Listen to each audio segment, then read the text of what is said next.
I call to order the City Commission meeting of the City of St. Pete Beach.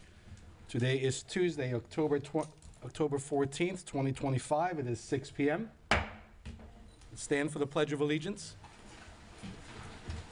I pledge allegiance to the flag of the United States of America and to the republic for which it stands, one nation, under God, indivisible, with liberty and justice for all. City Clerk, if you please do a roll call. Vice Mayor Marriott. Here. Commissioner Robinson. Here. Commissioner Ruznicki. Here. Commissioner Maldonado. Here. And Mayor Petrilla. Here. We have a quorum. Thank you.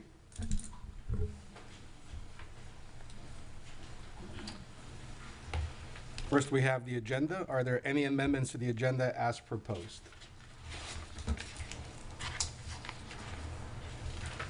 If not, I'd like to add an item for discussion. all right. The Historic Board Preservation and Authorities, please. I'm sorry, did you say the Historic Board? Historic Preservation Board and Authorities. Okay. Okay.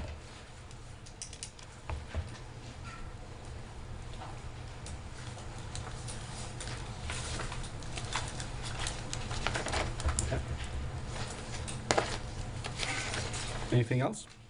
I have an announcement I'll make during the city attorney reports regarding a notice of executive session for the Red, White, and Booze case at the end of today's meeting. Okay, It'll be held on October 28th. thank you.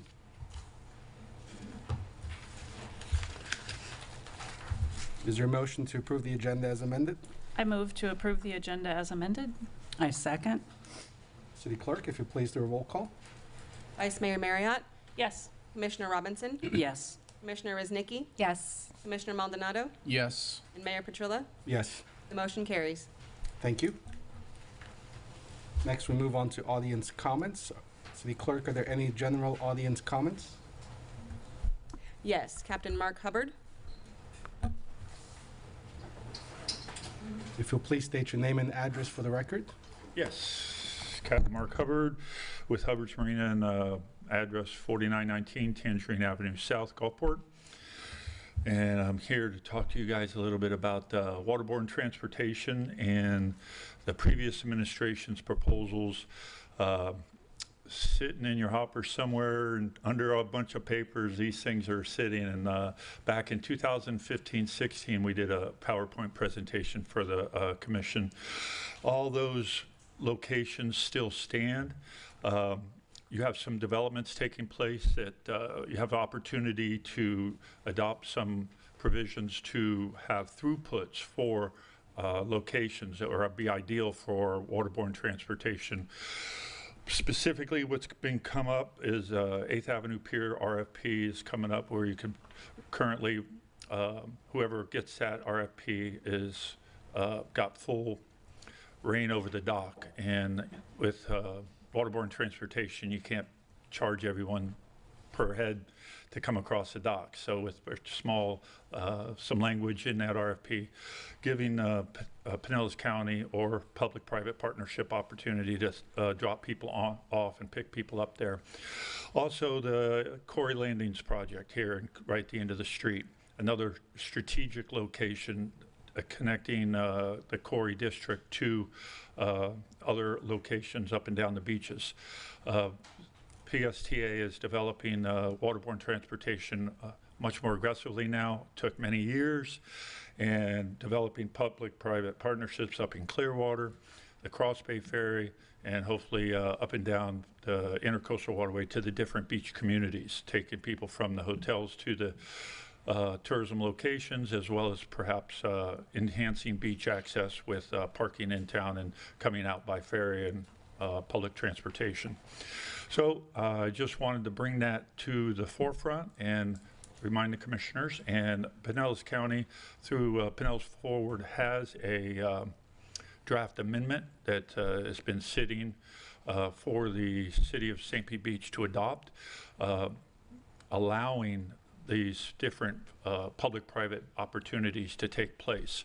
Currently, there's no provision to legally have a walk-on, walk-off waterborne transportation system utilizing pocket parks, these different locations, 55th Avenue, Land Bridge, number of places up and down, Blind Pass, that perhaps with the adoption of this draft ordinance, it would pave the way for PSTA to develop a public-private partnership along with City of St. Pete Beach and Treasure Island, Madeira Beach, and the other beach communities. I thank you for your time today. Thank you, Captain Hubbard. You were just awarded the contract for the cross. For the Cross Bay Ferry, we have acquired that contract. It's not there's not a final vote on it yet, but we're working on it, and hopefully we'll be able to achieve getting the full contract resolution and help the county acquire a couple of beautiful boats, and hopefully phase 2 of that will be coming around to 8th Avenue Pier, Gulfport, and then connecting the smaller operations up the coast all the way to Tarpon Springs. That was a plan going back to 1999. Sounds good. Thank you, sir. We'll see you in a couple weeks. Yes, sir. Mayor, can I speak up just a little bit? Because I don't think Sounds good. Do we have any more audience comments? No more audience comments for general comment. Okay. Next, we move on to the consent agenda. Is there any discussion on any of the items of the consent agenda? I did have one on item G. Okay. And then also on item I. Which item? Item I, G and I. Okay. All right. At your leisure. Okay, just wanted to bring up, I know that we've talked about the December 24th as a holiday. I wanted to bring up the option of doing it as an optional holiday in lieu of, kind of a floating holiday. My understanding, I guess, that there was a vote within the employees as to which that they would prefer. But I have a question too in regards to, we've got, 13 holidays? Is it? 11, if I'm counting right.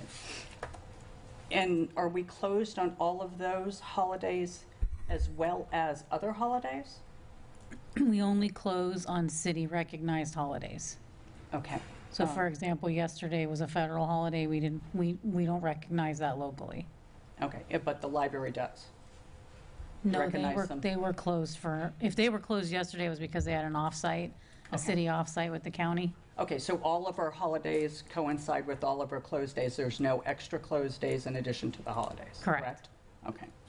And was there a reason for the difference between folks, employees not wanting to choose a day as a floating holiday versus the December 24th? We didn't inquire on the survey as to why. They were just asked, did you have a preference? And it was a narrow, I think 53% to 47%. So I just think it came down to personal preference. And Are we closed on December 24th? no, we are not. Okay, just wanted to get clarity on that. Could I comment on that? Because I don't know if you can hear me, but because I had discussed it also with the city manager, and just as an idea or recommendation, I would like to propose to have it more as a almost like a winter recess, and this is me thinking as a Pinellas County teacher, you know, and how we do our holidays versus federal holidays and so forth. But having, and I saw that survey, I think it was 43, 42, something like that. But that's just showing you that the current demographics of the current employees, about 40% of them are probably celebrating that particular holiday.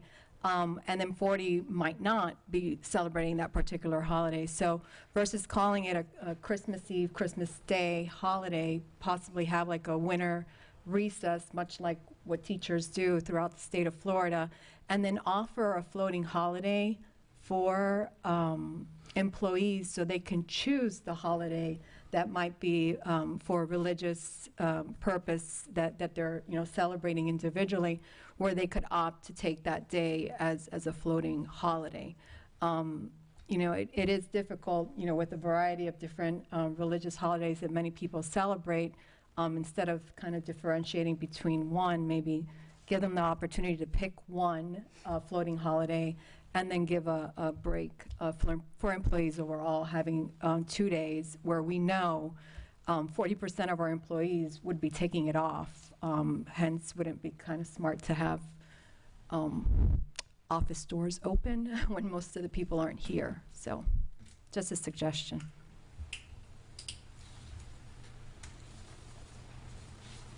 And item I? Oh, excuse me. I wanted to check with the city attorney on item I. On page 235, is that the conflict of interest? Is there a conflict of interest clause in our Stantec Consulting Services Yeah, agreement? Becky Bose met with John Taylor from procurement, and we have a standard clause now that prevents conflicts of interest if we hire a consultant that can't work for, say, a developer that's appearing in front of the city. Okay, great. Thank you. Thank you, City Attorney. Is there a motion to approve the consent agenda? I make a motion to approve the consent agenda. Second? City Clerk, if you'll please do a roll call. Commissioner Robinson, Yes. Commissioner Riznicki, Yes. Commissioner Maldonado, Yes. Vice Mayor Marriott, Yes. and Mayor Petrulia. Yes. Motion carries. Next, we have action items. The first one is 5A, Resolution 2025-424. A resolution of the City Commission of the City of St. Pete Beach, Florida, amending the personnel rules and regulations with updates to numerous sections, providing for correction of scrivener's errors and providing for an effective date. Good evening, everyone. My name is Jill Sassone, and I'm the Human Resources Director. This evening, we're requesting your authorization to allow the city manager to amend the personnel rules and regulations with the following items that are shown in Exhibit A. And Exhibit A is attached in your packets, and it provides a high-level review of the following amendments. The first is Section 1405, hours counted towards the computation of overtime. The next is Section 16.10, which is the PTO donation program. The next is Section 29.01, which is group insurance, eligibility, and items included. And then the last is adding a new Section 30 for classification and compensation. What's prompting us to take a look at these updates in the personnel rules and regulations is primarily, I think you all know that we're in the process of implementing an ERP system, an enterprise resource program, which is also a human resource information system combined with payroll, timekeeping, and other programming and workflows that are embedded in that. Meanwhile, we've also had the CWA union decertify back in November of 2024. So we are now in the process of looking at the personnel rules and regulations and the former CWA union contract, meshing the two together and trying to take the most generous benefits where possible so that we're not causing undue harm to any of our employees. And the CWA union group is consisting of all of our hourly employees. So the first one is Section 14, hours of work and overtime. As at the end of last year, the CWA union decertified, and the union represents the hourly employee population. The union contract counted approved scheduled PTO, holidays, and mandated training conference time as actual hours worked, considering them labor hours towards the calculation of overtime hours. Pardon me for the error, but I would like to strike jury duty from the definition that you're reading, because that is a Scribner's error and jury duty is not included. This updated definition allows us to preserve the status quo of what these employees are accustomed to without taking anything away from them. So the new paragraph would read, for purposes of overtime computation, only approved scheduled PTO, holidays, city-mandated training, conference time, and actual hours worked as labor hours will be counted toward the calculation of overtime hours. And then the follow-up would be stricken. Shall I go through all of them first or take them one by one? I have a question. What is the percentage of our hourly employees? Approximately 50%. 50%? Commissioner, just want to remind you about your, Oh, sorry. thank you. Are there any other questions? We can just go through all of them and then Okay. have any questions at the end. Okay, the next is Section 16.10. Back in February of 2024, we updated our PTO donation program, and that was implemented. The city manager has asked that we incorporate that policy into our personnel rules and regulations. So this is a program that's simply going into the new personnel or updated personnel rules and regulations, and there aren't any changes to what has been practiced as a past precedent.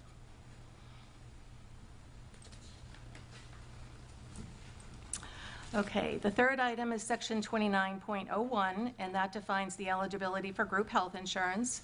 So as we were going through open enrollment this year, we were looking at the plan documents for public risk management. Public risk management is our TPA, and they oversee our group health, dental, and vision eligibility.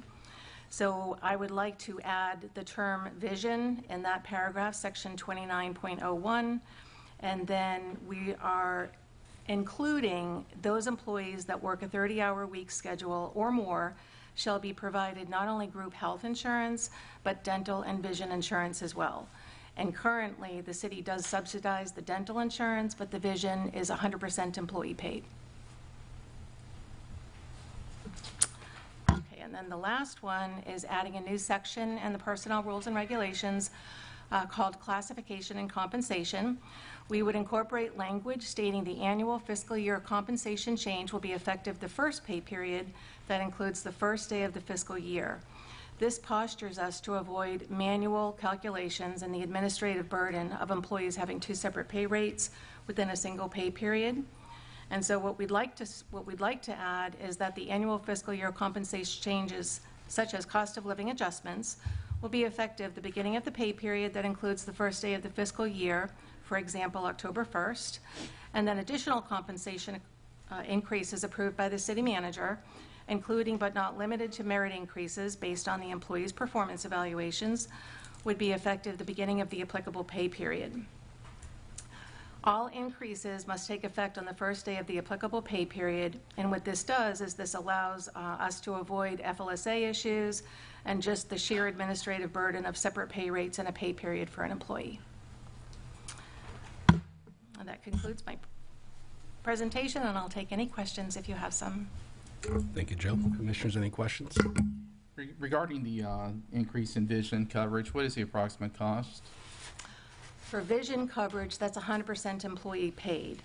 So the employees pay anywhere from, I think, $2 or $3 if you're a single employee to $7 or $8 if you have family coverage, and that's per pay period. Per pay period, okay.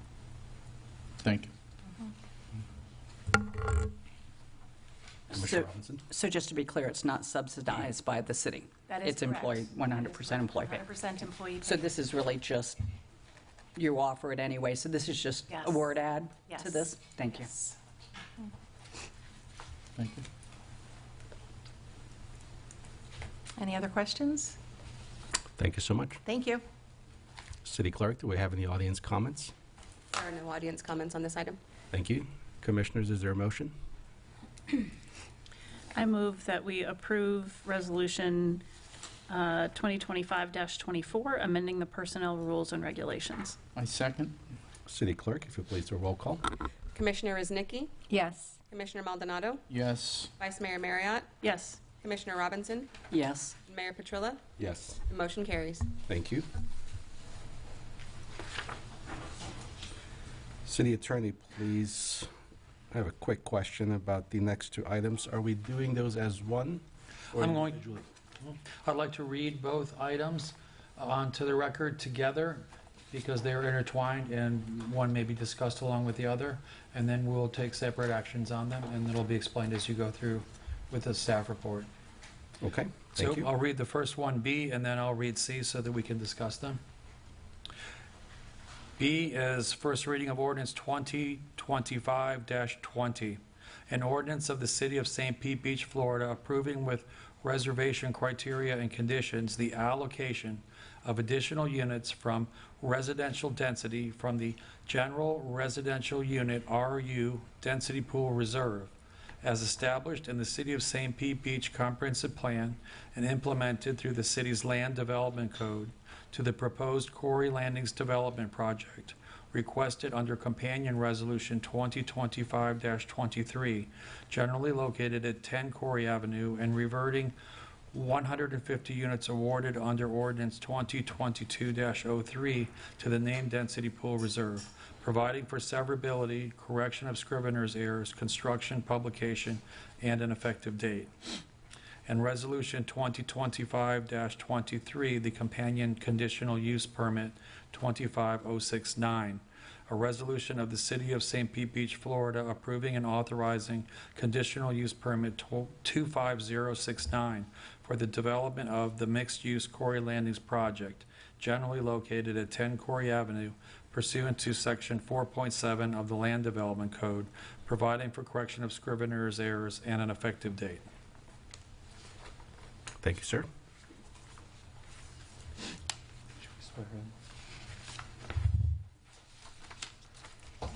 And I will go ahead and swear in anyone who plans to testify on this case this evening. Please stand.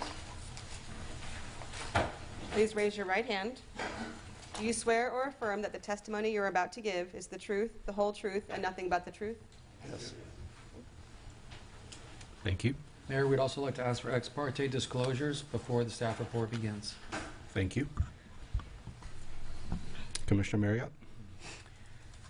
Sure. So I've read the staff report and the application, all the emails that we've received. I've visited the site and walked around on it. I've had a couple of conversations with the applicant.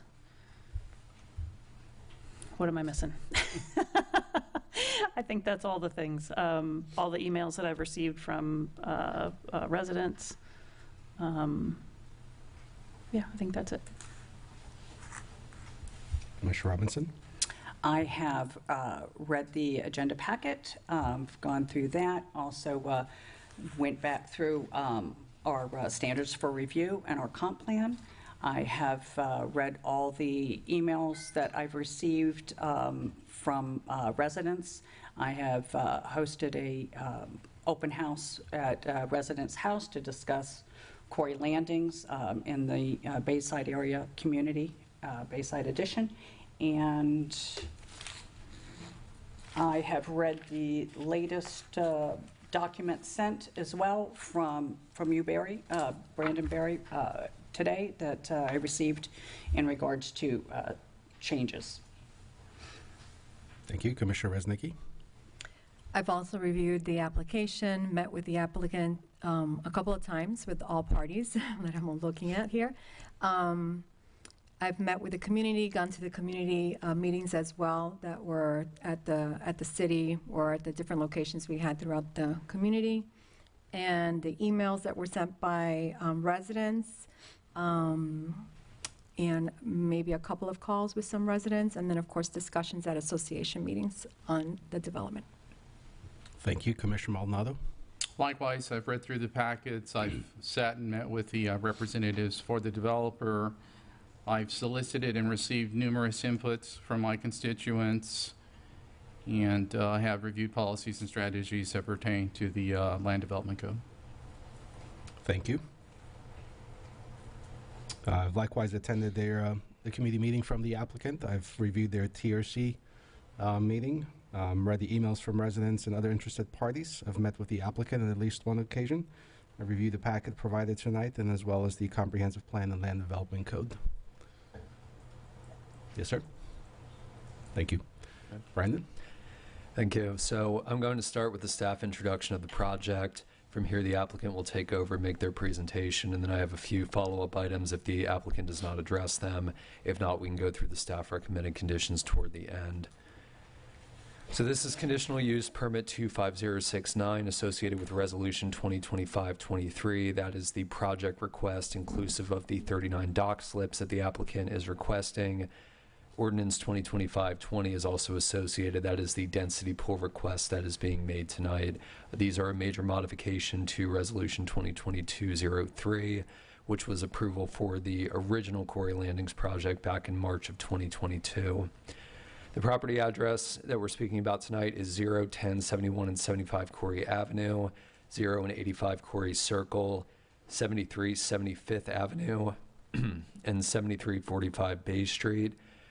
Since the 2022 project was approved, 75 Corey Avenue, which was formerly Charlie's Transmission, and 85 Corey Circle, which was formerly the Blue Parrot, have been added to the project site. The request is made by Elise Batzel, Esquire, care of Stearns Weaver Miller, for KT Corey Avenue LLC. The request is for a conditional use permit with general residential unit RU density pool reserve allocation to construct a mixed-use project containing 11,000 square feet of commercial, primarily retail and restaurant, and 133 residential condominium units, of which 25 of those units require the subject conditional use permit that is made pursuant to Land Development Code Section 39.18 and through the accompanying density pool allocation ordinance 2025-20. The applicant is also requesting to construct a 39-slip commercial dock consisting of 4 Class A, which are restaurant facility enhancement slips, and 35 Class B, which are private multifamily slips. This request is made pursuant to Land Development Code Section 37.5D. Here is an aerial of the property. It is the vacant land just east of us here in City Hall. With the acquisition of the 2 parcels mentioned before, it now is inclusive of all of the parcels within the Town Center 2 Corey Circle land use and zoning district. There is also a Town Center 2 Coquina West. That is, of course, not included in this project. It's a 2-part district, but it does include all the land within the Corey Circle area of the land use district. As mentioned before, this request is a major modification of Resolution 2022-03. Due to the changes that were made, it does need to go through steps as if it were a new conditional use permit. That approved the vested Corey Landings project, which was approved back in March of 22. By code, the request is for the following: an increase in density from 24 residential units per acre to 29.5 units per acre. That is condominium residential density. There are 108 units that are allowed by right as a mixed-use benefit of property consolidation on a site of this size. 133 are requested, an additional 25 units. That is a reduction of 110 units from the 2022 approval, and that would return 125 units approved under Ordinance 2022-03 to the density pool. That 15-unit disparity is accounted for by the acquisition of the 2 additional parcels within the project site. This is also a modest modification of the commercial Class A and B dock proposal that was approved back in 2022. They are proposing 35 Class B, which are private multifamily slips. That was 31 under the March 2022 approval. They are proposing 4 Class A, which are public multi-use slips. That was 8 under the March 2022 approval. Very similar layout for the northern and the center dock. The southernmost dock has had an arrangement change to move it away from the southern property line. It was 1 row, it's now 2. And there was a comparison in the staff report that addressed that change. So just to give a basic overview of the project modifications, there is a more detailed table in the staff report. You can see the rendering for the 2022 project on the top of the screen, the 2025 project in its current form on the bottom of the screen. The 2022 vested approval was proposing apartments. Both the project at its last major public meeting where it was presented and the subject request that you're seeing tonight is for a residential condo mixed-use project.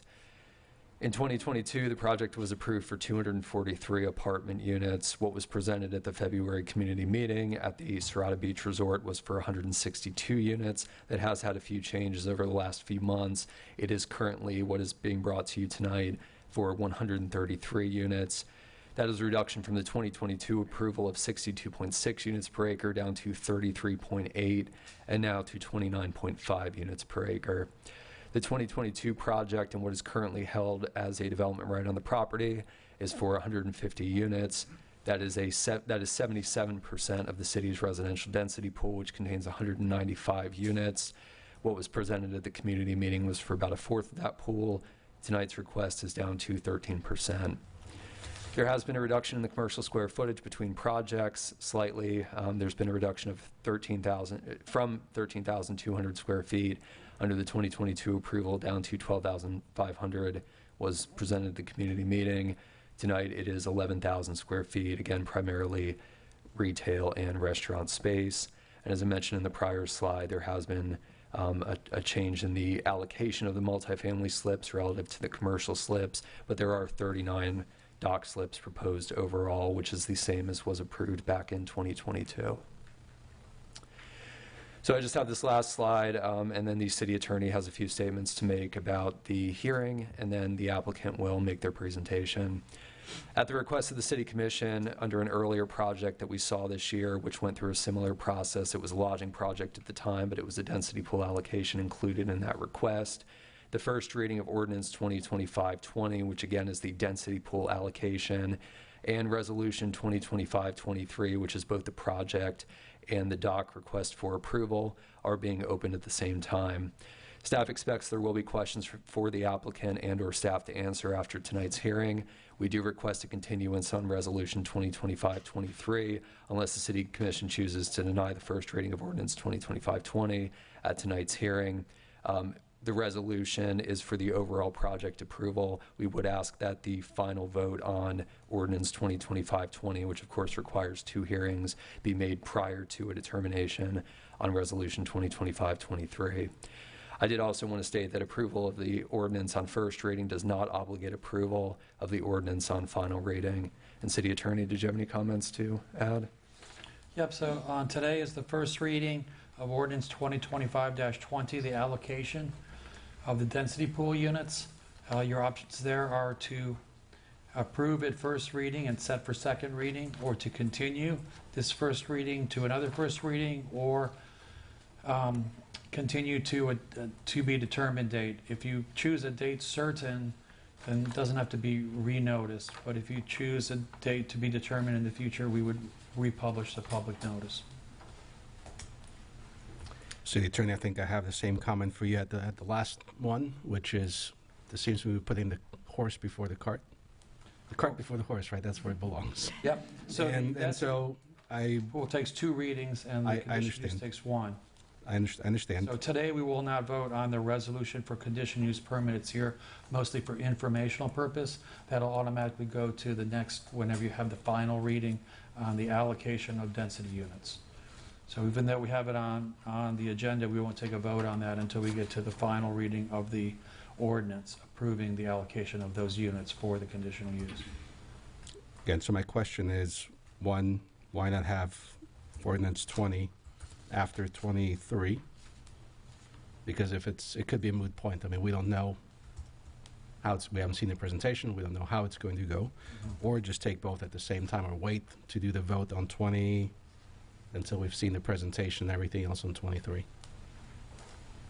Yeah, you can do that. 2023 is a resolution.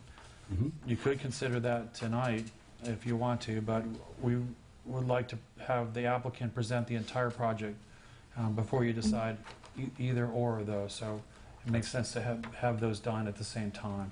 The ordinances take 2 readings, and a resolution takes 1 reading. That's why we're kind of in this conundrum. Sure.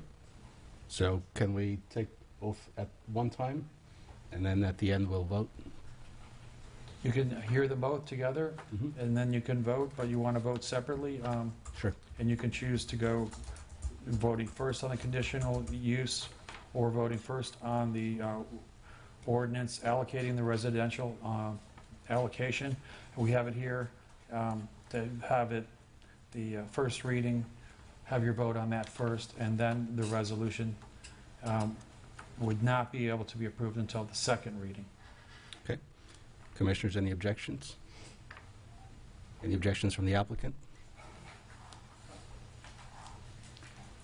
No objections, just a point of clarification. So if you're voting for both tonight, we would just want to make sure that the resolution that you're voting on was contingent on final passage, so that the vested rights weren't divested, and then you don't vote on the units, and we have a project that is a CUP with lesser density, and then the city commission votes, and then there are no units allocated to the new project.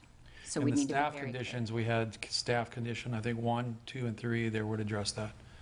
But those are conditions to the passage of the CUP that would be appropriate in the resolution to make sure that they were contingent upon one another at passage, rather than conditions of the CUP itself, which typically govern how you use the property, et cetera. And we can work that into the resolution, as long as they're contingent, all of them, on final passage, so that we're The not staff divesting ourselves of any rights. Staff put in conditions that reference the companion resolution and ordinance, and we'd like that in both, from staff's perspective. Seems reasonable. Any objections? No. Thank you, Counselor. We're ready for you.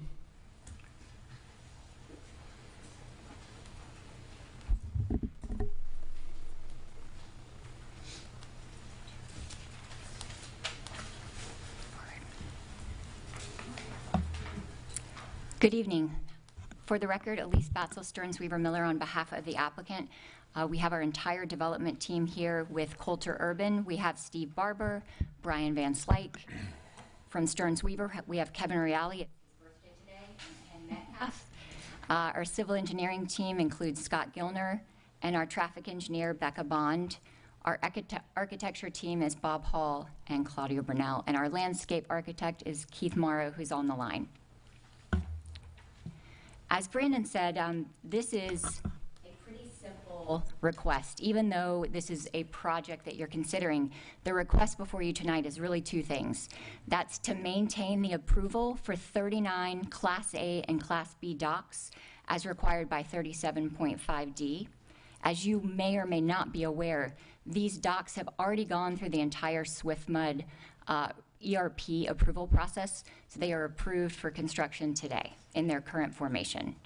There's also a request to reallocate 25 units from the existing CUP project to a less intense mixed-use project, and to return 125 units to the residential density pool under 39.18. So Brandon said it was a request to increase density. That's actually legally not accurate. The by right entitlements today that exist on the property exist under an existing conditional use permit that was approved in 2022. That project, as you can see on the screen, allows 243 apartments, 12,000 square feet of retail, 5,000 square feet of restaurant. It also approves the same Class A and Class B docks that are before you today. And there was a request at the time which was approved for outdoor dining and drinking with outdoor music. The owner of the property has exercised their rights under the governor's executive orders and extended those deadlines out until 2028. And we recently delivered an intent to extend those under Milton. So the earliest that those could no longer be by right would be 2030, and that's if they expired tomorrow.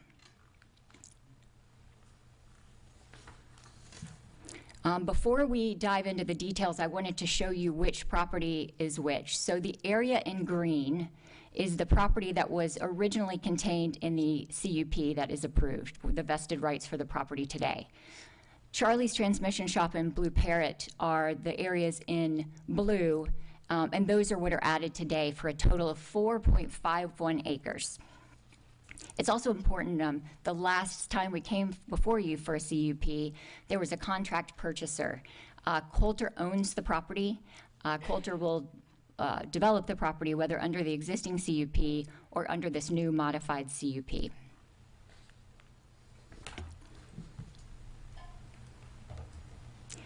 So this is really the sum total of what we're looking at tonight. 62.63 dwelling units per acre down to 29.49. That's a reduction of 110 residential units, 243 to 133 actual units. Again, this will not be a rental apartment complex. These are luxury Class A owned condominiums. Their restaurant remains, retail remains, and the public spaces have been enhanced and increased to include a public park, which was already included, the public plaza, which is an entry area with nice public art, and the public promenade, which runs along the northern side of the building. I'm assuming everybody in the room is familiar with the area, but just in case you haven't driven over the bridge recently, this is what the site looks like today, with the exception of the deletion of Blue Parrot that's been demolished, and Charlie's has also been demolished. If you're looking west over the bridge, this is property that is in an area that has not been able to successfully develop since 2007 and 2008. That's when it was originally sold. It changed hands a number of times right before the recession. New development would really revitalize an area that's essentially been abandoned and left to grow weeds and to hold the stormwater facility equipment from the city. We're excited about what this project can bring to the east end of Corey Avenue from both residential uses and commercial uses. So the modified CUP, the site plan's a little small, but it is 133 units. That returns 125 units back to the residential density pool. So if you approve both the resolution and the ordinance, then 125 units go back to the pool to be used on other projects throughout the city or the residential area. There is a maximum of 500 square feet of commercial space in the building to the north, 4,500 square feet of restaurants, 6,000 retail, and Class A and B docks. I can quickly run you through where those are located specifically for the public. The condominiums will be in 3 buildings, really 2 buildings. Building 1A and 1B are attached with 2 towers along the southern side of the property. Building 2, also a mixed-use building, will be along the northern boundary of the property. The commercial space in Building 2 is a maximum of 500 square feet as you enter into the lobby of the residential building. In the corner of Bay Street and the new Corey, you'll see the 4,500 square foot restaurant location. 6,000 square feet of retail will now be where the old Charlie's transmission shop is.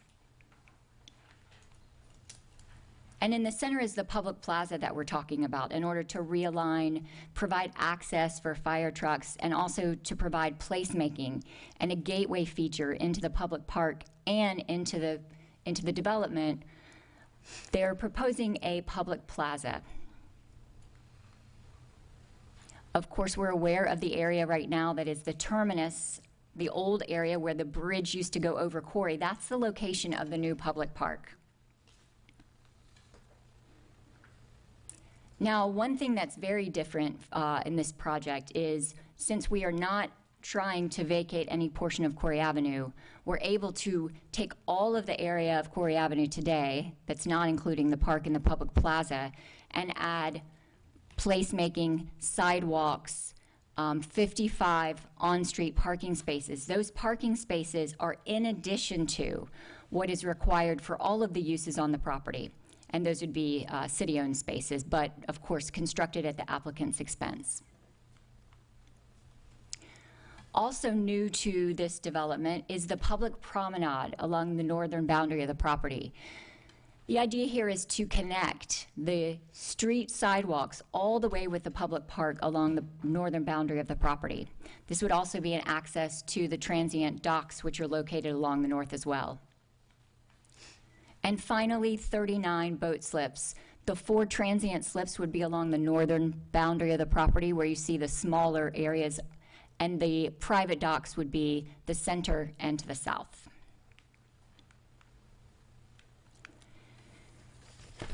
So while it seems like one project, your comprehensive plan and code require a lot of criteria to be satisfied.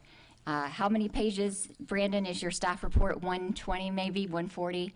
So we're here tonight to go through each of the criteria with you. We brought our team of experts in order to show you that we comply with each and every criteria. There are 3 different areas within the code and the comp plan that we have to satisfy. The first is section 4.4, which is review standards that apply to all conditional use permits in the entire city. 4.12A is criteria for CUPs directly in the community redevelopment district, and we'll talk about those standards a little bit. And finally, 4.12D are the criteria that we have to show to you that we have satisfied related to the allocation of density to this particular project.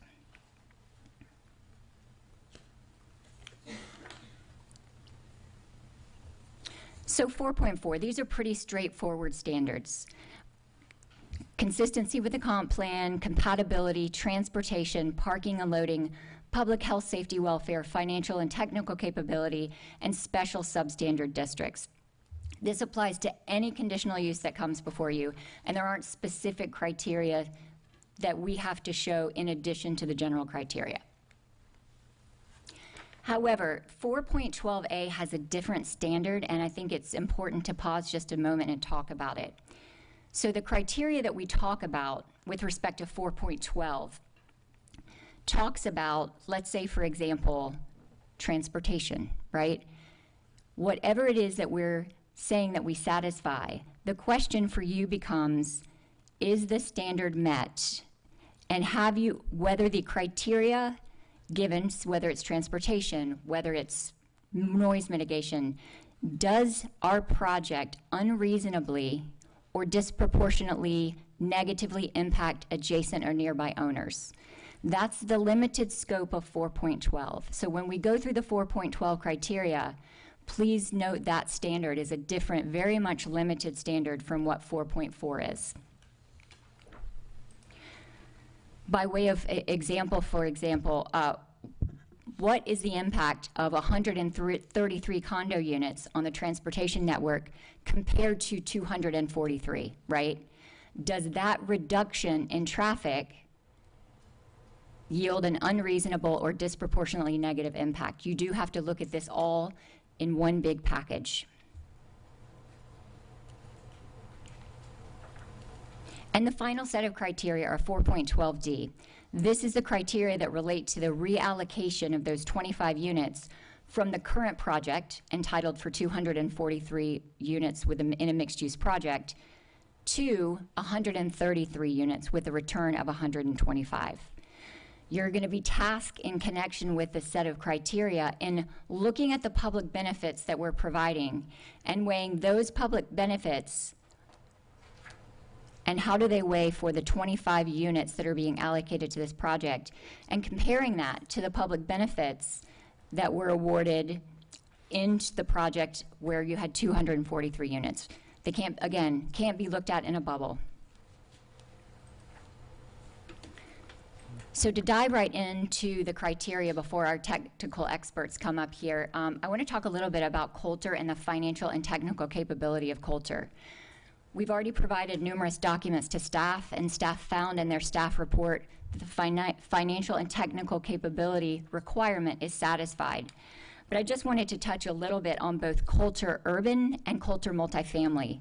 The folks sitting here with Coulter Urban, they build the luxury condominiums, but as the city manager knows, and I think Mr. Brooks was in that meeting too, the multifamily division has also provided qualifications to build the 243 units should the votes fail for the modified project. Currently, Coulter Urban has 4,500 units completed.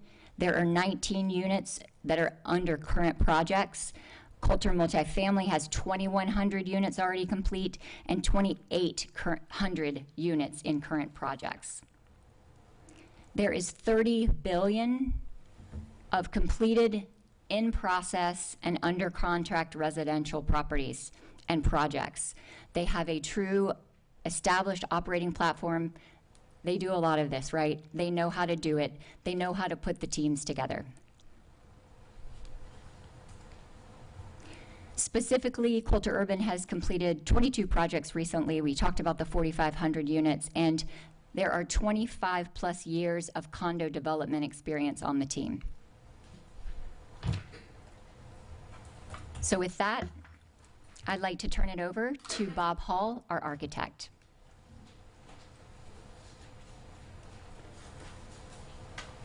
First ball guy. There's a few of us here today. Thank you so much. Got it. Okay, so as you can see, I'm Robert Hall. I'm the president and CEO of Grow Architecture. I'm in Tampa. I don't know if you need an address, but it's 1213 East 6th Avenue, Tampa. This shows you I have a Master of Architecture, a Bachelor of Design, and registered with the American Institute of Architects for about 35 years. So we've been at this a while. I've been asked to show you a little bit about the project, tell you a little bit about, as Elise said, 4.12A4. Wow, that's the fun part.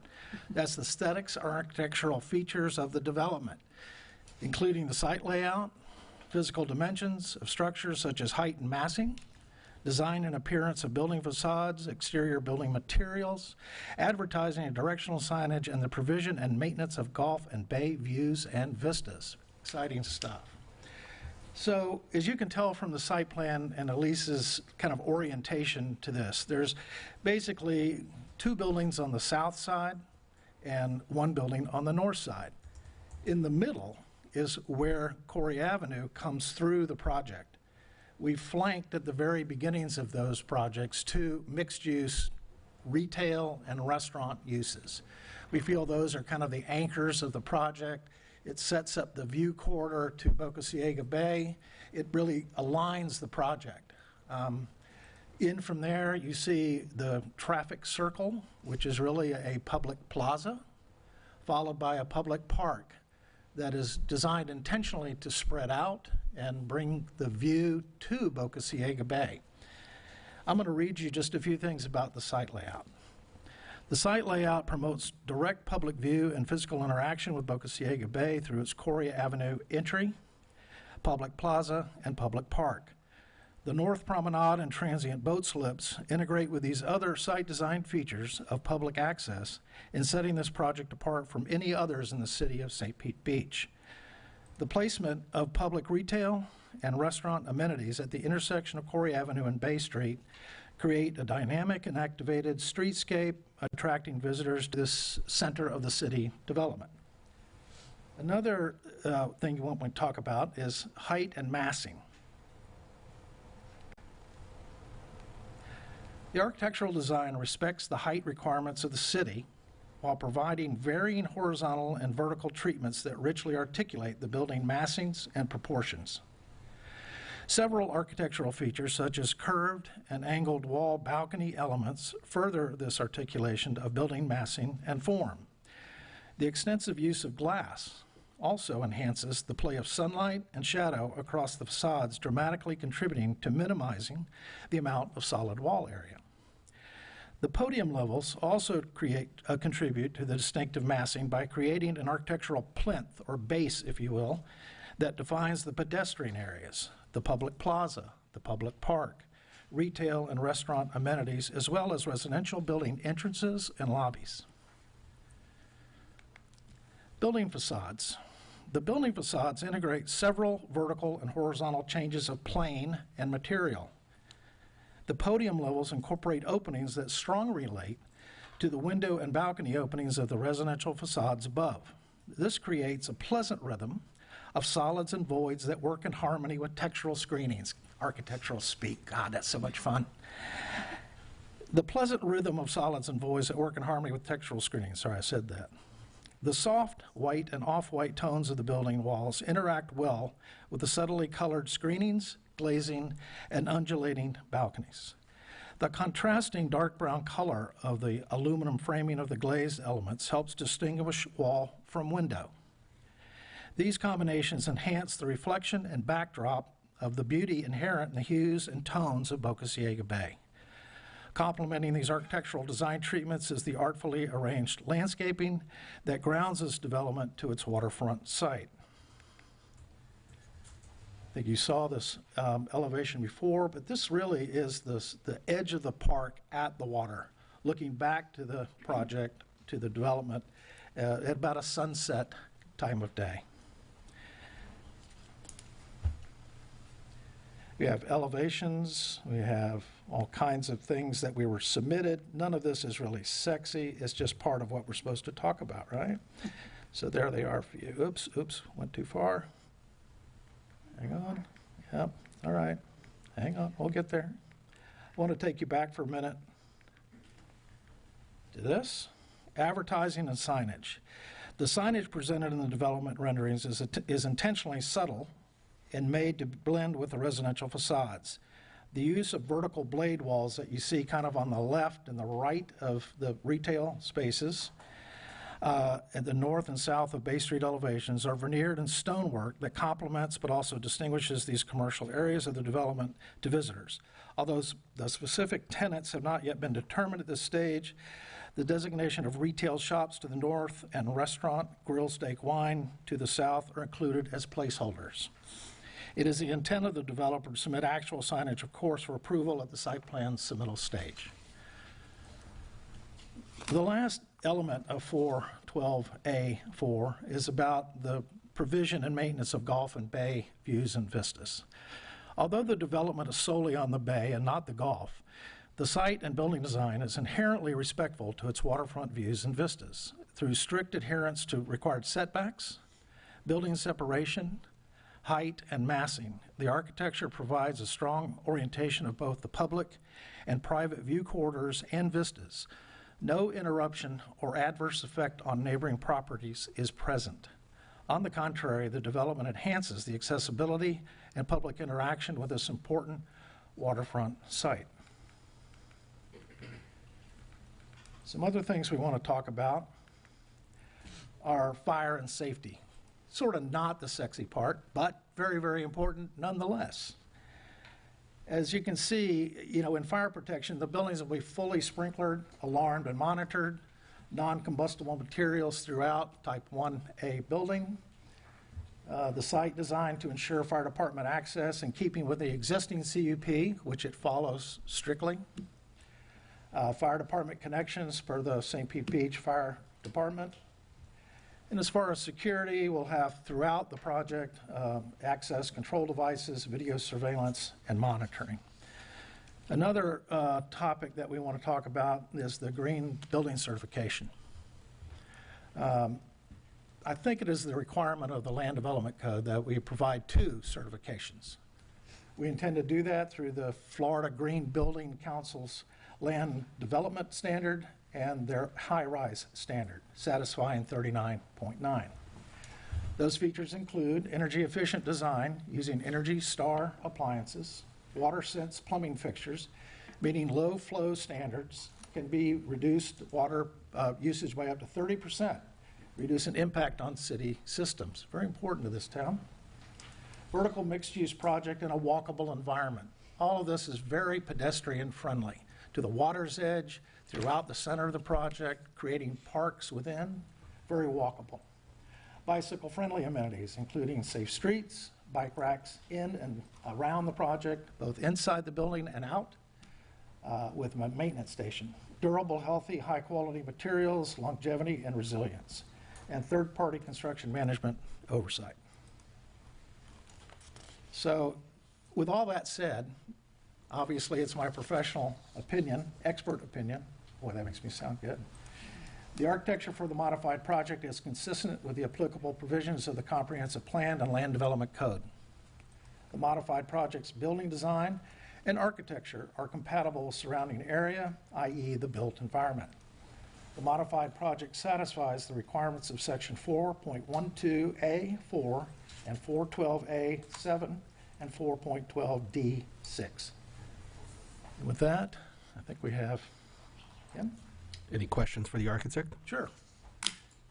Commissioners? Commissioner Maldonado? You mentioned the placeholder for the retail space and restaurant. To what percentage do you intend to complete those spaces? I think it's the intent of the developer to build them all at one time. The tenant build-out may be staged. We would build to a black box, essentially, awaiting a tenant. The tenant may get decided during the development process, more than likely, I would imagine, so that they can open at the same time. Tenants have not been procured as of yet, as far as I know. Ms. Elise? So there would be really 2 stages in each of those mixed-use buildings. The first would be to get a certificate of occupancy for the residential component and a certificate of completion for the residential shell. then the tenant, whoever that tenant is, would have to do an interior build out. And so until the tenant is identified, we wouldn't build out the interior space. So they would get a second certificate of occupancy once that space is fully completed with their tenant improvements. So it's really a two-step process within each building. Thank you. Thank you. Any further questions? Thank you, sir. Excuse me, the Keith Morrow, our next expert, he was on Zoom. I'm not sure if he's been sworn. Keith, have you been sworn? Yes, I stood and held up my hand, but I'm happy to do it again if need be. Just making sure, thank you. You just tell me when you need to advance to the next slide. Okay. Good evening, everyone, and I'm sorry I can't be with you in person tonight, but I am Keith Morrow, registered landscape architect in the state of Florida. I am president and managing principal of Morrow Design, whose role on the project is for the site development as well as landscape architecture. Next slide, please, Elise. Sorry, I was already there. I'm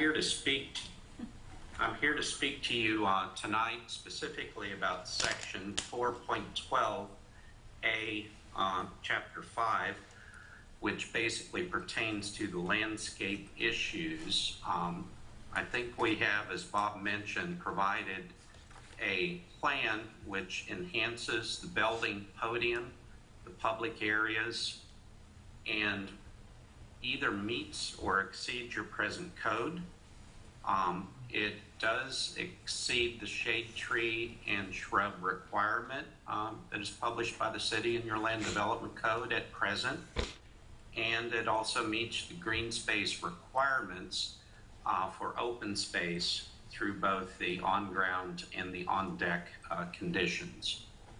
We've provided a minimum of 50% Florida native and drought-tolerant vegetation, as well as your corollary requirement for minimum 50% Florida-friendly vegetation as well.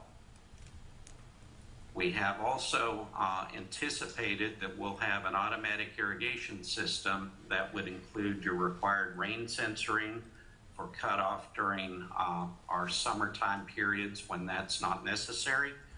And those zones would be specifically zoned out for individual turf, shrub, and for specific solar orientation areas. And I might add that we do intend on using your reclaimed water, which was brought up in the staff report as well. The majority of the plants have certainly been chosen both for their longevity, their establishment of ease, because they are both native and Florida friendly. And most importantly, I think to the commission and to some of the staff that do have a low maintenance consideration. And we'll talk a little bit more about that in just a moment with one of our next slides. And the question did come up in the staff report, so we thought we would address it now, is that there was some concern as to the warranty or the guarantee period that is commonly acceptable within the state of Florida on construction installation jobs. Typically, what we find is that is a 1-year warranty period for trees and palms. That is normally a 6-month period for shrub material. And generally lawn or turf areas are until establishment, which is generally somewhere in a period of 2 to 3 months. Next slide, please.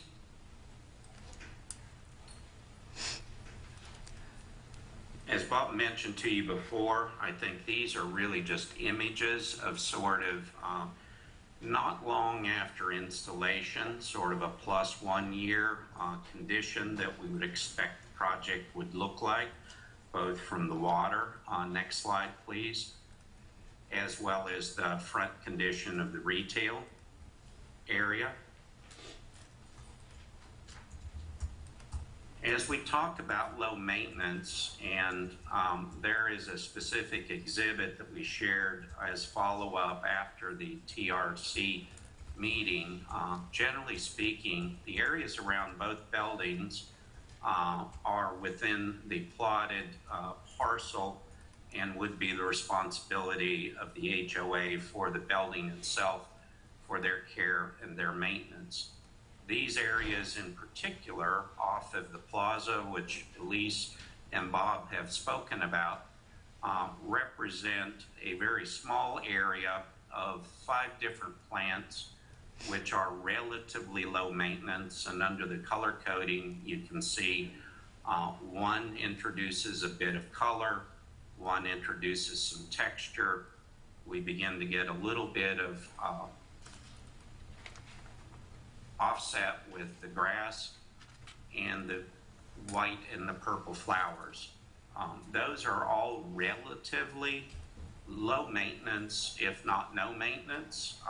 So I think we wanted to allay your concern that even though they are in a limited degree require some care and attention throughout the year, fertilizer application and periodic removal of dead debris that might come with storms, those are effectively something that we would not have to worry about for most of the time. Next slide, please.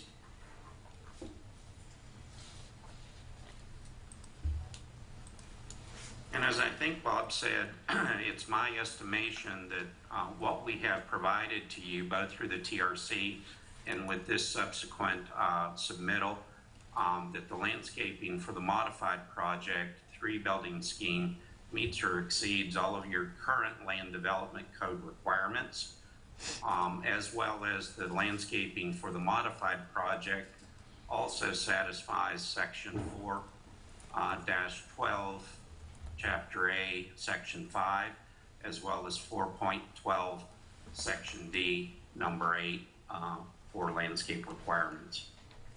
Are there particular questions that any of you might have?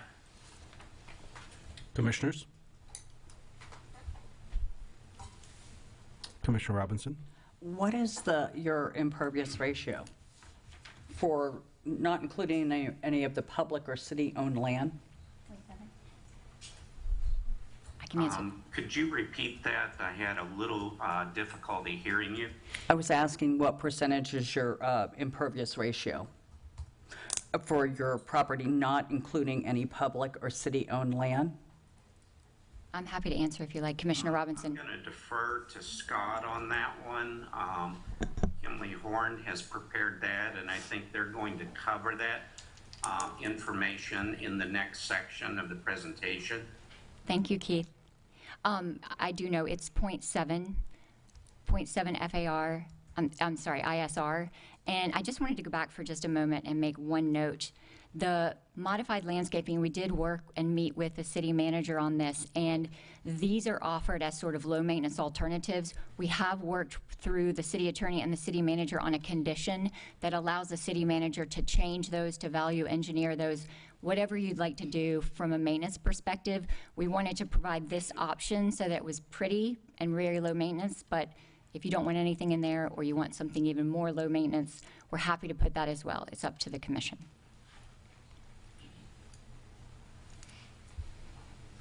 So next, oh, I'm so sorry. Thank you. Thank you. Becca Bond.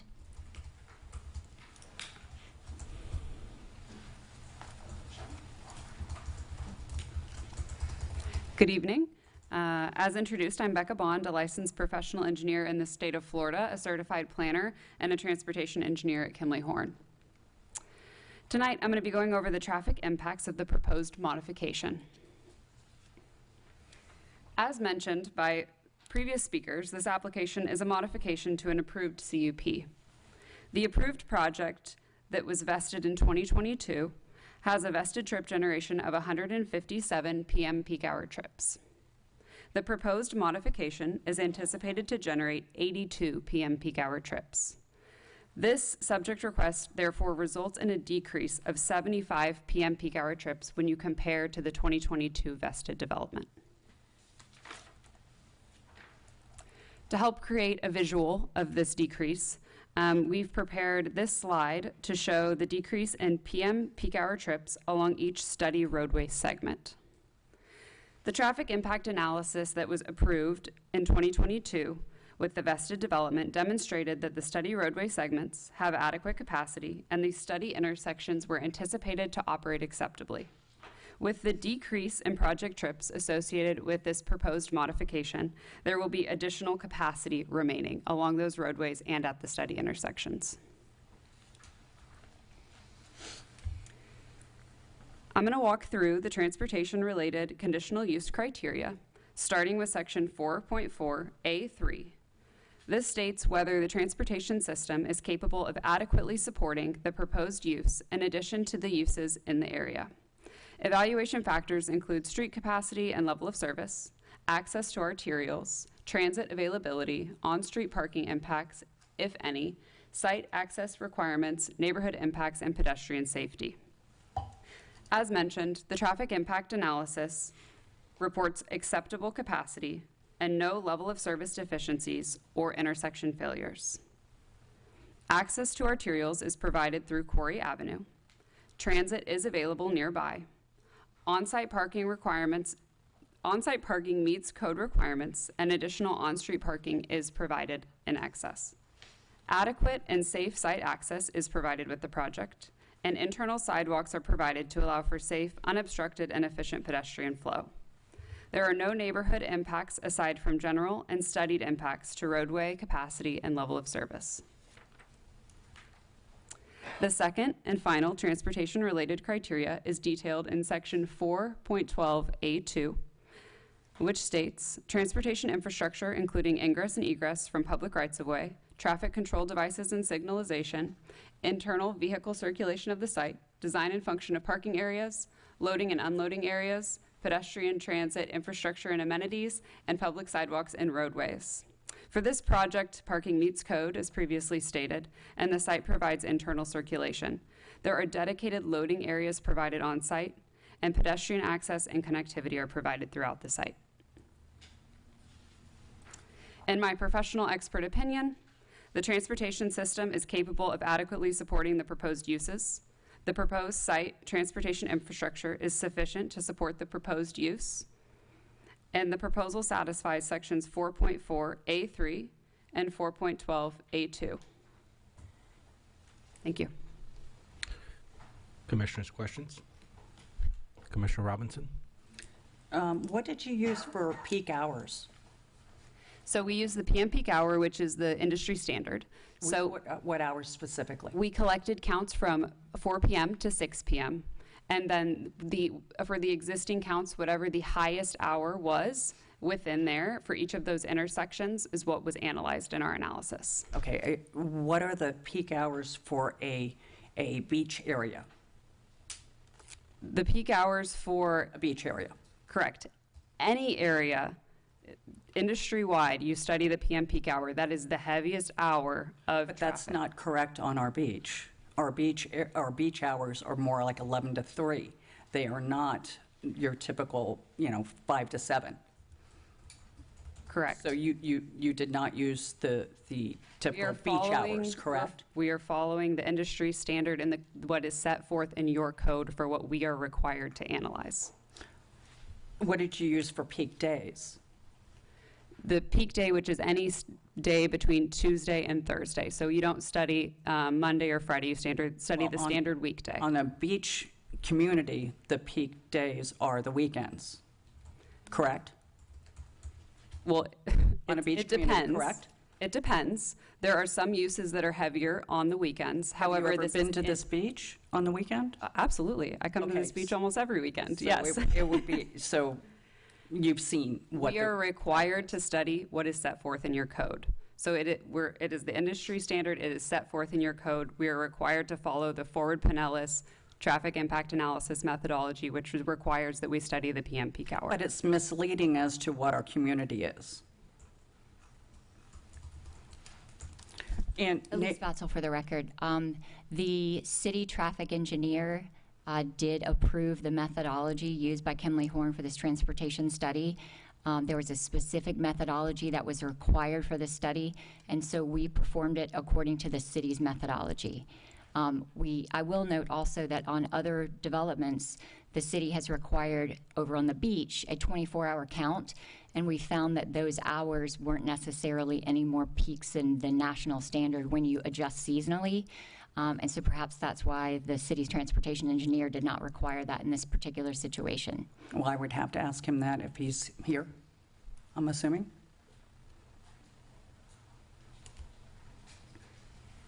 And have you talked to FDOT in regards to the ingress coming from onto the city, heading southward into the city? No, there's no FDOT required permit for access. Coming over 75th as far as the amount of traffic to take a left-hand turn onto Mangrove? For our analysis, we study it based on the Fusudamus model, which is an FDOT traffic modeling for the distribution. So we do use the FDOT model that is prepared, packaged, and provided by FDOT to determine the percentages of the distribution. How long is the turn lane to turn onto Mangrove? I'm so sorry. Will you repeat that question? What is the length of the turn lane to turn onto Mangrove? I do not know that off the top of my head. How many cars are you expecting? We have, what is it, 373 parking spaces plus another 75 in the commercial side. So we're looking at, what, 450? Well, from a traffic standpoint, I'm just trying to figure out. Are you talking about the trip generation? How many cars can the turn lane fit up here at Mangrove, coming off of the bridge?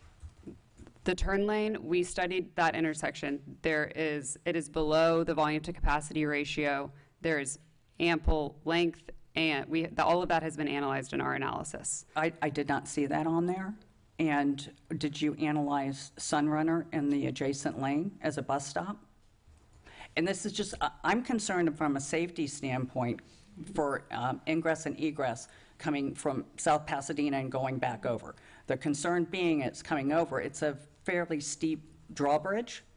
And when you come over it at a quick pace, and if there's not enough room in that turn lane at Mangrove, because that's where everybody's going to turn, and every resident that lives out on this area in District 2 knows that, and probably District 3 and District 4, that it's not a big turn lane. And there's potential for accidents there from that, if it's backed up to that point. And as well, you have in the right-hand lane, you have Sunrunner, which is a bus stop. So every 15 minutes. So you have quite a big potential for backups and accidents coming there, depending upon how much traffic is being generated. Have you looked at moving that turn lane to just incorporate Boca Ciega Drive, the turn onto Boca Ciega Drive? I want to clarify exactly what your question is. Is your question whether we've looked at modifying the turn lane? Correct. No, we modeled Mangrove Avenue and 75th Avenue. That was one of our study intersections. So we have existing counts there. We've grown those existing counts using a growth rate and the vested developments in the area that were requested by staff, which included Serrata, Miramar, and, excuse me while I remember the third. Those didn't use the correct. Trade winds, thank you. Those didn't use the weekend peak hours, nor did they use the peak days either. But regardless, the max you can fit is about 5 cars in that turn lane to get over to Mangrove, which is going to be exactly where everybody is going to turn to get to your development. Yes, if we're talking about total trips that are going to be in that turn lane in the PM peak hour, there are 102 vehicles that are anticipated within an hour. So if you do that per minute, it's just over 1 vehicle per minute. And then you have I'm sorry. How many cars per hour? 102. How many minutes in an hour? 60. Okay, that's more than 1. Yes, but it's less than 2. Well, it's way closer to 2, wouldn't you say? It is less than 5, which is what she has stated fit in the turn lane. I just want to make sure we're accurate on the numbers. And then you have a bus stop that stops every 15 minutes in the right-hand lane. The concern, if this is too much, the concern is safety at that area. I understand, and as and you haven't talked to FDOT to see if there's anything you can do to alleviate that. Sure. Hi, Scott Gilner with Kimley Horn for the record. We have spoken with FDOT, so a couple things to clarify as we're going through this. One, we have spoken with FDOT, we've taken into account, but we'll do that in permitting as we go through that process. So if they want us to modify the turn lane, we'll modify the turn lane. To your point about parking and the number of units, at no time will every single unit be emptying or every single unit. I realize that. I realize that. But that makes a difference. So then the second part is the distribution matters. Not every car is coming into that turn lane and making a left. They're not all going out to Boca Ciega. They're not all going out to 75th. Some are going south, some are going north. So there's a distribution. Every block you move away, the distribution gets wider and wider, so there's less and less percentage on each segment.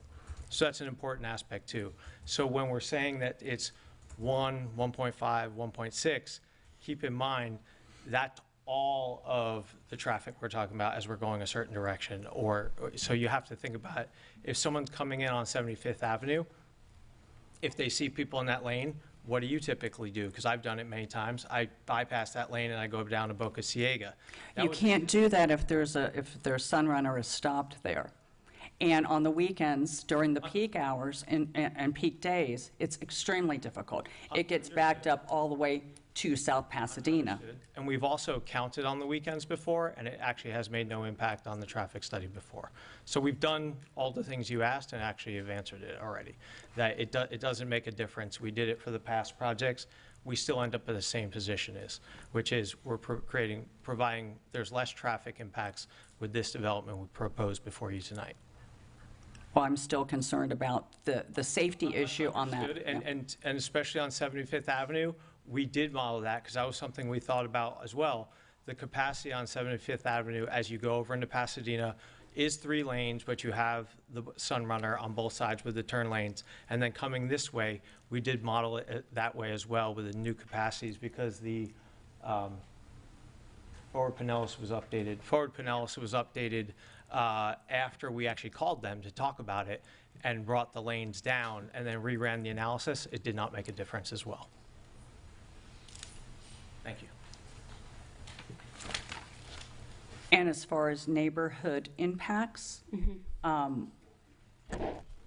there's concerns for heading on Bay Street, for any traffic heading south, trying to get to Gulf Boulevard.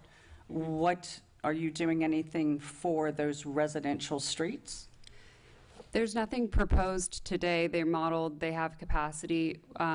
If there are concerns regarding potential traffic along those roadways, traffic calming can always be explored. Forward Pinellas has a safety action plan that outlines different traffic calming measures that could be implemented along those roadways, and I'm sure the team would be willing to explore that. Okay, thank you. Thank you. Any further questions? Thank you.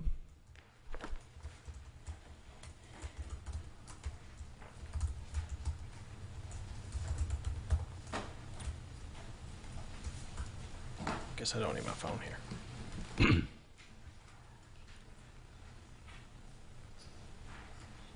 Brief introduction again. Sorry I jumped in before. Scott Gilner with Kimley Horn & Associates, 201 North Franklin Street, Tampa, Florida, 33602.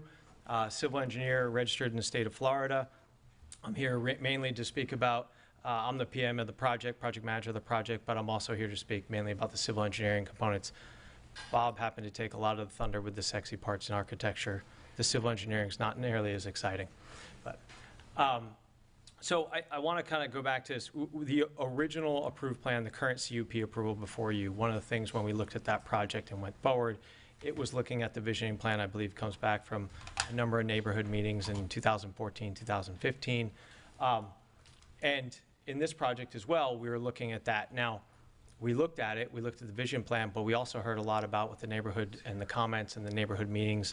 So the scale and the size is a little bit different than the various plans that you all had in the vision plan, but we believe we're honoring that and going through that. So as we walk through this, I think we're going to look at the compatibility as we go through this process.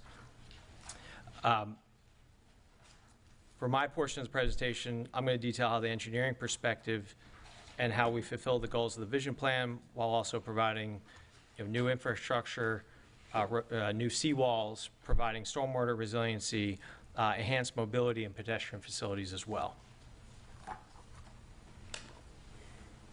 So the standards that I'm going to hit on in particular are 4.4A2, compatibility, 4.4A4, parking and loading as well. So as we've been discussed by my colleagues before me, the proposal before you today is more than a compatibility with zoning, planning visions of the city, as well as the existing area, perhaps even more so than the previous iteration, and honoring what the neighborhood meetings and all of the residents have talked about. The condominium component reduces expected traffic when compared to the previous approval, while matching similar uses to the south. Also has the activation that we've talked about, the bookending of at Bay Street with Corey Avenue, restaurant, retail, drawing people towards that water on the eastern end, providing a public park. All of those things that are really in the vision plan and discussed as part of it.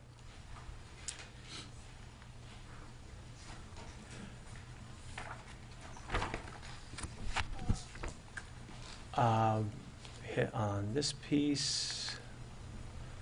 Just kind of, and Elise and everybody, so we're a little bit redundant in what we're hitting, but we want to make sure we hit all these components. So you have the location of the transient docks, you have the new bulkhead, public park, increase of on-street parking, significant increase of on-street parking as you're looking at it.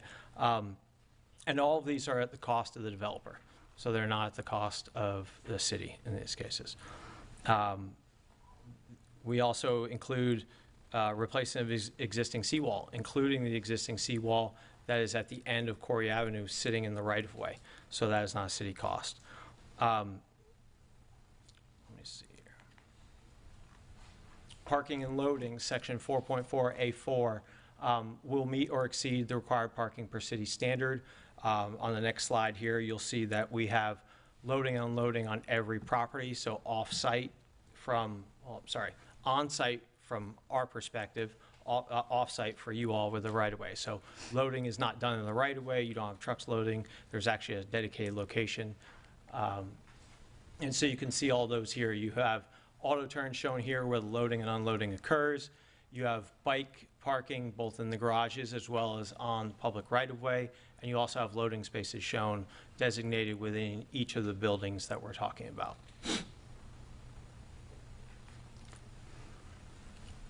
Getting into section 4.12, CUP, and really utility infrastructure, transportation infrastructure, stormwater, and emergency management will be the items that I'll hit on here.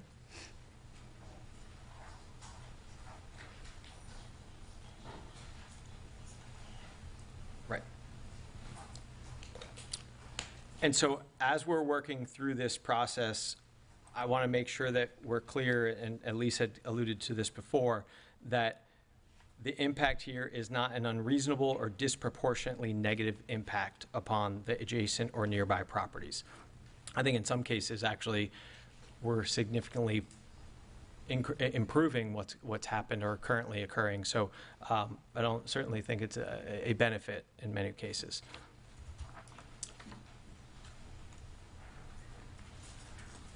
Okay, utilities first.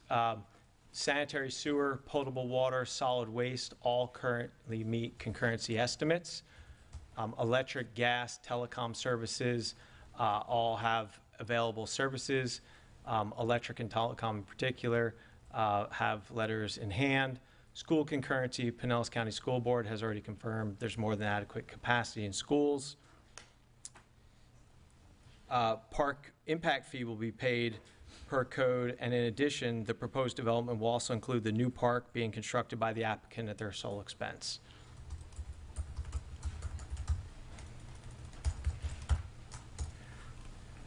We have secured and submitted into the record letters confirming the availability of all utilities in accordance with the city regulations. We will be again updating those during the site permitting process. So right now we can only do a preliminary concurrency estimate. We have to continue to do that until we get to final fixture counts, exact number of showers, toilets, et cetera. Exact sewer then is driven off that demand, and then we work through that process to reserve our concurrency at that time. It's also important to note that all of these, we hit on that piece. Transportation infrastructure. I think there's many examples here regarding the proposed improvements comply with this subsection. So we have, compared to the existing conditions or previous development on the project site, there will be a reduction in the number of driveway curb cuts. In the proposed development, there are 2 primary curb cuts, one for each respective building. That will be the main ingress-egress point for residents, as well as service and loading areas on site. This reduces potential conflict points with pedestrians, keeps the loading and service area vehicles from serving, that are serving this development from loading and unloading within the right-of-way. There's 3 designated loading and solid waste curb cuts in the development that are off the public right-of-way. We narrow travel lanes to act as traffic calming, enhancing the pedestrian experience, including stop conditions, ADA sidewalks. The sidewalk bulb outs are added so that the travel distance for a pedestrian walking across the street is not 30 or 40 feet, it's narrowed down to 24 feet. We propose traffic control improvements such as accessible ramps, crosswalks, stop bars, new signage, etc. Wider sidewalks in particular along Corey Avenue, the public promenade, much different than what you see currently out there, which is a pretty desolate area, a lot of really wide pavement, and not a lot of order to what's going on. So there's a lot of movement within vehicles, narrowing that down, creating traffic calming, making it much more inviting for pedestrians as we go through the process. Currently, what you see is a lot of lack of raised curbs, areas without sidewalk entirely. I'm pretty sure, and I haven't measured everything, but not much meets ADA accessibility. Lack of green space, lack of crosswalks, lack of defined on-street parking. So when Charlie's was there, it was pretty much a free-for-all, a lot of parking just kind of within the right-of-way up against the fences. And so, you know, with this proposed development, you have a lot of order that brings in defined spaces, defines where pedestrians should be, defines where vehicles should be as well. So with that, you know, the rendering you've seen before, but again, curb sidewalks, wider sidewalks, accessible ramps now meeting current ADA standards, narrower vehicle travel lanes with traffic calming. I think it's important to note one thing particular. When the travel lane is then divided with on-street parking and then the pedestrians are further away, it just enhances that pedestrian feeling when they're walking down a sidewalk, makes a much different buffer than you would if your sidewalk is immediately adjacent to a travel lane. Stormwater section 4.12A3. If I go back to the slide, I don't know if I need to. I mean, on Corey Avenue now, Corey Avenue Circle, as you see it today, the runoff from stormwater in a rain event sheet flows directly across the properties as they exist today into a couple of the curb inlets that exist if they're not blocked, bypasses it, goes down Bay Street, goes in all different areas. It's really not controlled or defined in any way. With what we're doing, and all of it predates any type of stormwater management system in the sense of treatment, attenuation, before it discharges into the bay or into the system, the city system at large.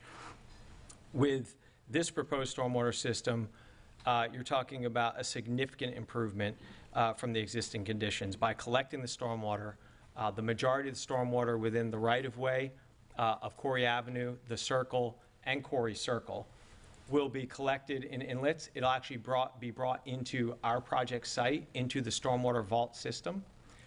The property itself will then also be brought into the stormwater vault system. It'll be treated, and then it'll be discharged out into Boca Ciega Bay.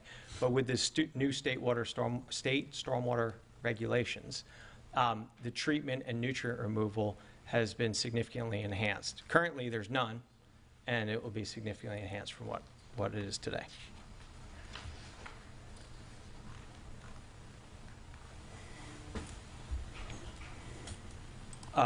Again, just another kind of important piece, and this is really, we take the city's code and criteria in, but in this case, the water management code criteria is more stringent. This is talking about the best management practices and nutrient removal and the new state stormwater regulations that come into effect in December All that will be part of this. Boca Ciega Bay is also a outstanding Florida water. So again, it has another heightened level of nutrient removal that we brought into effect, going from absolutely zero treatment to basically an OFW requirement is a significant enhancement in this process. Just a few kind of locations where, curbs overrun, grass grown in, sheet flows where it wants, the curb inlets, are pretty in disrepair. All of these things will be replaced as we work through this development and work on it. New storm pipes will be placed in the right-of-way, as well as connecting into our vault system, all bringing updated infrastructure, treatment, and significantly improving the stormwater system. I think an important aspect of this also is one of your components and one of the issues that you all have as a city is the capacity of your stormwater system is somewhat limited. You also have a lot of aging infrastructure within your stormwater system. And with that being said, this is taking that burden away from you. Significant amount of the water, any of the areas, and this includes Charlie's and Blue Parrot that weren't in the previous development, we're now taking that additional area as well, Corey Circle, as well as the previous development, and taking all of that into both stormwater vaults, treating them, and then discharging off into Boca Ciega Bay. Again, just kind of an illustration graphically showing that on-site stormwater vault in both buildings. So you have Building 1 and Building 2. You have all new city infrastructure within the city right-of-way, new seawalls including within the city right-of-way, as well as increased green space within the public right-of-way. So again, less stormwater in general, and then also treating it and discharging it off-site.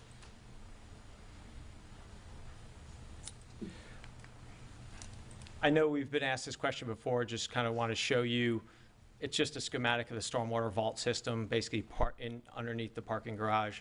We'll collect the water underneath there, then discharge it out through the seawall, but it all goes through multiple filtration systems as it works through that process, all part of the water management district criteria as we work through it. And this includes a good portion of the public right-of-way. So all of the area in green will be collected and then treated within the vault system under the buildings and then discharged off, same as the buildings and the podium level, as well as any of the ground level at grade within the proposed site. I did want to make it clear, though, there is a section in the red hatched area that does remain discharging to the city system, but that is a significant reduction from what currently runs the city system and won't be treated. Emergency management, and I think when we hit on this previously and before you, I think it's important that all of these buildings are built to a new code. That includes wind loadings, hurricane ratings, you have fire codes, and in addition, in this particular case, we're building a new seawall meeting FEMA standards. And with that, we're doing a conditional letter of map revision, which effectively we raise the seawall, okay? And then we actually lower the base flood elevation. I know that may sound a little odd. And so it allows us to interact more easily with the street, because one of the things is you want your restaurant, your retail to interact with the street. So by raising the seawall, we make it more flood proof, more resilient, but we also give it the ability to interact with the adjacent right-of-way, which makes it more pedestrian friendly for both the interaction with everyone. The seawall is not just, it's the entire perimeter. So it starts at the southern point where we have the seawall, works all the way around the southern property. Corey Avenue right-of-way is included, works around the northern property, and basically stops at the terminus of 75th Avenue right-of-way.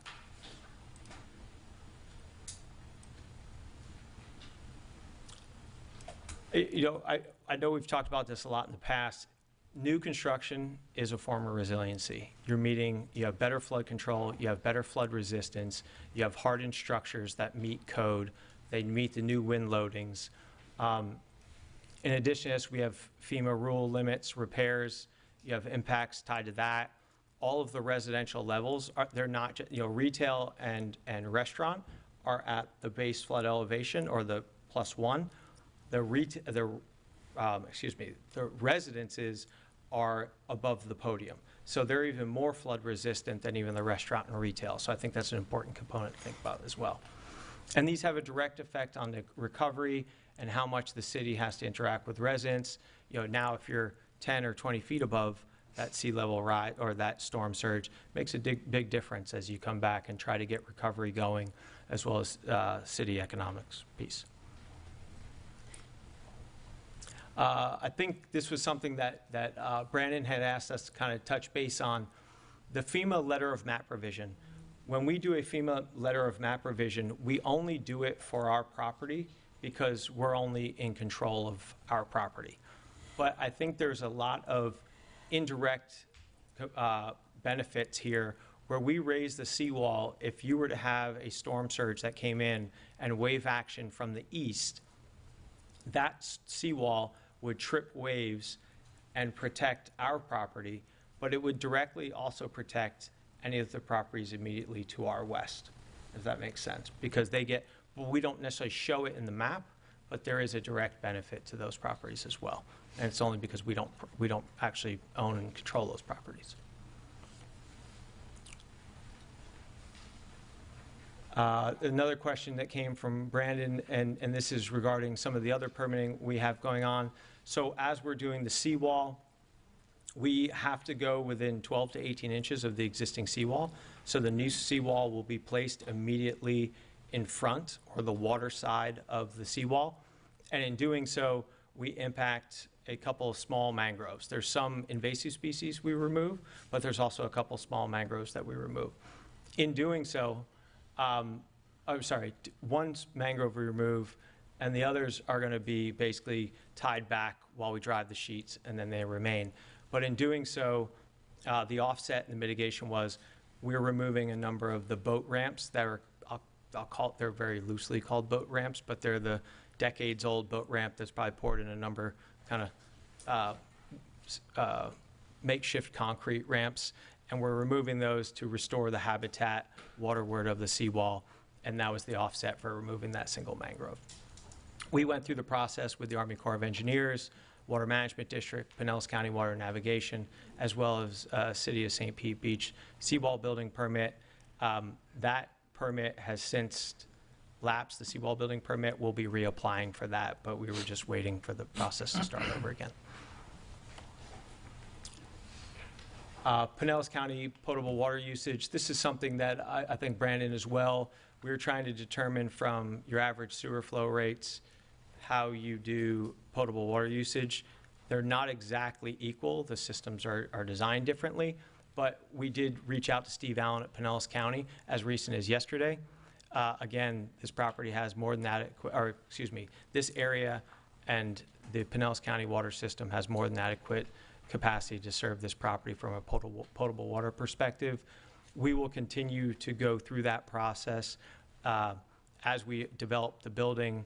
Water fixtures, the fixture counts will be applied for through Pinellas County, but there's no reason, especially with the reduction from 243 units to 133 units, that we should have any issues with that. And finally, in my professional expert opinion, as conditioned, the modified project is consistent with the applicable provisions of the Comprehensive Plan and Land Development Code.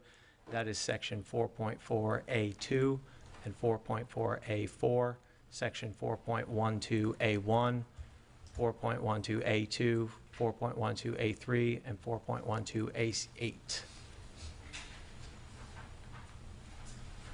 Thank you, Scott. Any questions, commissioners?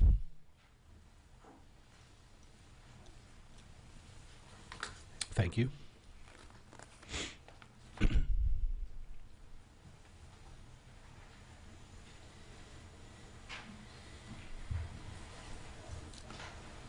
Good evening. My name is Ken Metcalf. I'm the Director of Planning and Development Services with Stearns Weaver Miller in Tallahassee. I have a background professional experience working really all over the state of Florida. I have a master's from Florida State University. I'm a certified planner. I've been doing this for about 40 years, about half of that in the public sector, about half of that in the private sector. So I can understand both perspectives, I think, pretty well. This is really going to kind of be a recap of what you've heard from our other experts. I thought they did a great job in summarizing consistency issues. So it kind of makes my job doing the recap pretty easy. I'm going to cover the statutory consistency requirement, get into a little bit of a detail about the legal standard, address compatibility, and then finally the code sections. You've already heard a summary of the development program, so I'm not going to spend time on that. As you've previously heard, we're in the SPA 1 land use category, also known as the Community Redevelopment District. This project's also within the downtown sub-district and then the TC2 character district. You've heard the 7 criteria already, these standards for conditional use review that are citywide. So I'm not going to read those, but you've heard that summary already.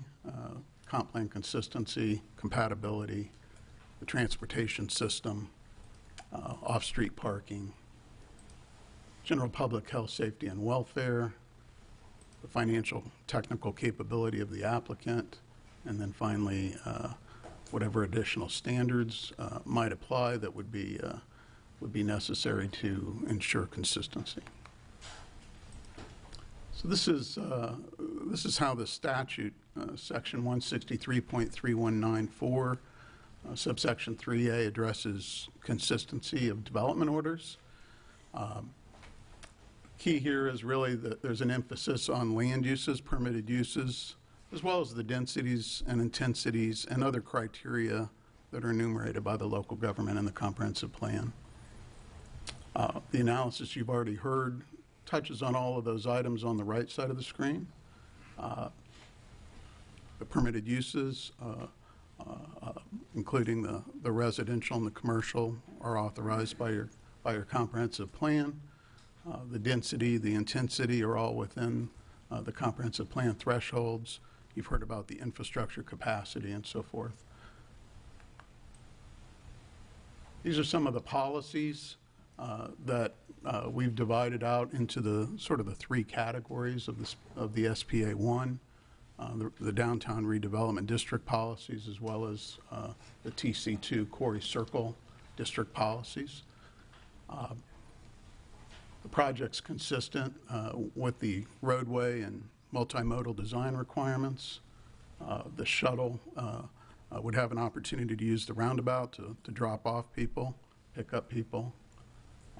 There's places that people can where they can enjoy the park and some of the uses on the property while they're waiting for the shuttle. So there's opportunities for shelter from the shade, or excuse me, from the sun, to get some shade. This project's consistent with all of the mixed-use requirements. It's also, from a design perspective, and I'm not going to delve into that, Bob did a great job in covering that, but in terms of the TC2, we're consistent with the design requirements for the storefront character, the retail and restaurant uses that are accessible from grade level. As you heard, that they've made some adjustments that they're pursuing for the LOMAR that allows better interaction at that street level. And of course, we're consistent with those standards for permitted uses. These are the numeric thresholds that you've heard about already. We're consistent with all of those. These are all as of right, other than the 25 units that we would draw down from the density pool. That's really the conditional use aspect. We're returning, again, 125 units to that pool that the city can then allocate for other types of residential development. We're consistent with the level of service standards and as well as the multimodal design requirements that you've heard about. The housing objective really targets or focuses on the idea of a suitable mix of housing. This is luxury housing for sure, but returning the 125 units provides the city with an opportunity to address other housing needs. Have plenty of infrastructure capacity, as you've heard about, transportation capacity. We meet the stormwater requirements that Scott went into in some detail, Florida landscaping requirements that our landscape architect discussed with you, the native landscaping, and then finally the level of service standards for recreation. There's some, similar requirements between the code and your comprehensive plan. Those code sections list those permitted uses that we've discussed. Same density FAR and ISR standards in the code as we have in the comprehensive plan. Site plan demonstrates consistency with the setbacks and the parking requirements. So that was the first section in the review criteria, the standards. The second one deals with compatibility. There's a state definition for that. Basically, it means that two uses can coexist over time without negatively impacting each other to such a degree that there would be friction or difficulty between the uses. In this case, this is a residential project in a residential area. It has the mixed use that your town vision plan calls for. So we're consistent from a compatibility standpoint. And I will say that, the town's approach essentially addressed compatibility by the way you dealt with your zoning. And so you've allowed as of right uses, the 86-foot building heights within this area, recognizing this is kind of a unique situation with the kind of a peninsula piece of property, if you will. It's really ideally situated from a compatibility standpoint to mitigate impacts potentially to the neighbors.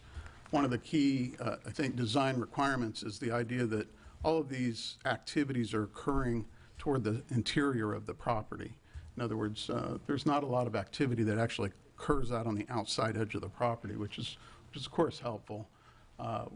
Your setbacks require a step back as for building height. As building height increases, you step back the setbacks.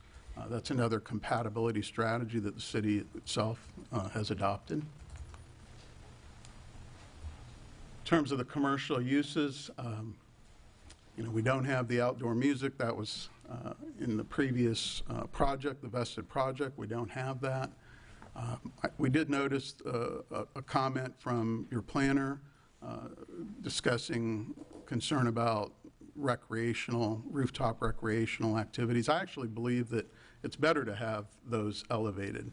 There'll be less noise impact on the neighbors by having them elevated, but really all we're talking about here is kids yelling at the swimming pool. That can happen on any residential project. Kids playing in their backyards. Residential to residential has always been recognized as a compatible condition, so I'm not concerned about the idea that we have recreational activities that might generate some noise. That will be very minor. The parking structure, it's designed to avoid any impacts on neighbors. Lighting will be to code and reduce glare. Interior locations will minimize impacts in terms of odors. Of course, the boat slips are compatible. You've already heard it in some detail about the traffic. Shouldn't be any neighborhood issues with this project in terms of traffic impacts. The compatibility with existing public facilities under construction is really not applicable. Compatibility with existing public facilities, in this case, we're adding landscaping to your park, sodding it, really, I think, making it a complementary use to the mixed-use project. These are the remaining criteria under Section 4.4A2. Again, transportation and parking are satisfied. I think the health, safety, and welfare is addressed by returning those 125 units to the density pool. This will really be a transformative project. I mean, I think it's important to think about the idea that the old project would have had, the vested project that is, would have had the transmission business right there at the gateway, right there at the middle of the project. But that's the first thing you would see going forward. And now that's going to be changed to a beautiful retail building, very walkable. Of course, you've heard about Coulter's financial capability in executing these kind of impressive luxury resort mixed-use projects, and then finally the substantial public benefits that you've heard about. The last section, 4.12a, again, you've heard the standard no unreasonably or disproportionately negative impacts on adjacent or nearby properties. We've covered all of these topics already. I'm not going to go back through them. Our experts, I think, provided sufficient testimony. So I'm just kind of recapping. These are the other requirements. Again, all of those have been addressed, as you've heard from our experts, in more detail. The last section in terms of 4.12d, evaluating this project in relation really to the vested project. It's really a reduction in impact across the board. And I think it's important to recognize that we're only drawing down 25 units from the pool. So as we really balance the many public benefits that are being provided, funded by Coulter, it's not a close call in my mind at all. This is an impressive list of public benefits funded by Coulter for a very modest reduction or drawdown from the pool, from the density pool. It supports the Corey Avenue Vision Plan. Again, I think that Coulter's commitment in acquiring the Blue Parrot site and the transmission business property is really a major improvement compared to the previous project. It's going to eliminate that unsightly view that everyone had. It's going to be a very nice gateway project for the city. It eliminates the surface parking lot. So in many ways, it implements the town's vision. So again, like the others, my professional opinion, as conditioned, the modified project is consistent with the comprehensive plan. It's compatible with the surrounding area. It's consistent and satisfied code sections 4.4A1, 4.4A2, 4.4A4, 4.4A5, 4.4A7, 4.12A, and A1, 4.12A4, 4.12A6, and 4.12D. And with that, I'll take any questions. Commissioners? Thank you. If you'll go back to the benefits section, please.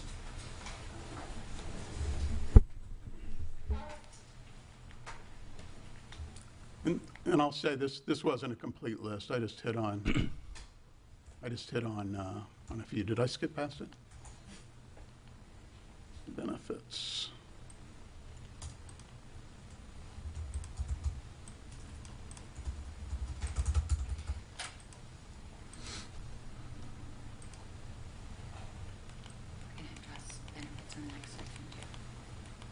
There we go. Sorry.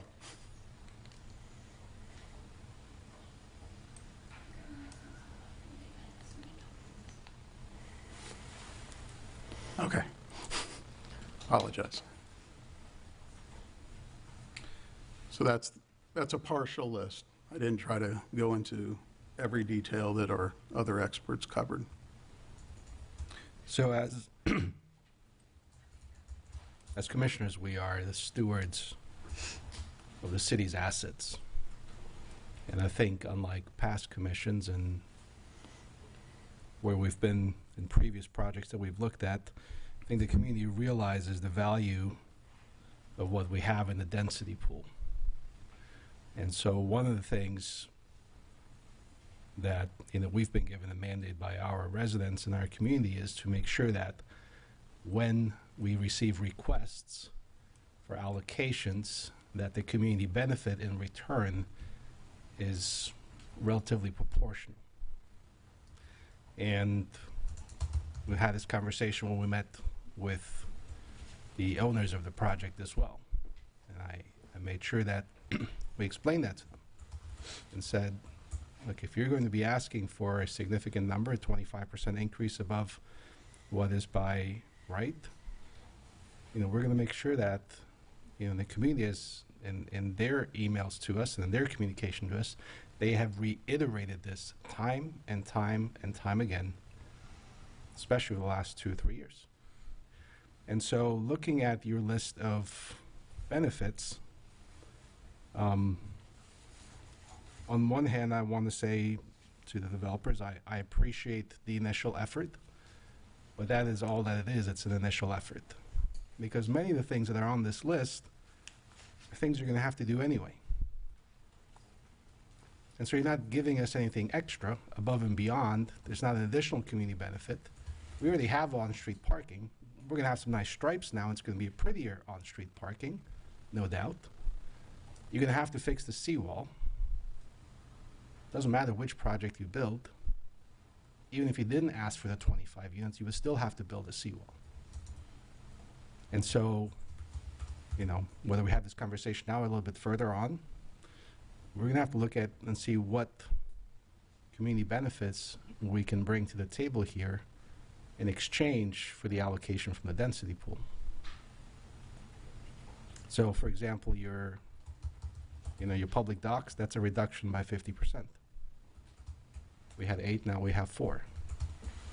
We have no public, the captain was here earlier. I'm not saying I agree with him or I disagree with him, but just the general statement, there's no access, there's no public access for a water taxi, for example. So if you wanted to have some traffic calming, if you wanted to offset some of the potential traffic that's going to be done by an increase of 133 units, call it 2 cars per household, right?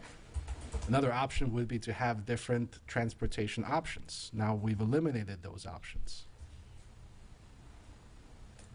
So, you're going to have to do landscaping no matter what you put there.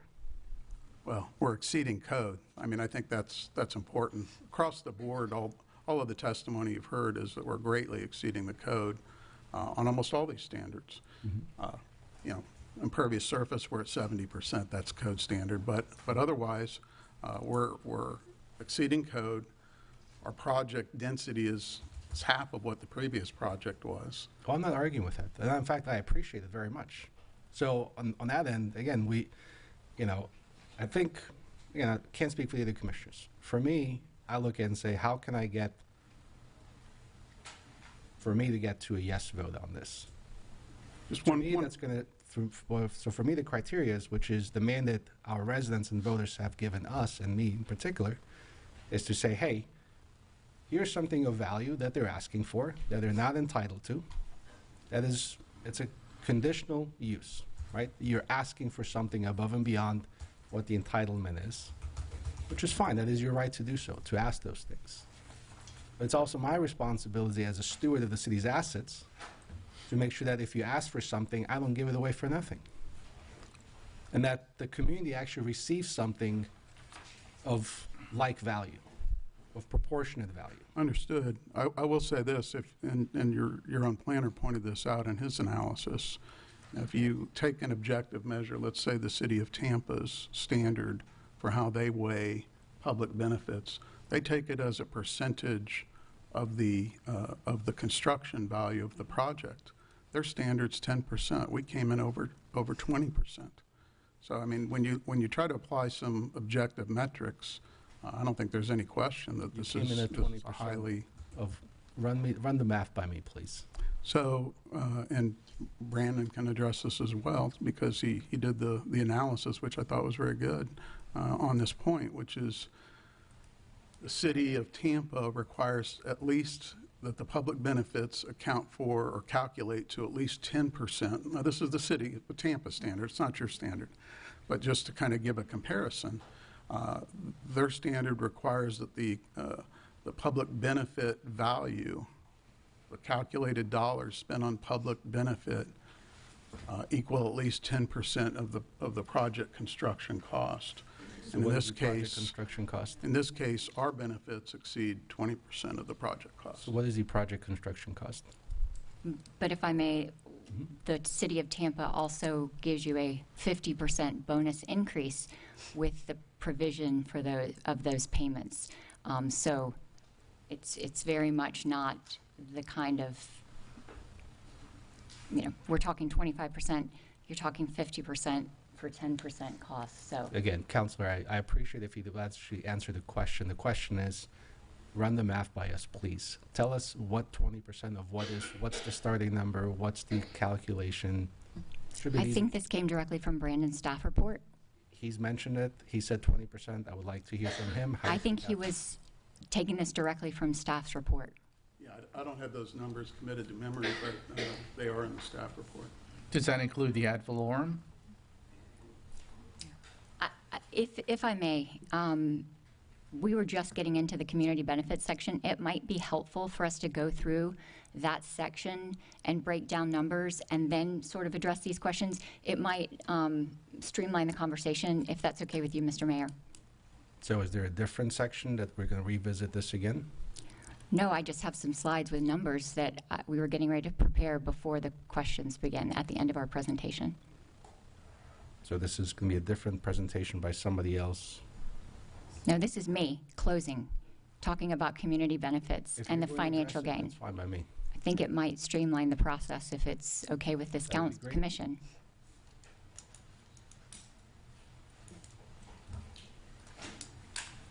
For the record, Elise Batzel.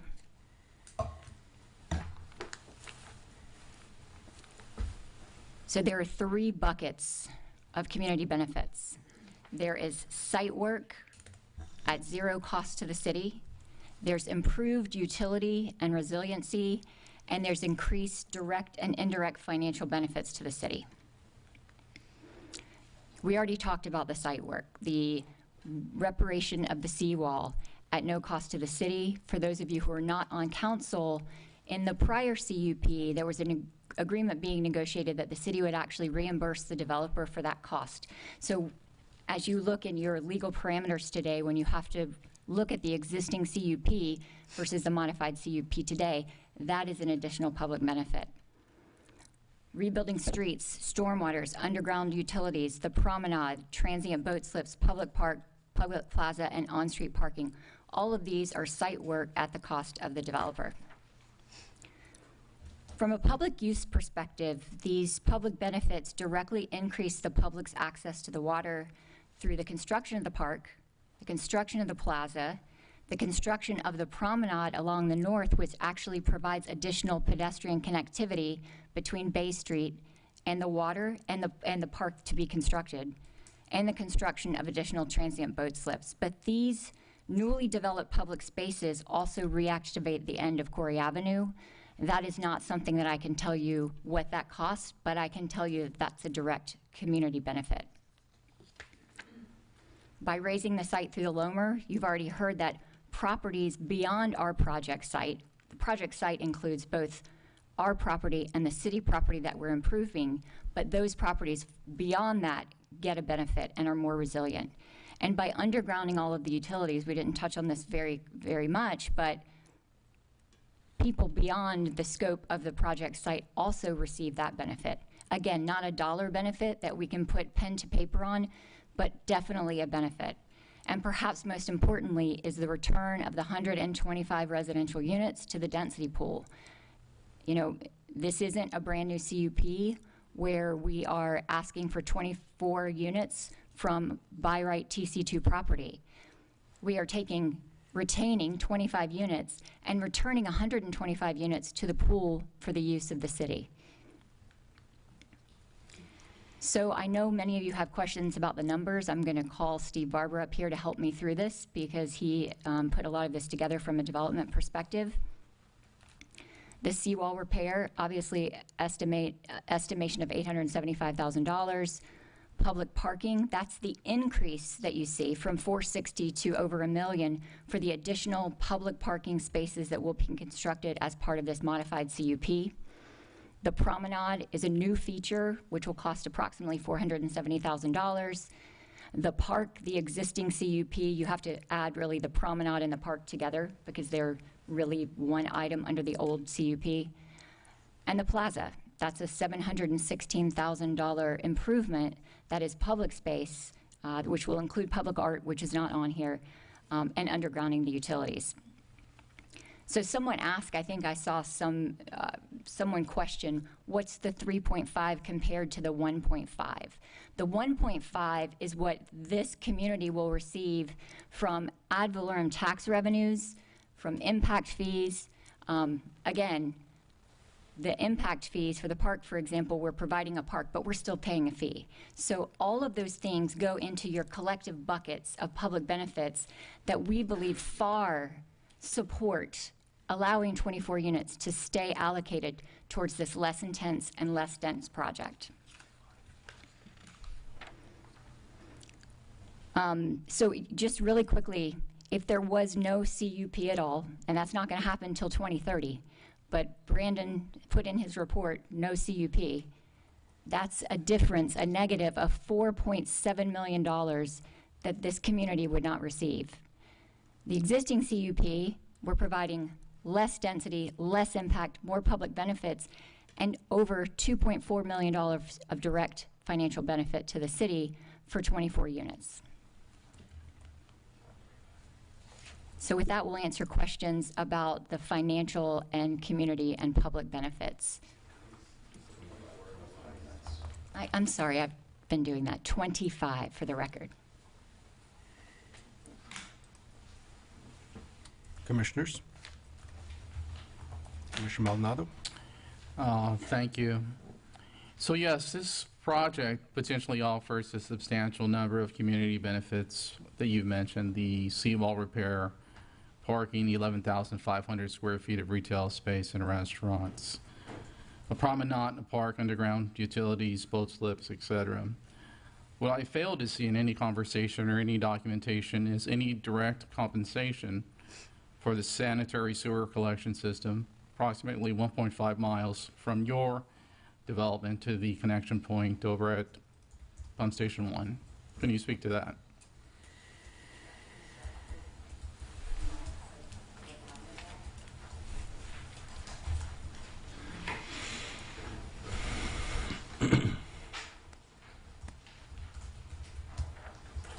Actually, it should be in here, right? Okay. Can I? Oh. Can we get the overhead, please? Yeah, yes, ma'am. Scott Gilner again for the record with Kimley Horn & Associates, civil engineer. So on this screen is what I believe is the latest, I'm looking back at 2023. And this, is it possible to zoom in? I'm going to kind of move it to the middle, if you can hear me. Keep going and going. Hopefully you can get to the color codes. I'm going to correct you slightly, Commissioner. It's about 3,900 feet from our point of connection in Boca Ciega to Pump Station 1. The red section from effectively Bay Street and Corey Avenue to Boca Ciega, we're replacing as part of our cost for the development anyway. So there's about an 800+ foot segment that was going to be replaced as part of the infrastructure that we were going to do. Then there's about another 3,900 feet. Of that, and I believe you're in the middle of a CCTV inspection process right now, but a number of these segments, if we were to zoom in, the sections that are green have already been lined. So sections of that gravity sewer main have already been lined.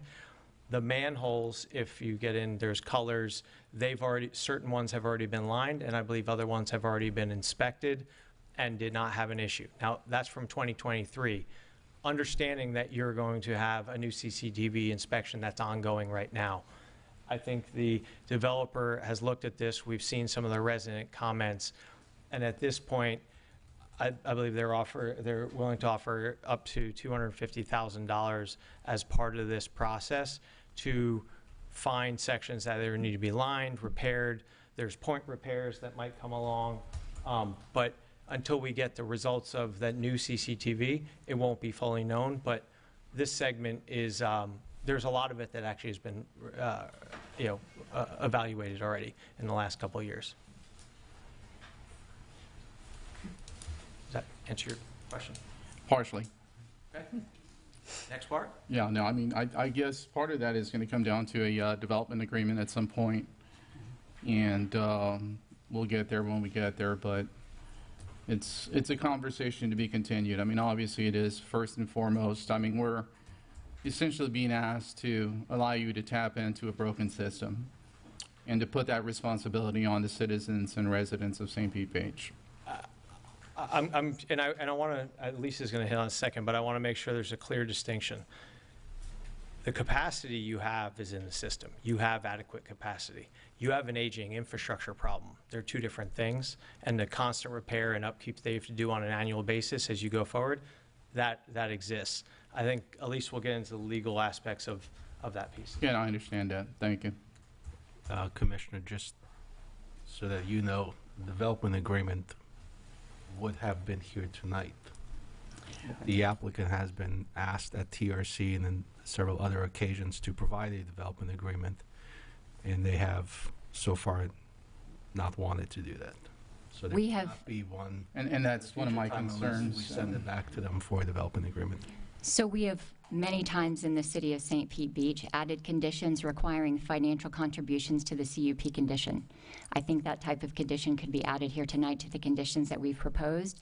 It would lock us in. It would become a condition of our CUP. And if you look under condition number 27 that is proposed, if we don't comply with that condition, the city commission has the ability to go in and vote on removing or revoking our CUP. So that is a viable binding document. I don't know why we would enter into 163 development agreement to offer to pay you money, because we never do.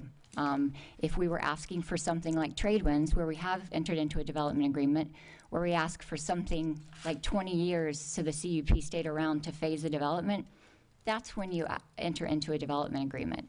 All of the other issues that we've talked about and the conditions can appropriately be put into the CUP conditions and have traditionally by the city. I do want to bring up one thing. The developer just offered to make a payment. That is a viable payment for fixing the rest based on their engineer's estimate from their development all the way up to Pump Station 1.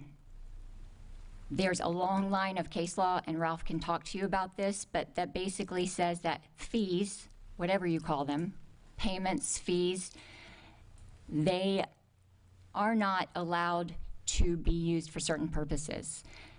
They are allowed to pay for the reasonable anticipated cost of expansion versus the prohibition of using the fees for paying for the existing system.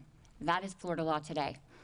It's also Florida law that the cost of new facilities should be borne by new users to the extent that that new use requires new facilities. And this is really important, but only to the extent that but only to the extent that when new facilities have to be built, you look to those new users, but you may not look to them for capital, because that gives old users a windfall, and it is prohibited under Florida law. So whatever you call it here, we're offering to pay it, but I also want everyone to understand that it is above and beyond what is technically legally required. But we have offered to pay it as a way to move forward with a conditional use permit, and I just want to put that onto the record. I think we're calling it a community benefit. Anything but impact fees. Certainly. It doesn't matter under Florida law what you call it. in layman's Connection terms. fee, Thank you. right. Commissioners? I had a couple questions in regards to the fire truck and the fire truck pad and its access. I believe there was a statement from our fire chief that said any parking pad need to be, hard packed. It couldn't be grass. Is that correct? Sure. Yep. Okay, so how many pads are there and where are they? See if I can get back to a jump through. Let me see if it settles. Does this have a pointer? I think you can probably go to the, you have the, what is it, the turning? Oh. The auto turn? That was loading, but I can still just grab it from there. Let me bear with me for a sec. I think I gotta skip through.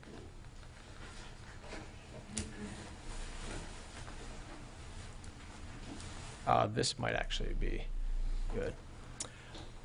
So the majority of the fire truck access is actually from the public right-of-way, so it would be within the roads.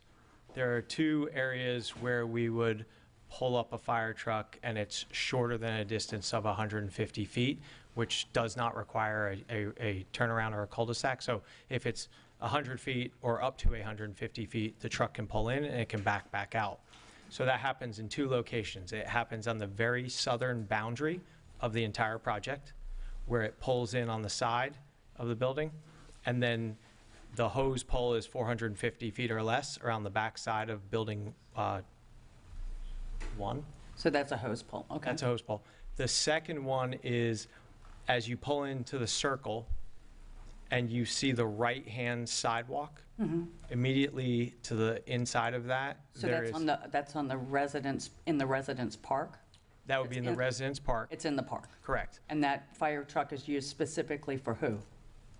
For the fire truck as well as the Duke Energy vaults that exist there. It's So used gonna be specifically for your development, correct?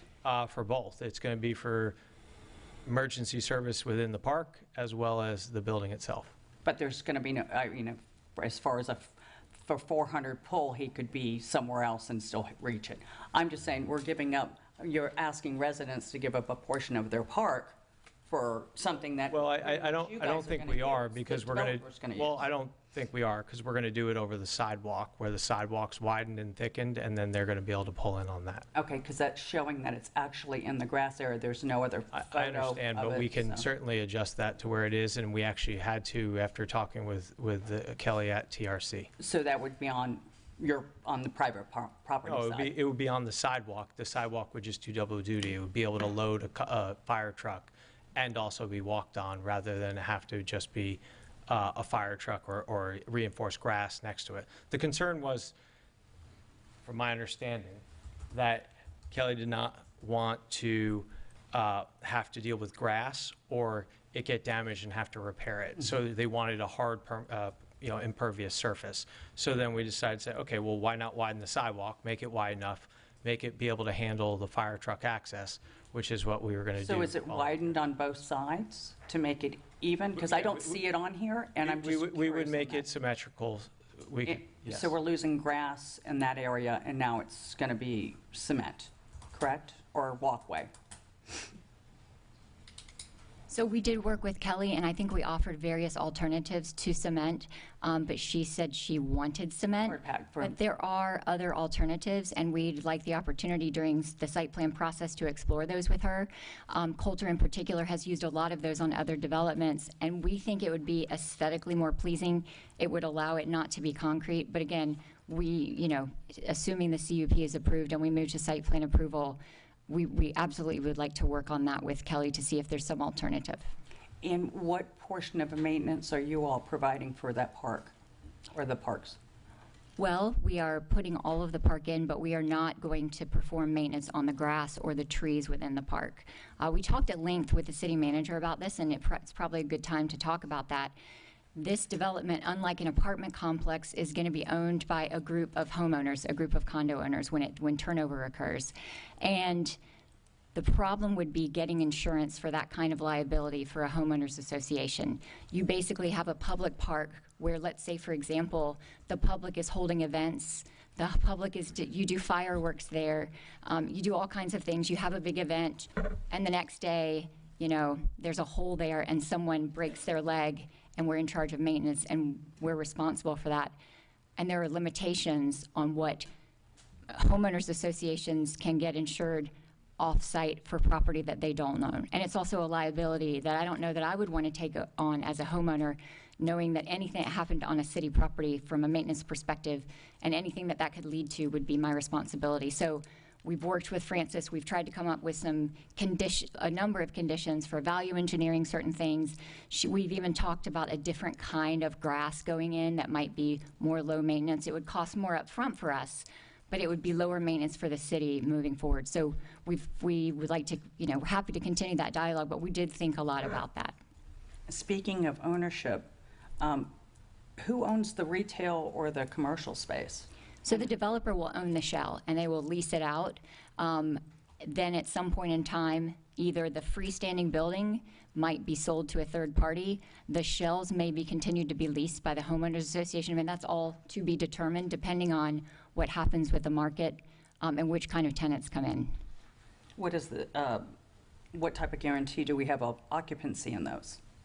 Anything at all? Well, I mean, I think that you get a built-out shell, and the hope is just like all the businesses up and down Corey, you have a brand-new space, and you have 133 upper-end financial folks that are living there. I know that I can tell you personally, we're getting brokers for restaurants and retail calling me, asking for their information all the time. They cannot wait. They're like, who's getting in on the restaurant? Let me broker this out. So I think there's going to be a lot of interest. With respect to guarantees, Brian might be able to speak to this more, but a lot of that is based on the market. But you ask us, and the community asked us during their original CUP, that you said you wanted mixed-use components. So we provided mixed-use components in all of the buildings, with the exception of the retail, that obviously is horizontally mixed-use. Well, it's a requirement to be at the mixed use in that area. So is there a restaurant now over in the Dewey, down on the bottom? Or is that still empty? It's empty because we went out of business because of the hurricane. So yes. Well, same potential as something over here. I'm just. Of course, and now you're going to have a more resilient seawall, and it'll be raised, and you're going to have more resilient buildings. So hopefully the same thing won't occur. But we can't, I can't guarantee you that at every moment there's going to be someone in any building in the city. I can't guarantee you that if you build a single-family home, someone's going to live there. All I can tell you is that Coulter builds these projects all over. They do very well. They know how to pick locations. They know how to build it so that the residents come. And as you know, rooftops bring retail and restaurants. When the people come, that's when people want to come from a commercial perspective, because it's a built-in clientele and patrons for the businesses that you're building. This is a closed rooftop, though. I mean, it's for their own residents. It's not going to be outside. It's a term of art. Rooftops meaning homes or residents bring retail. It's just a saying that we say. When the people come, that's when the commercial comes. But you may have gotten additional inquiries. I'm only telling you ones that I've received because my name is on a lot of the papers that I have forwarded. So, Steve, I don't know if you want to talk about any interest.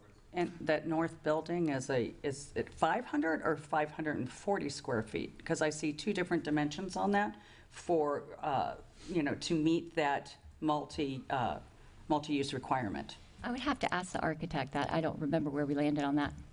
That's not very big. The commercial and the mezzanine. It's less than 500. That's the max.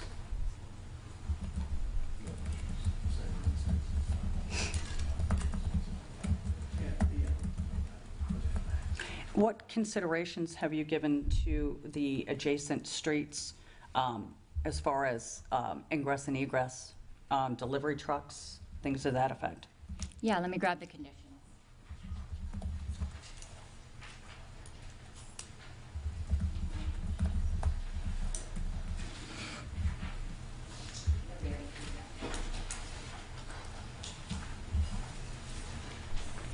So we have included hours of operation regulations similar to what you have.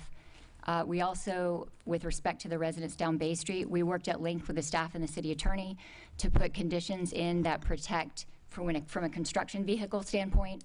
We went so far as to saying that we're actually going to write it into our general contractor contract where the trucks can go and when, and we're going to post those regulations on site. We have thought about these things. And deliveries as well? The deliveries would need to be in there for your restaurant?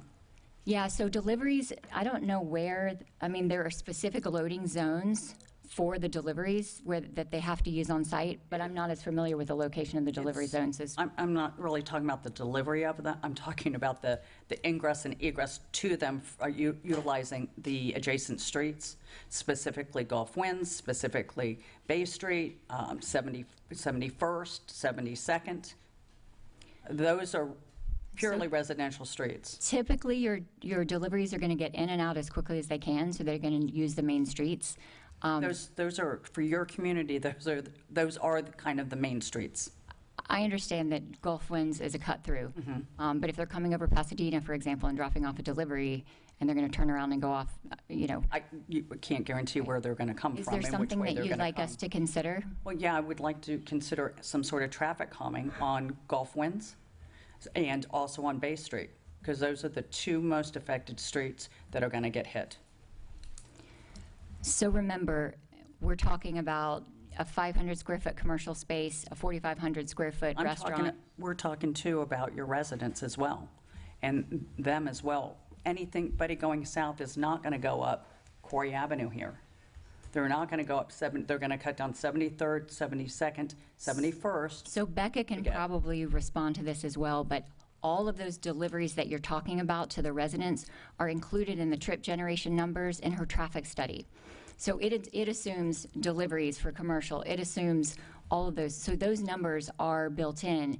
And as she provided the trip, what do you call it, Becca, where it shows where different things, this trip just distribution, and she can speak more to the actual trip distribution, but it does not show that, trip distribution models show where people go. And while the residents may cut through there, those folks are going to take the most direct route possible to get where they need to go. Right, so your residents will go up Bay Street, up to Gulf Winds, and take Gulf Winds to go south. We'll have 82 less trips going at the peak hours. Well, it's all kind of relative to how much you sell, and you've got 3 bedrooms versus a single studio. There's a lot of variables there in regards to that. So the difference is not huge, but on the weekends it is. I mean, it's much bigger than when we're sitting here talking about reality versus what you have to do per what the standard is. That's one thing, but the reality on this beach is something else. And I'm talking about reality for the residents that live in those areas and what's going to happen to them without any sort of traffic calming. So when we take a break, we will talk and come back with something related to traffic calming. I think your request is for us to do some sort of traffic calming. Yes, it is. Okay, we heard you. Commissioner Resnicki? Just to kind of follow up before my question, but just because it triggered something while Commissioner Robinson was talking about traffic calming. And I'm looking at what goes on currently in the city and where complaints come from. When residents are reaching out to a commissioner or to the city because there's now a problem. And I'll use the Don Cesar neighborhood as an example because we had, thinking of new development in the most recent times, which is not much in our city, but the Samora was built, right? I remember. And the big thing that happened for the residents who live on Casablanca and East Maritana and Gulf, but precisely those 2 residential streets was deliveries, times of deliveries, and cutting through the neighborhood. So they implemented way after development, signs, no trucks to cut through. Now they're still cutting through, which is the problem. We'd be happy to put signs. We've had one-way streets placed on East Maritana so people don't make a right turn from the Bayway into the neighborhood. But I guess what I'm saying is, because I know there's residents too that complain about speed bumps. Nobody wants a speed bump and where to put a speed bump. But when you narrow a road, let's just say the entrance to a road, or when you make it more difficult for, let's say, a truck to take that shortcut, even though the sign says no trucks are to travel through the neighborhood, I would like for that kind of thought to be going through, because it's what's going to happen to the neighborhood. You're going to get a lot of trucks cutting through, even though they're not supposed to. So maybe through experience and what you've seen in other places, what works could be suggested or helped to convey. So, Yeah, but we now made a to my note. We'll want to talk with our team just a little bit when we take a break, Yep. so that we're getting you actual, accurate information. Absolutely. So now to my questions, or like for some of my thoughts and what people have mentioned. First, I wanted to give great accolades to Brandon Barry, because this is not the first CUP that I read, but in reading the staff report that he put together, it was the first time I saw the collective whole without putting names. Like, was it the residents who talked about it? Was it a commissioner that asked for this? Or was it the mayor? Was it the manager? It was really well put together to see how he collected all of the community's thoughts and questions and concerns to the applicant. So I Agreed. wanted to give him praise for that. But with that, I did see in that staff report a lot of questions that still have a lot of question marks, or things that the staff would like to be addressed based off of all the community input. And one that I saw that it's big, and parks is a big thing, environment, and some of you who know me, who've talked about landscaping and stormwater and so forth. When you read the vision plan for Quarry, right, and having anchors and having a park, the park, to me, we keep saying park, but the park is not defined. And I'm going to simplify it by saying this. It looks beautiful because it looks like a beautiful street end, a beautiful cul-de-sac, a beautiful end to the development. But I do not see or hear what is the draw for the community, for the public, to go to this park. What is being offered? There's no indication of what the park name would be. Not that I'm asking you all to pick the name. We could pick a name. But just to give you an idea of how... Park? Pardon? I'm kidding. Yeah.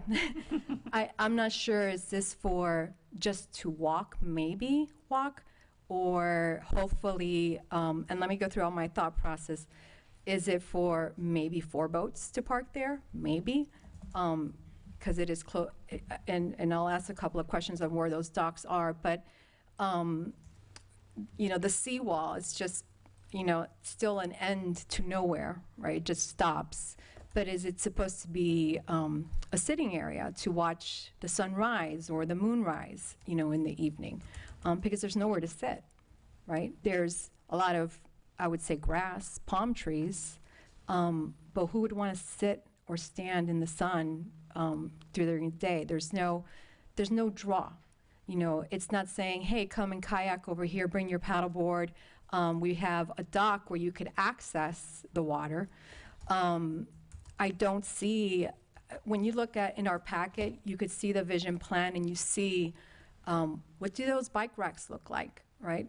We want it's written in there to have a coastal vibe, and I'm not saying it has to be the fish bike racks pictures that you see in that vision plan, but there was a desire from the community to have a park, something that would draw people, and I don't see that. I see a big, in comparison to the Vested project, you have way more green space in that Vested project than having this big circle is it for people on their rollerblades to go in circles around, the promenade? Is it for bikers to go in circles? It doesn't say other than this is a grand entrance for these 3 towers for people to drop off their gas or come home or whatever it may be. I don't see the draw. I know we have a walkway and I'm pointing because you have the picture here, of the north building where you can do a walk around. And there was questions from the staff, there's stucco walls, there's nothing on the walls, which I find quite concerning that nobody wants to put something on the walls when that's a dead zone, right? A potential for problems in the future when the people who own these condominiums are upset that they might not look as pretty, and I don't want to jinx and say there'll be graffiti, but it's a possibility, right? When there's nothing there, it doesn't give you anything other than what I see is a lot of headache to the city. The 4 docks you mentioned were I guess they're the ones that are the closest to the bridge. Is that correct? The northern, yes, the northern docks. And I'm talking about the public, Yes, slips. transient boat slips, yes, ma'am. What were the public slips in the vested project? Where were they? The north, the same on the same side, location. but there were 8 consecutive together. There were 8. correct? And is the design of these docks the same as the vested project, or have they been modified? Yes, so there is a existing SwiftMud ERP permit for the construction of the docks. The configuration of the docks is exactly the same. The permit was in process. Coulter purchased the property. Coulter finished out that permitting if it wasn't already finished, and then had to assume the submerged land leases as well as part of their transaction. But the configuration is exactly the same. It's exactly as shown. And maybe for some reason I thought that the vested project had a different dock configuration of slips. No, ma'am. No? They were the same? Okay. They were the same.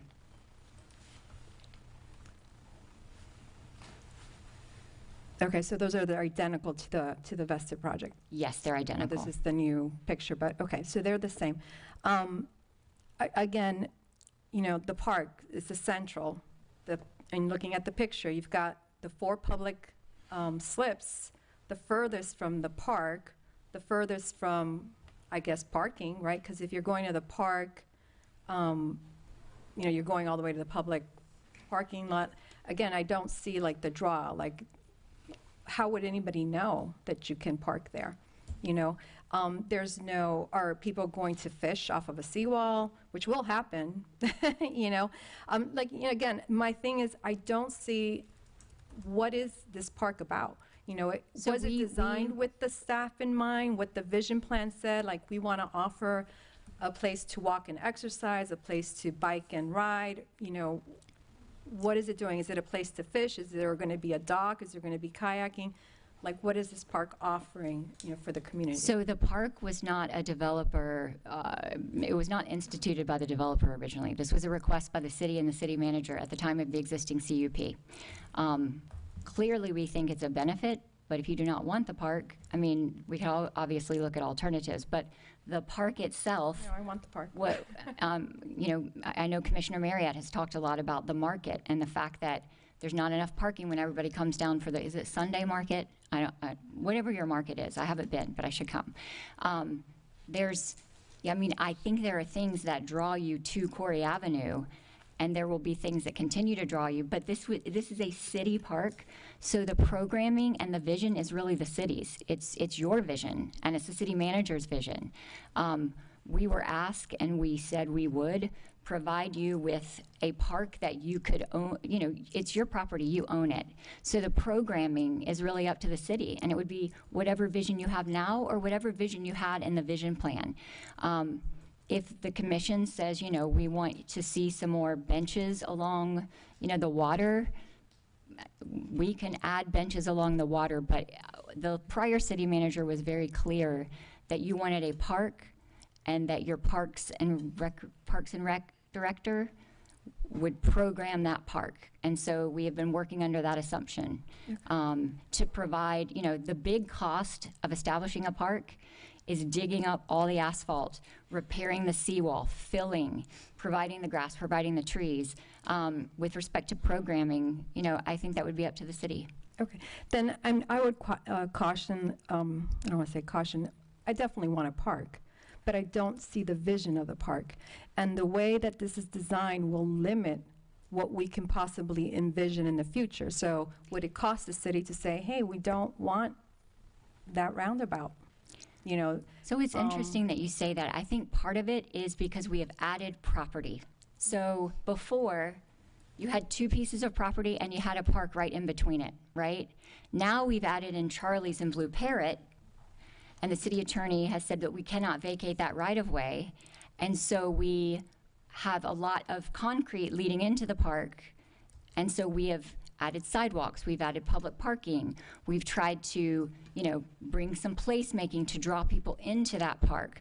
But if you take away the Charlies and you push that project down a little bit, you'll see that the project before, it's not that the park is that much smaller, it's that we've added property to the park, so it appears to be, it appears that you have to go through more to get there.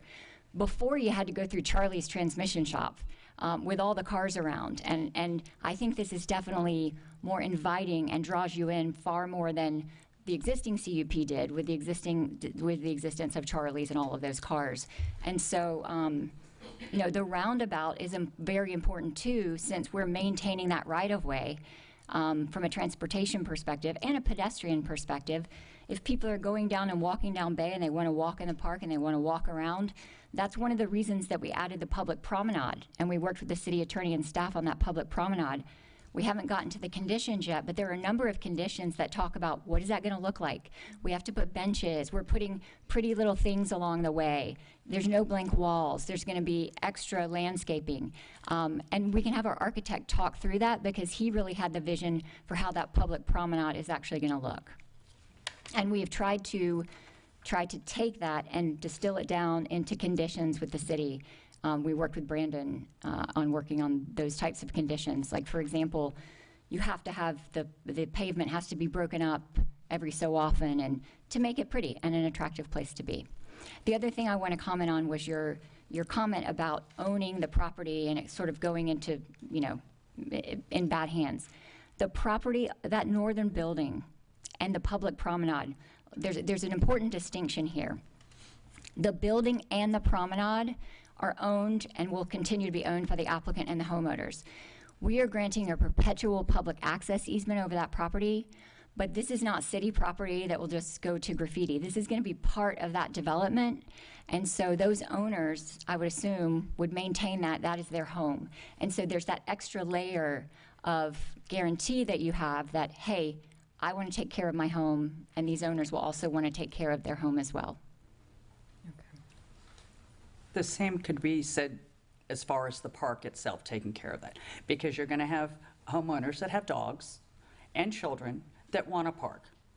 So it really serves that purpose for your potential residents as well, or our new potential residents. They'll absolutely get a benefit. And you know, it's disappointing not to see any sort of kayak or paddleboard launch area in the public side of things to help as well draw. And I know that originally too, there was the request for connecting the two parks underneath the bridge, and that we don't see that on here as well. Well, that's also in the conditions. So we have drafted a condition. We modified it together. There is a condition that says that to the extent that you do get funding and it's designed and engineered, we would work with the city attorney. We will go ahead and grant an easement to you now so that you have it. But if you determine that that boardwalk is constructed and you actually construct it, then it requires us to work with the city attorney to relocate that to an acceptable place, because we don't have permits for that yet. So it might move, it might be a little closer to the bridge, it might be closer to the public park. So we have thought about that and we've contemplated it in the conditions that we're presenting to you. Where is the survey in this application? The survey was presented as part of the application to Brandon, and he has the survey. Okay, because usually we get to see a copy of that as well. We can submit one into the record. Would you add that, please? One last question for the seawall. They mentioned the cost was $875. Are we talking about all the seawall or just that city? So how much per linear foot is a seawall?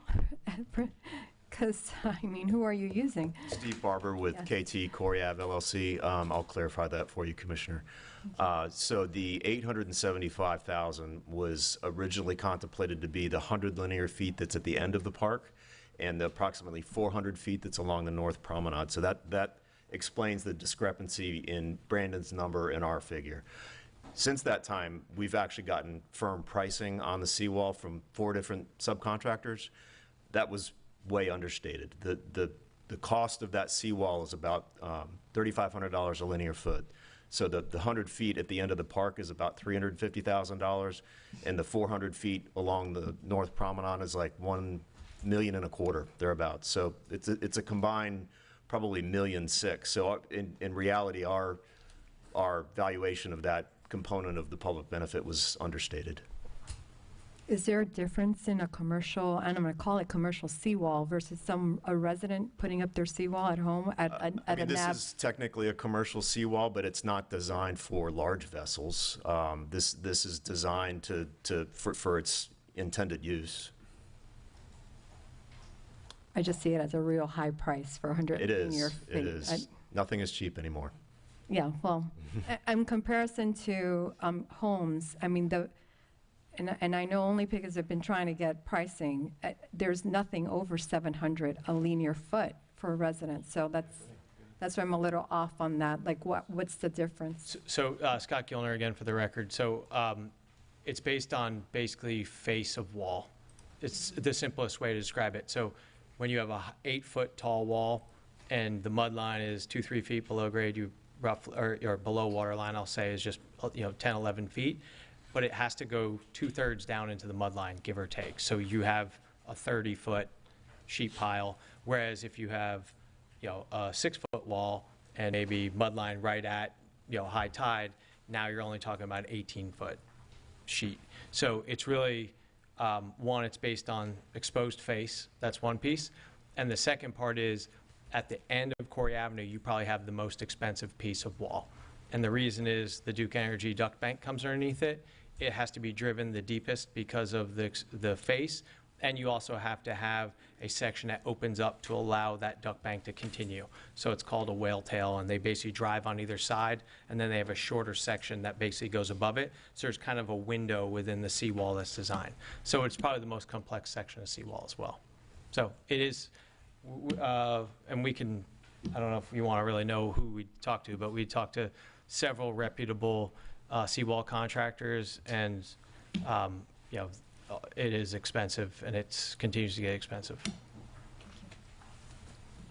Commissioner Robinson? Oh, I'm sorry. Had that still on. Sorry about that.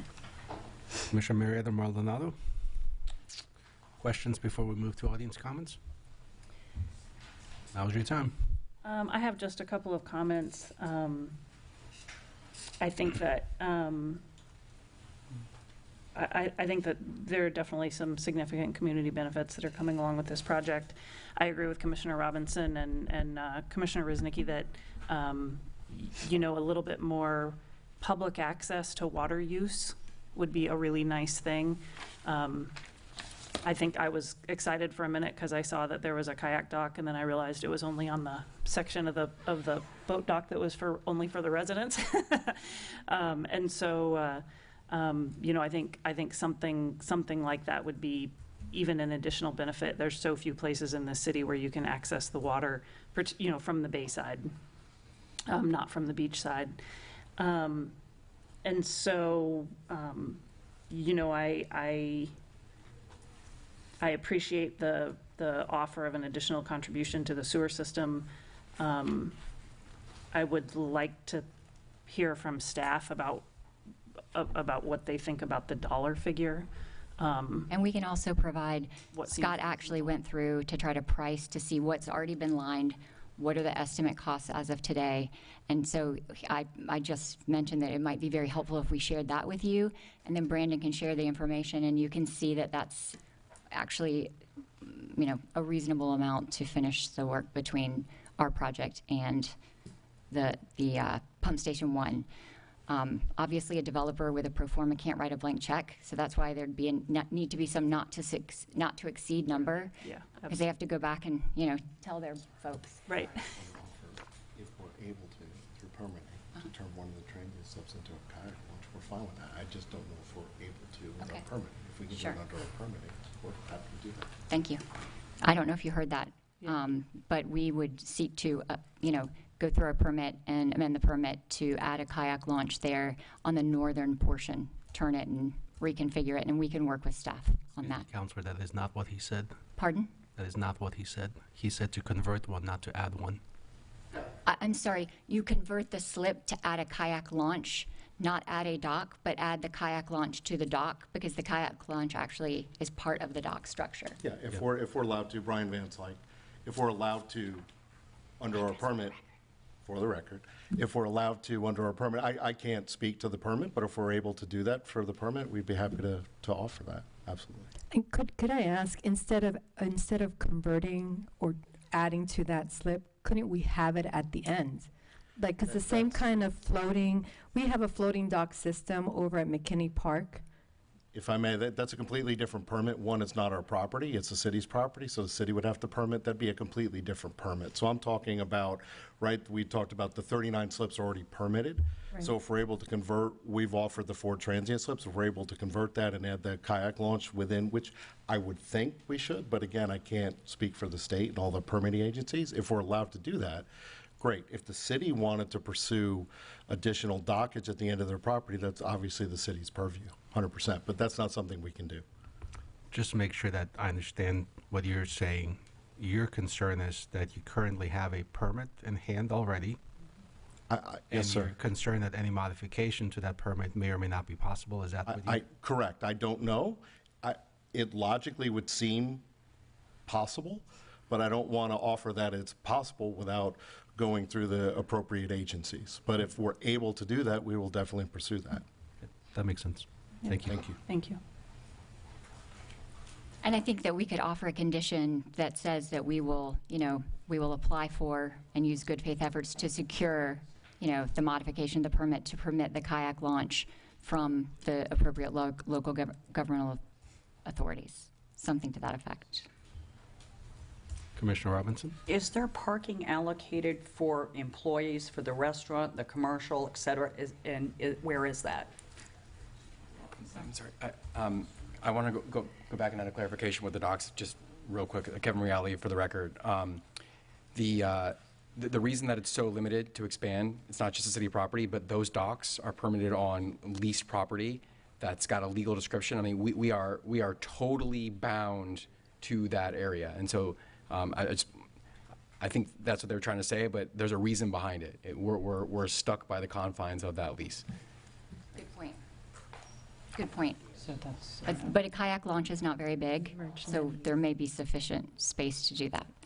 I'm sorry, I lost my train of thought there. Parking for employees? Oh, yes. So I don't know that the parking, Bob? Where'd Bob go? Or we're early.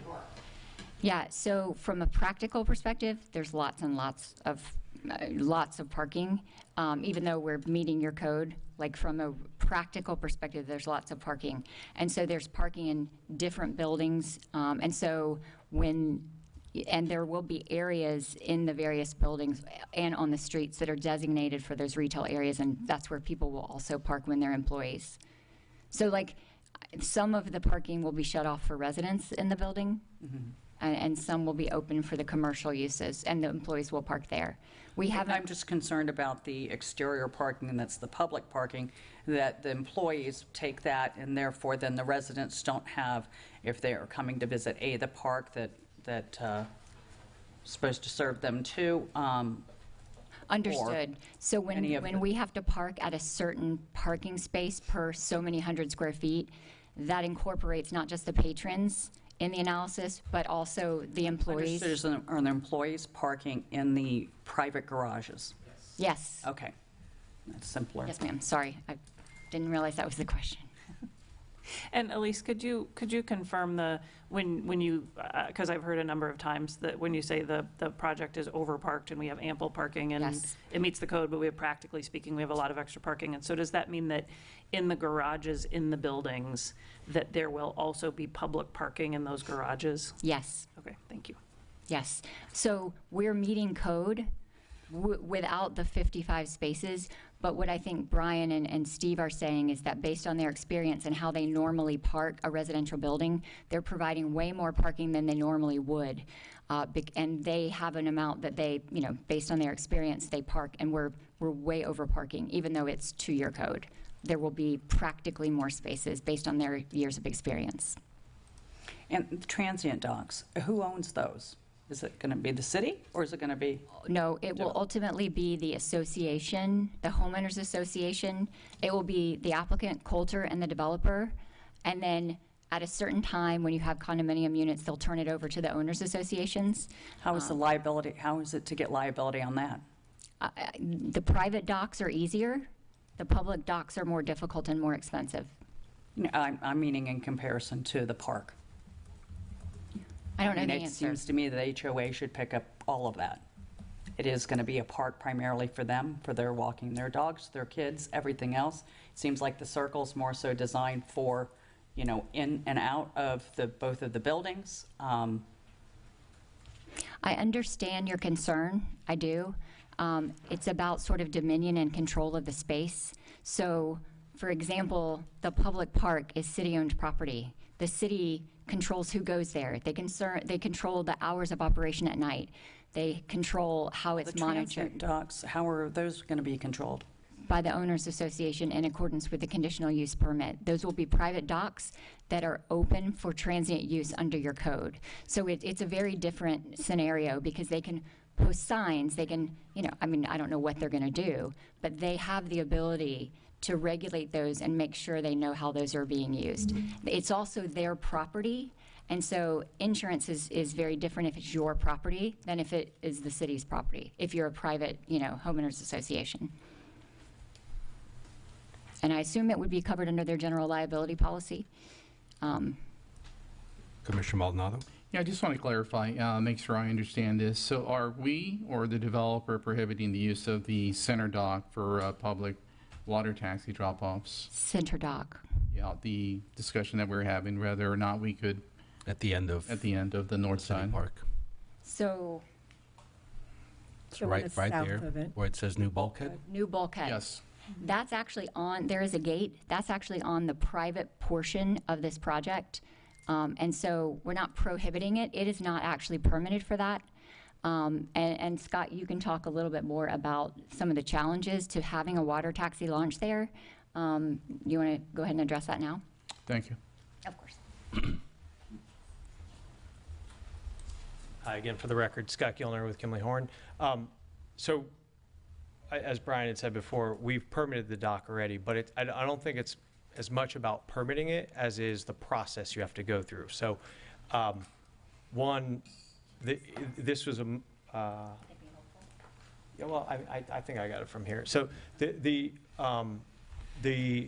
process is the U.S. Army Corps of Engineers, because you have the channel under the bridge, U.S. Fish and Wildlife, Florida Fish and Wildlife, the Water Management District, Pinellas County Water and Navigation.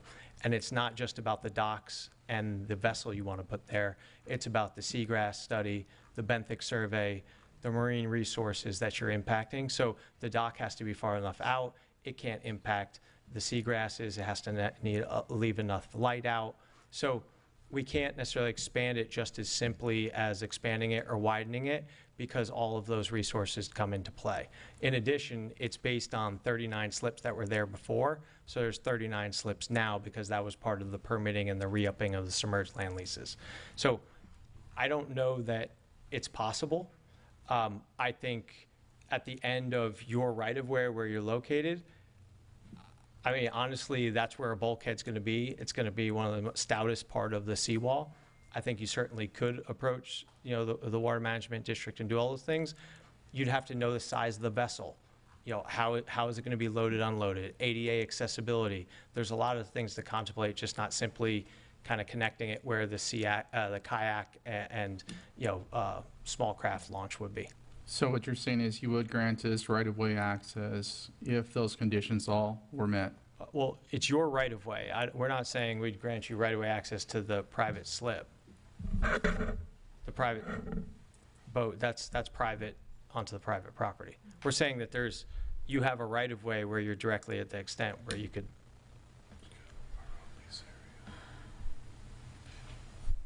Thank you, Scott. Commissioner Robinson? I'm going to circle back to maintenance fees. Isn't it possible that the HOA can pay the city for maintenance on the park? Well, they don't exist yet. Understood, but we're writing a CUP, right? Yeah. Conditional uses and. I understand. And so one of the things that I think has been very difficult for the developer of a condominium is to think about things that prohibit or hamstring owners associations in the future. There's a certain, you know, amount of assessments that make those unmarketable units. And I can't speak to that. It's probably more appropriate that like Steve or Brian do, but the maintenance of that park, let me give you an example of what we talked about with the city manager. You guys have a big concert in the park, right? Every bit of sod, you know, there's a rage out there, and every bit of sod is torn up. It just doesn't seem appropriate for a homeowners association to have to come in and maintain a park that is a city park that they are not in control of. We don't have any idea what's going to happen out on that park, and no control over it. And so it's not the maintenance issues themselves, there are liability issues, and it's a cost issue for the ultimate homeowners association. Building the park is something that a developer can do, and they can say, this is what we're doing for the city. And that's why we've tried to put together a package of public benefits that the developer, not the homeowners association, can provide to the city as part of the development, right? How do we provide this package of benefits that's, you know, then you provide you say, yes, this is value for these 24 units. But we do hesitate, and we have real grave concerns about putting costs on an ultimate homeowners association. It's harder to sell units when you do that. There's just business reasons why that's really difficult. Understood, but again, the park really is, you know, it's their view. You know, it's their gateway into their luxury condos as well.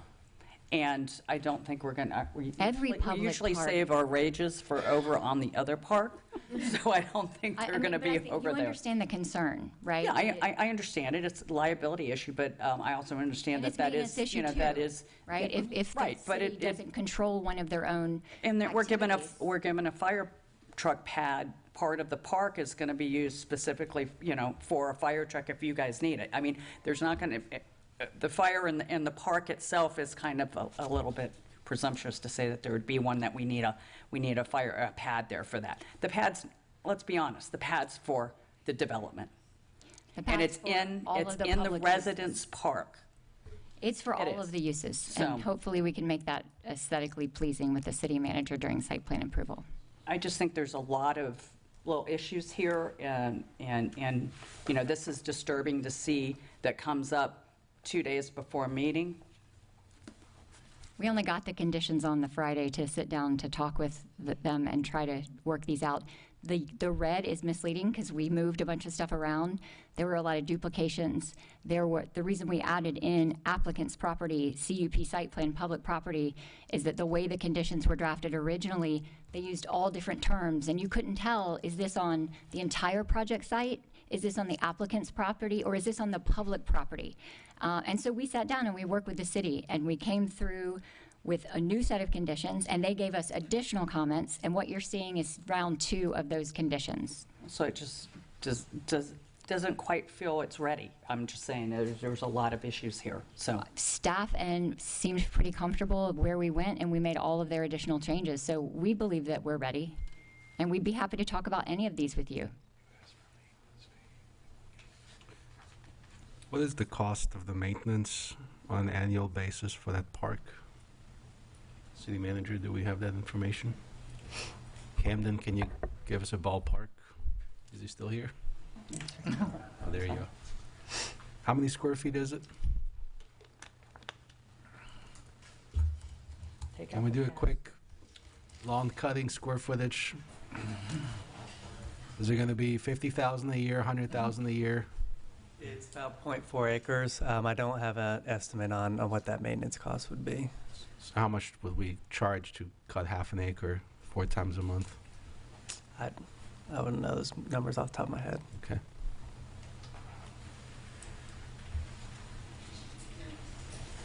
So I think we're just lacking creativity here. I don't think we're lacking. So your park benefit will also be a net negative to the city because of ongoing maintenance going forward. And to Commissioner Woznicki's point, if I understood her correctly, the park really isn't a draw for the residents of the rest of the island. It is really a benefit to the homeowners immediately abutting the park. And so I'm sure we can come up with a number that, as we've done with other CUPs for a period of maybe 5 years or 10 years, there's a contribution to the maintenance, a fixed number rather than, I'm just giving an example. Understood. 10,000 a year, $50,000 or $100,000, or whatever the number is, to help offset the cost that you're adding to the city's bottom line.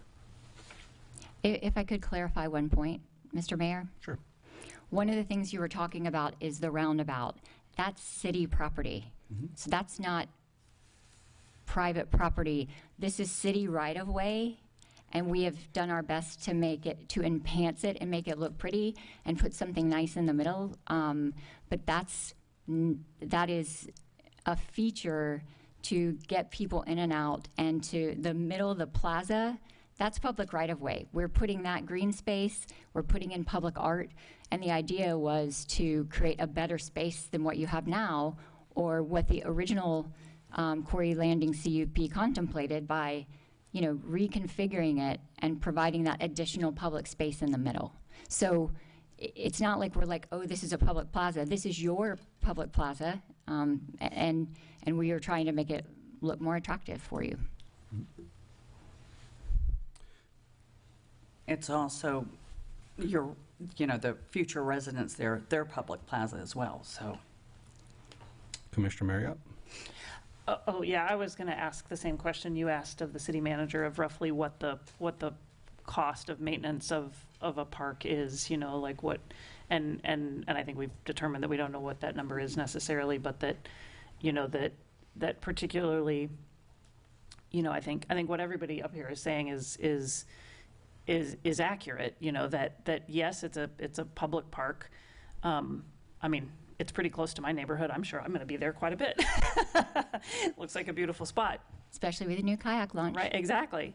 But it also, because of the nature of the development, it also has the potential to feel like a private park for the people who live there. And so I think it's coming up with the balance of that, right? And particularly for the first few years of the project, when the residents are brand new and the project is still trying to be sold and people are probably extra sensitive to the condition of the park, that it would make a lot of sense for, like the mayor said, I don't think it's unreasonable to come up with a number that's probably not all that much in the grand scheme of things, that is, the first 3 or 5 years of some reasonable amount of park maintenance, to help that transition. I think it's, I think we're all concerned about the same thing, which is that 2 years down the road, there's 122 people calling us saying, how come this park looks so terrible? So I think, I think that's the concern, and I think that's an overcomable thing. The contribution avoids the liability issue for us. Right, exactly. And then it's not in perpetuity, and it's not insurance and all those things. I'm not certain how everybody else feels about what Commissioner Robinson was just saying about, do we all feel like here in a pretty reasonable amount of time we can agree on conditions and move forward, or if we feel like there are things that need to be significantly negotiated? Well, I haven't gotten to asking any of my questions yet. I'm jumping the gun then. Yeah, I have a question for Brandon as well. So. Okay. Brandon, I'll put you on the spot here. So going back to what I asked the developer, so requesting that the applicant use of the center dock for public water taxi drop-off and pick-up, does that support what you were asking under the project multi-mobility?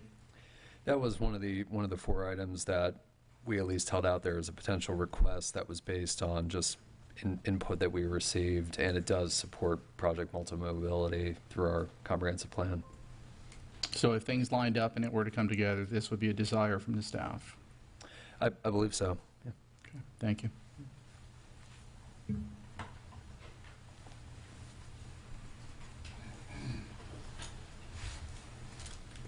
Okay. What is the total value of the project?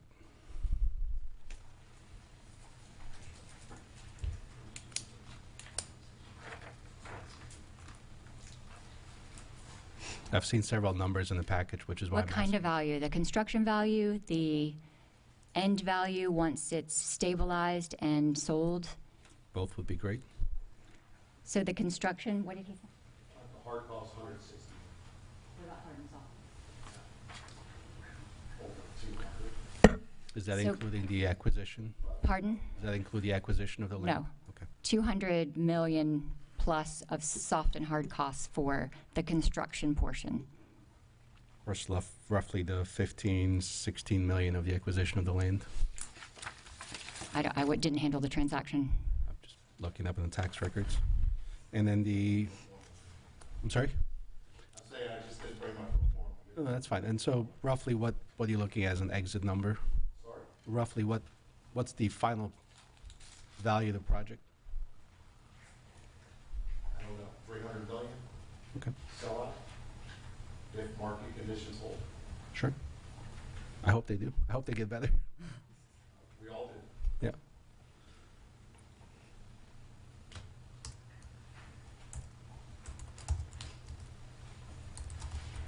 That was Brian Van Slyke, court reporter. Projected taxable value 323. So we're looking at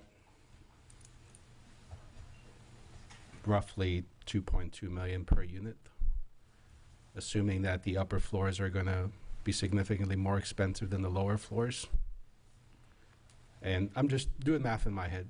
Yeah, Brian Van Slyke for the record. I didn't know I had to talk about my financial pro forma in open public hearing, but I wasn't prepared for that. But, I mean, yeah, the units, if we're averaging 1,800 units, are going to need to sell around $1,000 a foot, or it doesn't, you're not factoring in a lot more cost involved. There's commissions involved. There's interest involved, which we all know interest rates are high. There's a lot more that goes into it.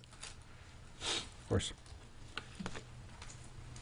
But it's also, you need to consider that we're adding a significant tax base to the city, right? And we're talking about cost, but you're also adding new tax base, which is paying taxes, which we're paying park impact fees. We're paying all these other impact fees to address what the project's doing. Plus, we're spending all the capital expenditures.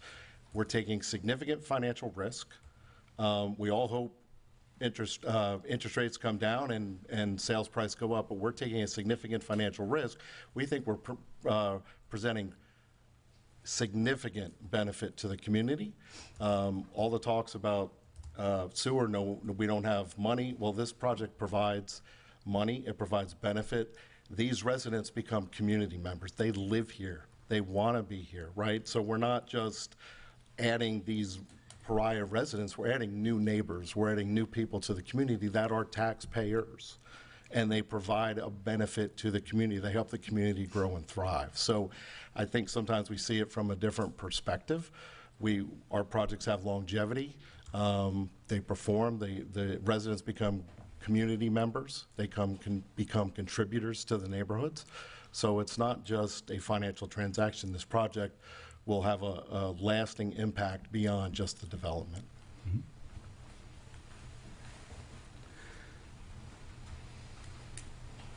What is the timeline for breaking ground?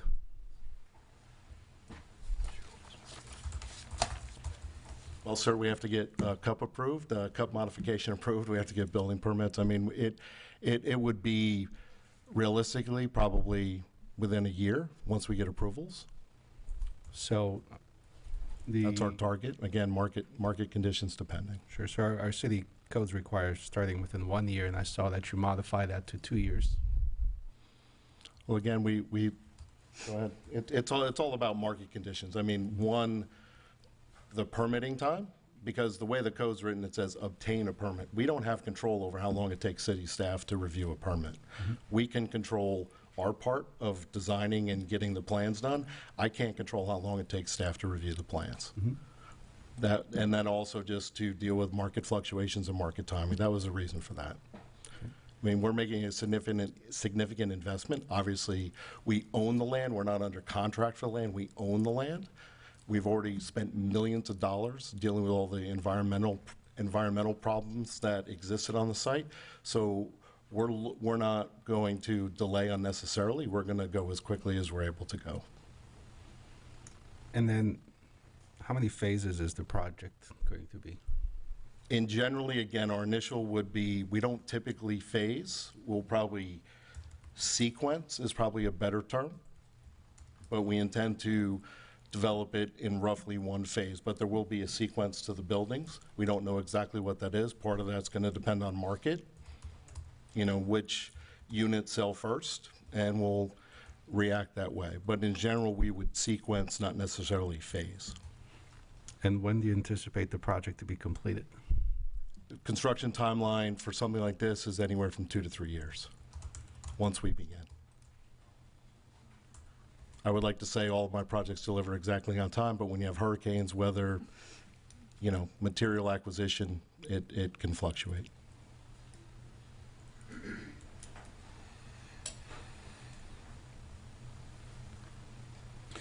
And at what point would be the retail building built? The center building on, let's call it, on what was the Charlie site would be the last. We would probably exit our way out of that site. What we also find in a market perspective is, if somebody came in tomorrow and said, build a retail first, I want to be there, it's unlikely that a retail or restaurateur is going to want to be in the middle of construction. Usually those are the last, like Elise said earlier, they want the rooftops, they want the residents there to come and frequent their business, so that's usually the last phase to deliver. And then also just from a construction sequencing, right, we would build probably out and exit the site to clean that up, so that'd be one of the last pieces. Sorry? We did draft in, Elise Batzel for the record, we did draft in a condition that we worked with staff on, knowing that it was going to be done in one, what did you call it? Sequence, to ensure the mixed-use components, because I understand that the concern is you're going to build the residential buildings and then the mixed use isn't going to get built. And so the new condition number 2 talks about the fact that we cannot get the certificate of completion for the shell for the retail we cannot get the last certificate of occupancy for the residential buildings until we have completed that shell. And we cannot get the last certificate of occupancy for each residential building until the mixed-use retail component within that building also has a certificate of completion to ensure that you're getting, the mix of uses concurrent with the development.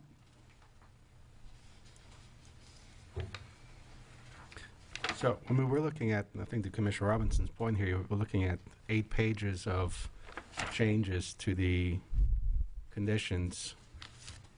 And I'm looking at this, and this is like 90% of what's in here belongs in the development agreement. And so it seems like we're overcomplicating this thing because, if we had a development agreement, we would know when you're breaking ground, what phases or sequence or whatever you call it is you're going to build it in. We would have a timeline for when the whole thing will be completed. We haven't done that on other development agreements. You don't know when that's going to happen. You can have milestones, and we can absolutely set milestones in here based on certain things, which we've done. I'm not sure the hang-up with the development agreement, but we've done a multitude of CUPs in this city where we condition the development with exactly these conditions. They've been built, they are approved. With this commission? What is the advantage that you see to a development agreement? So right now you have an open-ended permit. You want to start at some point in the next 2 years, maybe not. Maybe we complete it in 3 or 4 years, maybe we don't. Maybe we build a retail. Well, if you're looking at the new version of the conditions, we took that out. So we will be getting a building permit within a year. I think you're looking at an old version of the conditions. There's a version, did you distribute those, Ralph? Or do I need to? You have to. Okay. Can you get the new conditions? Oh, geez. This is the conditions after we made revisions. Staff asked us to make additional revisions. And so this has gone back and forth with us and staff. And we did have a meeting where we had the city attorney, Brandon, Kristen, and the city manager and our business folks to craft these conditions in a way that they actually work from a business perspective, and they also protect the city to make sure that you're getting what it is that you expect. We had a teleconference or a Teams meeting at 2 o'clock yesterday, but we haven't, staff and I don't think have agreed to all the conditions that are here. So I sent over, Ralph, just a very minor red line to what you guys did agree to in the meeting, and they're literally like 5. A red line version? Of 4 to 5. Sorry, what? You mean to add in the things that staff ask? No, you just handed out something that doesn't have any red lines in it. That's a clean version. I will, okay. We will pull that. I don't know that we have the red line that we can send it to Brandon. Brandon has it. I think you have it in your email as well, Ralph. What time did it come in? I don't know. I'll have to look. Okay, I'll go see if I can find it. So you want us to It agree was to basically the minor comments from our meeting, Ralph, that, like Brandon, for example, wanted the addition of the language, not just certificate of occupancy, but certificate of completion. He wanted to make sure I inadvertently deleted the parking condition. We put that back in. So they're fairly minor based on our meeting, but we're happy to talk through those.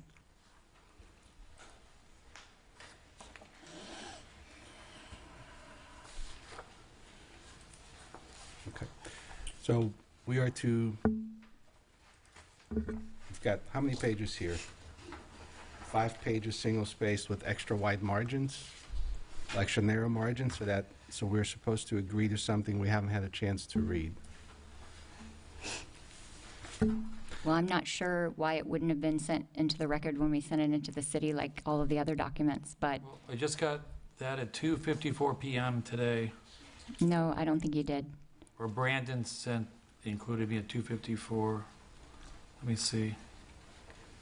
4:21. No, it doesn't have the attachment. I mean, when you look at the red line, you will see that it's literally the few things you ask us to add back in. And if we need to, we can take a break and go over those however you guys want to handle it. But we spent a lot of time working through the conditions with staff. Specifically, I recall a lot of hearings where we came in and we had the old condition and the new at the hearing. We've tried to do all that work ahead of time for the benefit of the community and the benefit of this board, because we saw how laborious it was at other hearings.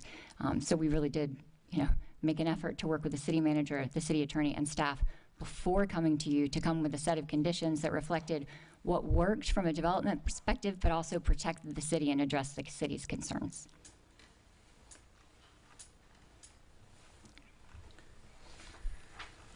All right.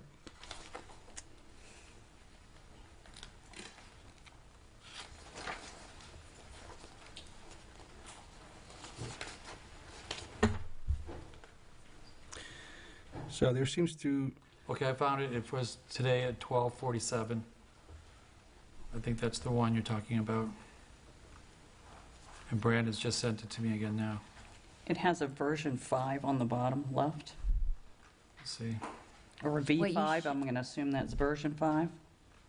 That has 2 documents. It has a clean version, Ralph, and then it has the changes that you asked us to incorporate based on our meeting on Monday, Okay.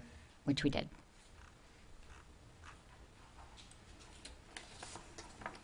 This one doesn't have any version number on the bottom. Ralph, could you talk through the changes? Any chance? Well, the applicant should talk through the changes that they're proposing.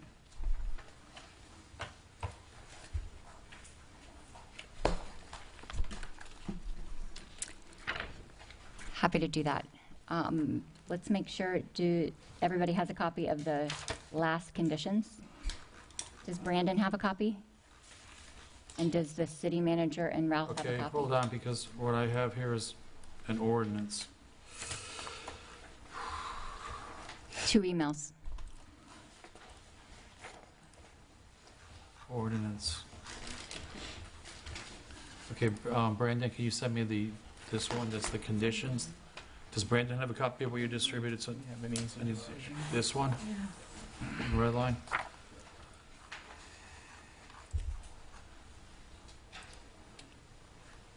So while Brandon's getting that, I can sort of tell you high level some of the concerns that we had and why we made modifications to the conditions. I think we already talked about the fact that there were a lot of terms being used in the conditions. It was site, project site, developer property, applicant property, public property, but there were no definitions of what that meant. And so we removed all of those terms and just put a definition section up at the top just to make sure that everybody's clear, like which improvements are happening with which property. Brandon had listed out in 2 different sections all of the public benefits, and he wanted to be sure that it was clear here that those benefits that you see listed now consolidated under number 1 were over and above what was required by the code. And so we consolidated all of those into condition number 1. Thank you.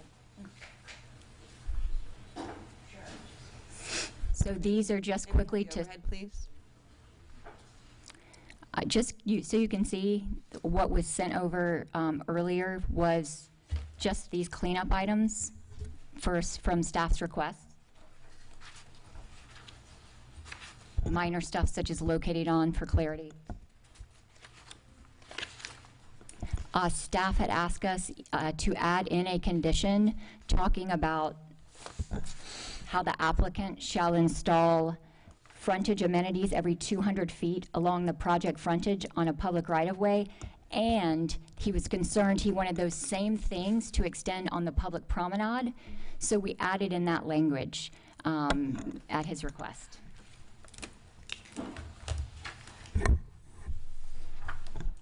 The other thing that staff asked for is they were like, what happens if you go in and you build all of these buildings and you don't do the public improvements? Because the pretty stuff like the grass and the landscaping goes in at the end. You've got construction vehicles out there. It's one big site. And so we added a condition, we crafted a condition that said that if at the time we pull that last building CO and there are things that are not done, which there won't be, right? You're not going to have all of the grass in. Then we would post a performance bond with the city to ensure that those are done.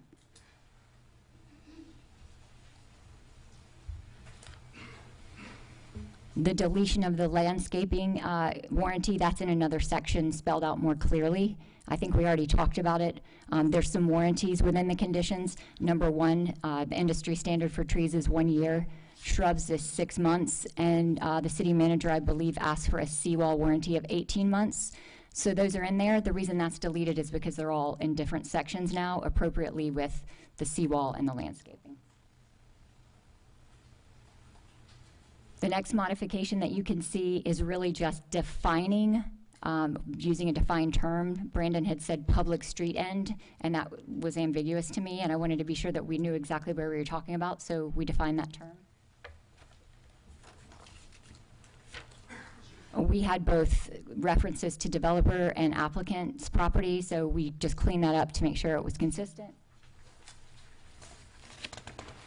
If you look at the new condition number 12 that Brandon is passing out, we added a provision, as you can see on the overhead, that in addition to adding in the restrictions about where construction trucks would go, we also agreed to give more comfort that we would post that at the job site as well as being in the contractor's contract.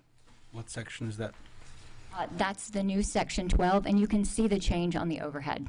Can you zoom in just a little bit on the overhead, please? Just a touch, thank you. So originally on that, you were responsible for the construction traffic.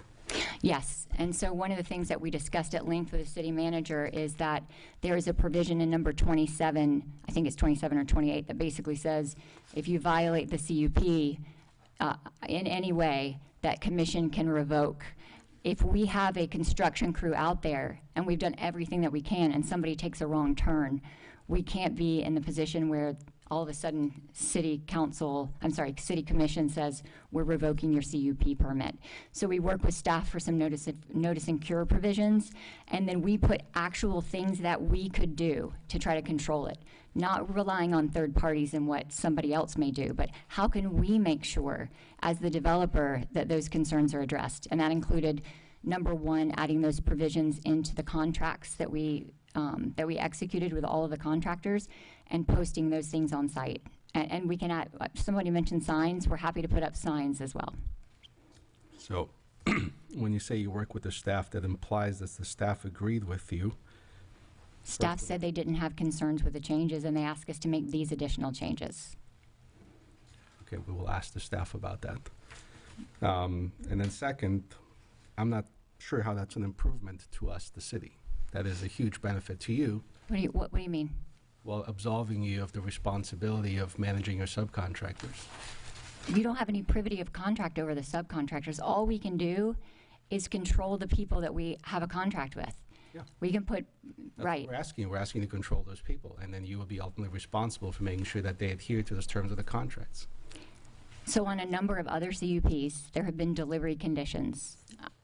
No, it's important, right? I mean, it's important because if you went into a development and you said, I want you to control everything a third party does, and if you don't do that, we're going to yank this away from you, nobody would have any private property rights because you would basically, I mean, it's the same issue we had on the beach. People walking around on the beach with a cup that walks off. That's that person's action, even if you post a sign, even if you try to police them. And so we are fine agreeing to things that we can control, but, you know, you have to be reasonable in what you're asking us. And if you can think of other things that we can do on the site, we're open to that. But if we have one guy that turns the wrong way and goes down a street, despite the fact that our contract says they can't do that, we've posted it and potentially have signs, I'm not sure that is reasonable.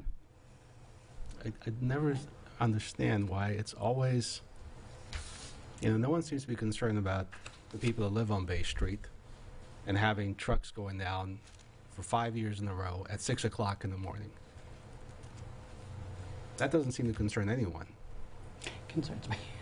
Well, it does concern me, and it does concern the residents that live there. What I'm saying is, like, when you I'm come not before us, your answer is like, well, you know, we just can't control what people do.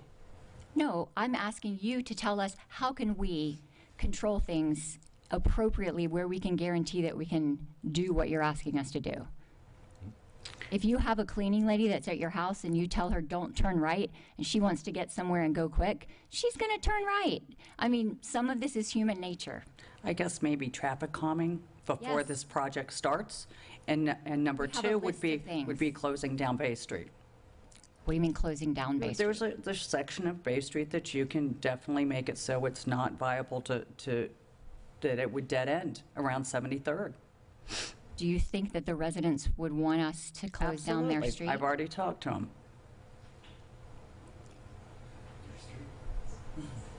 I don't, yeah, it's a city street. I mean, if you want to close down a street so traffic doesn't, you have the ability to do that.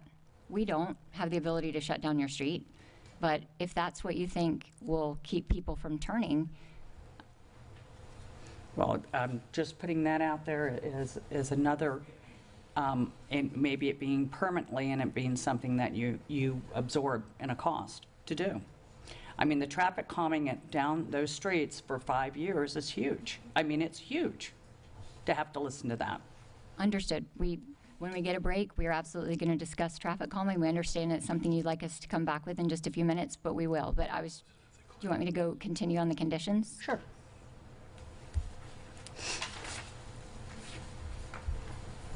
One of the issues that staff had expressed a concern about is making sure that if a building was built, there was adequate parking for that building, even if we're still under construction with others.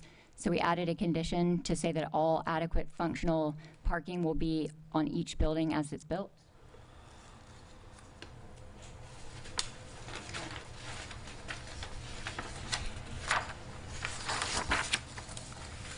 And then we have asked for, as typical, a notice and cure period. If there's something that you think we're doing, sometimes we don't know what's happening, give us notice, allow us to fix it. We have asked for that in all other CUPs, and the commission was reasonable in granting that. How many days did you ask for? 30 days, unless the cure takes longer than that, and then we'd have to be using good faith efforts to cure it. Seems like you already have a mechanism in here to address your contractors. I can tell the contractors not to do it.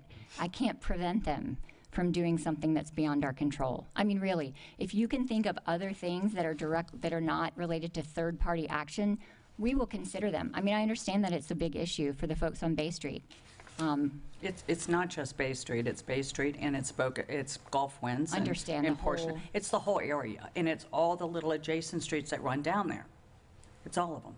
But, Counselor, it's your responsibility to come up with the measures, right? We've offered as I've mentioned measures. to you before, right?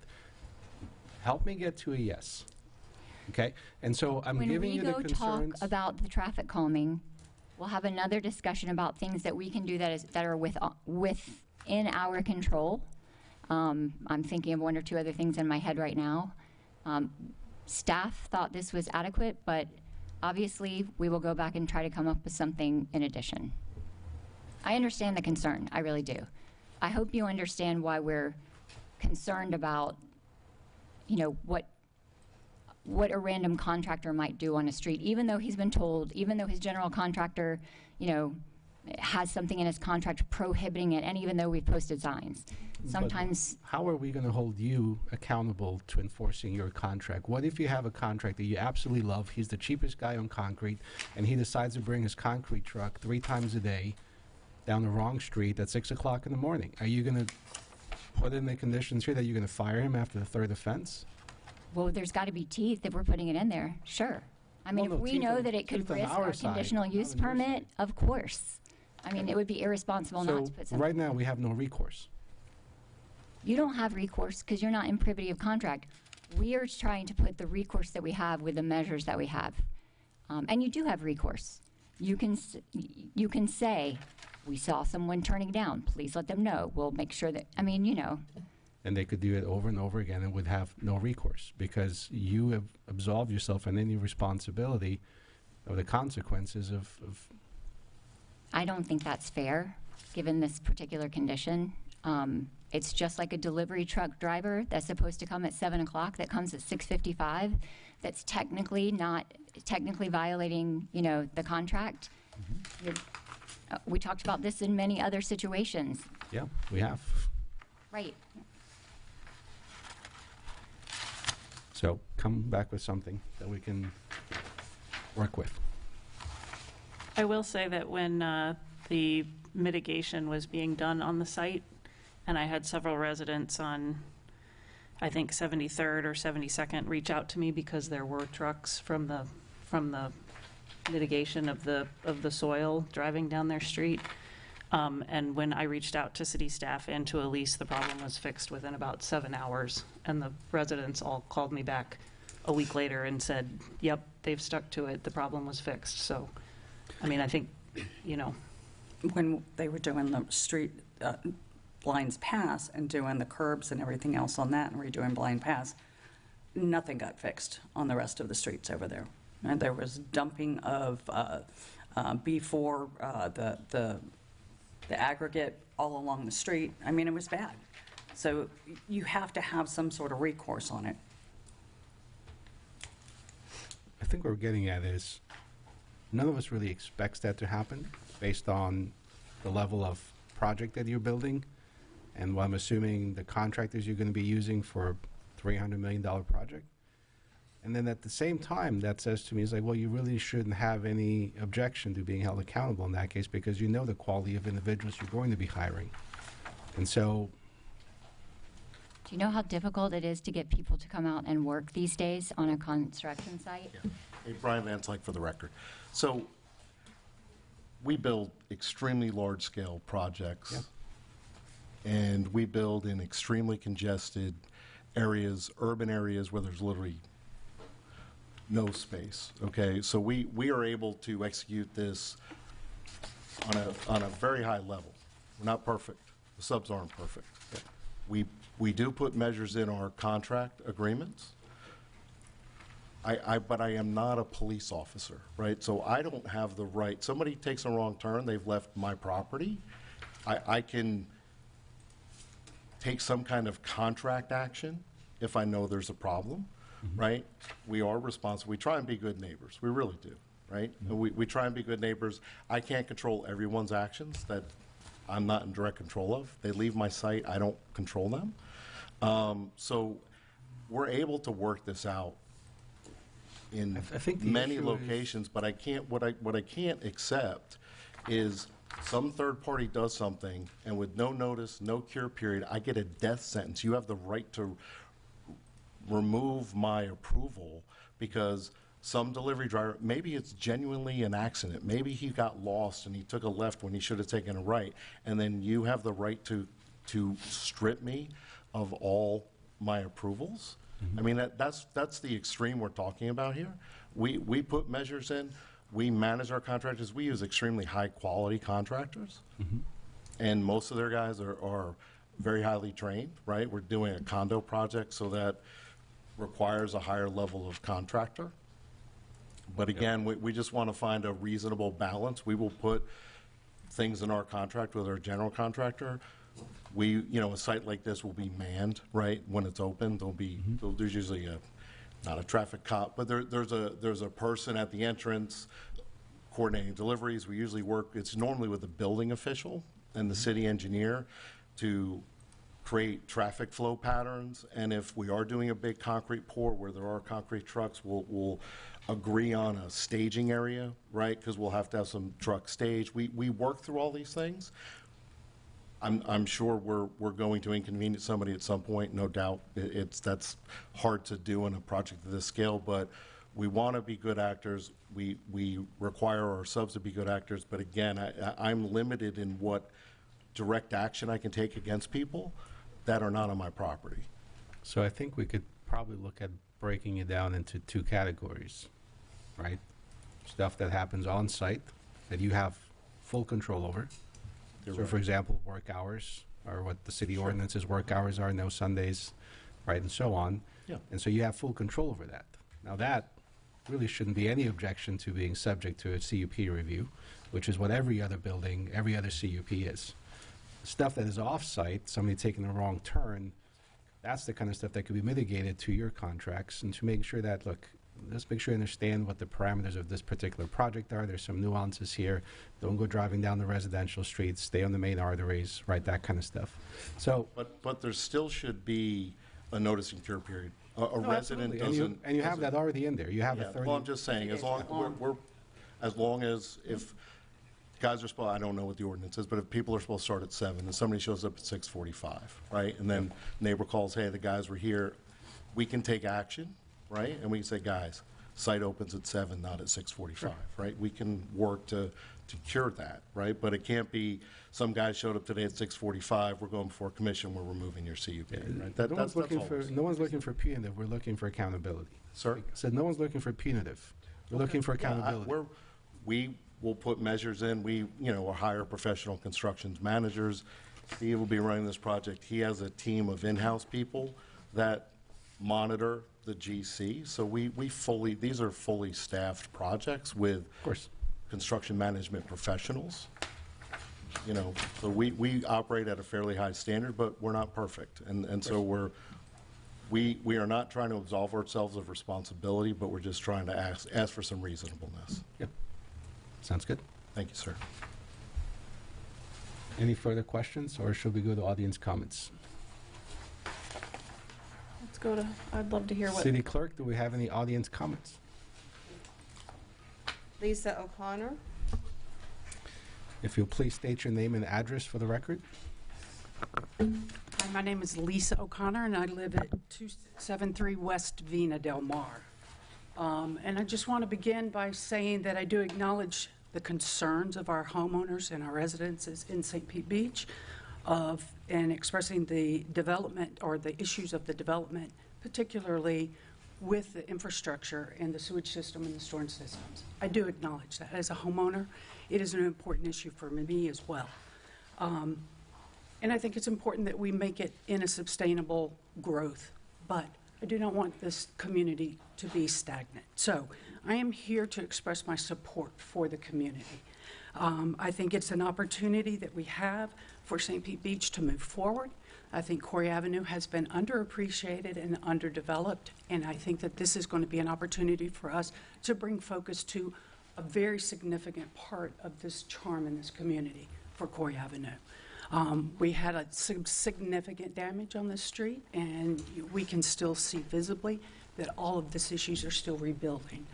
I do have some reasons for, I think the reasons that I have for approval of this is revitalization. This project will breathe new life into this area and to the community, which will drive people from all areas of St. Pete Beach up to Corey Avenue. I think the economic stimulus that will come to it, it will support the local businesses, especially the ones around Corey Avenue, and it will also bring attractive new investments to this area. I think the community vibrancy that comes with it, welcoming new neighbors to our community, also brings a fresh energy to the community. You know, I fell in love with this community back 20 years ago, and I only want the best for this community, but I do believe that new neighbors do bring also a new bit of energy to this community. Increased property values. Whenever you have a building of this substantial value and luxury, that value and that important impact also spreads to the rest of us. So anybody that's across the street or around the corner is also going to see an increase in their value. And then also, I think most importantly, the selection of the developer that we choose to develop this area. This area needs to be developed. It's been hopefully developed for quite some time now. But with Coulter being that choice, they have a significant track record of success. They deliver a beautiful product, and that's happened all over Tampa Bay area, and I welcome it to our community as well.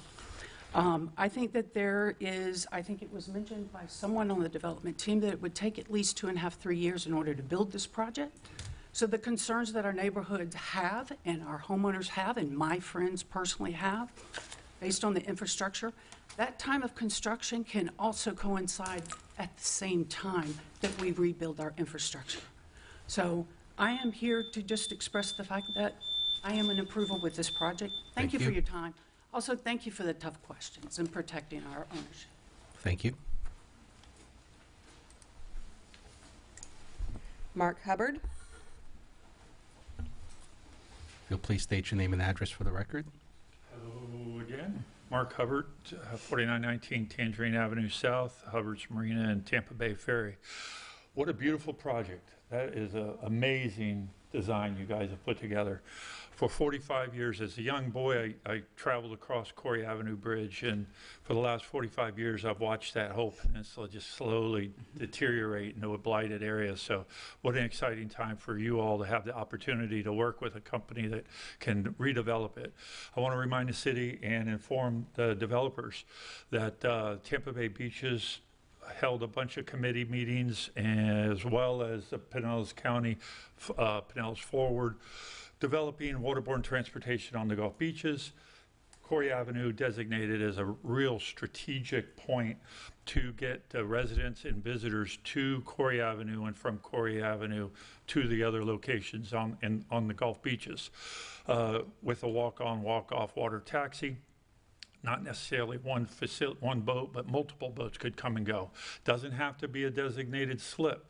The 4 slips for transient boats, just a place for the boat to unload and pick up and unload. Usually about a 14 by 50 foot boat. You asked about what size. Most are shallow draft. So it would be a transient slip, just for, not even a slip. It could be just on the far east end of those 4 slips, that main finger dock that sticks out there. Possibly on the southern end, but those are all private docks, I believe. And to build a complete new dock, it seems silly. You already have the transient docks there. There's plenty of room to be able to put together something just for some signage and pedestrian walkways to the roundabout that would connect to the historic Corey Avenue shopping district and all the new retail and restaurants in this facility. What an exciting time. I hope you all can figure it out and it all works out. I look forward to the future and possibly being part of the waterborne transportation system. Thank you. Thank you. Any questions?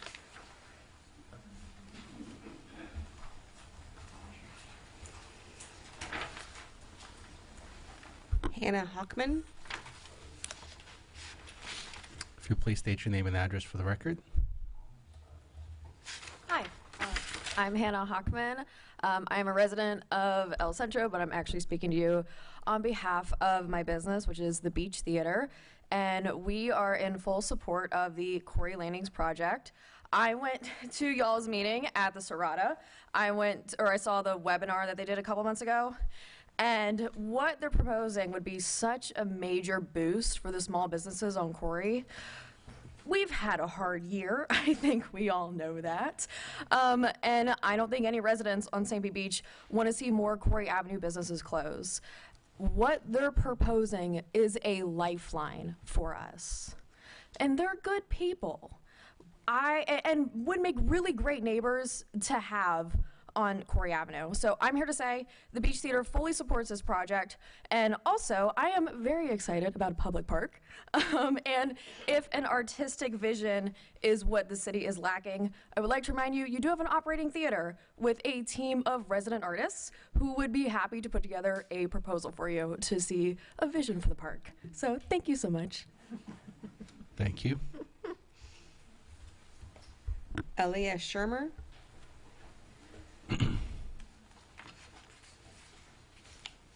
Aaliyah Shermer, 2132 Lakewood Club Drive South. My name is Aaliyah Shermer, and I'm a second-year law student at Stetson University College of Law. I'm also a frequent visitor of St. Pete Beach. I'm also a part-time employee of the Beach Theater and a former resident of Treasure Island, where I was unwillingly moved out by Hurricane Helene. I spent a great deal of time on St. Pete Beach, from having dinner at Chill or meeting friends at Twisted Tiki or catching a movie at the Beach Theater. And I'm here to tell you that St. Pete Beach needs this development. We need Corey Landings to bring people back to our island, to support local businesses, and to revitalize the local economy. Walking down Corey Avenue, we see our local businesses are struggling. Shop windows are empty, businesses are closing early, and the businesses that are still open are simply praying for people to just walk in. Corey Landings doesn't just bring people to St. Pete Beach and our businesses, it brings hope to an island that desperately needs it. I urge you all to approve Corey Landing and to allow hope to be brought back to our community. Thank you. Dana Gapudis. If you please state your name and address for the record. I'm Dana Gapudis at 242 71st Avenue. So basically, the Bay Street hits Gulf Winds. That's me. And I have, a now 4-year-old, 6-year-old. We've had toddlers on our street. I know there's autistic children on our street. And for that reason, I am very concerned about the 71st cut through at high speeds. We already have motorcycles that rev and cut around and all kinds of stuff. But anyway, more than that, from my perspective, our city needs some money, right? Let's take some tax and let's bring it in. And it'll be great. I'm so happy it's condos instead of apartments to get that property tax in there, but also our retail, right? The retail and the restaurants that went down. So that was like, I think from 1700s or 17,000 to about 10,000. So I would love to see more retail and restaurants specifically. And then like things like in that city park, the shade trees are like lining the buildings, and the actual park itself is just palm trees. So I will never go there ever, because sunscreen and kids is horrible. But so basically, can we just think about what we see when we see Straub Park? We see people reading under trees. We see people walking along the water, or Ballast Point Park, right? They have that long pier that's just pedestrian or fishing. Obviously, I know we're not going to get that. But the transient docks are like around the corner, not that great. And that first dock sub to the bulkhead, I mean, that's gorgeous and beautiful, and I'm going to look at that and wish it was accessible to our community every day. So if there's any way to make like that a little accessible, whether it's like the gate is where the boats start and anyone can walk straight. I don't know how that all works. Also a little concerned about the perpetual easement for the transient docks, because like what if the HOA says, just kidding? So, I don't know. Okay, in terms of parking, I love that there's a parking garage because we need elevated parking. Can residents of the surrounding community park there during hurricane evacuations? We had cars up and down the Bayway Bridge. We had them at McDonald's, saved our truck. But a lot of friends lost their cars in the flood. So once that's developed, it could be a place for residents to put their cars, not the resident part, but the public shopping retail spots. But in terms of street parking, what's that going to be? Is it going to end up being metered and commercialized? Is it going to end up being like 2-hour restricted parking, loading, unloading, etc.? Traffic calming, we don't like the speed bumps. I know we're some of those people. But yeah, I'm just really concerned about that the fast route, because we are the fast route. You go Gulf Winds, 71st, that, there's only like one stop sign. I would be in favor of you shutting down Bay at 73rd. I know lots of people laughed at that, but I was like, well, works for toddlers. The St. John's School closed because of a changing demographic, right? So we used to send our kid there, and one of the reasons they decided not to reopen, and I don't know this for sure with St. Albans, but I perceive it to be the case, is that the demographics are changing on the beach. So we need to bring a younger, youthful something to our beach. Thank you.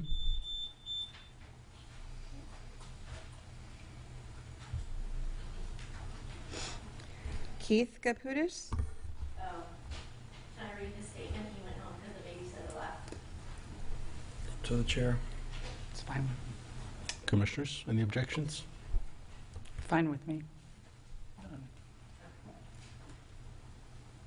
Okay, he says, this is Keith Caputis, also at 242 71st Avenue, because we only had a babysitter until 8:30. That was comical.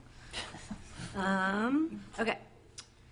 I'm a frequent boater. That's one of the reasons I've lived here since 2009. I know many boaters who live on the island. One of the things I know is that for a docking situation to be viable and promote economic activity, you need enough slots, I think is what he meant, to provide a reasonable availability. If people think there's only 4 slips, I'll never get one, it will discourage use. For example, Sea Dog Brewing only has a few slips for patrons, so we rarely try to go there because it's going to be hard to get one. Meanwhile, Wharf and Red, White, and Booze and Pasta Grill have a larger number of slips, so we do prioritize those businesses. People that often boat up to a restaurant or a commercial district that often arrive in large groups are looking to spend money at our restaurants. I did some math.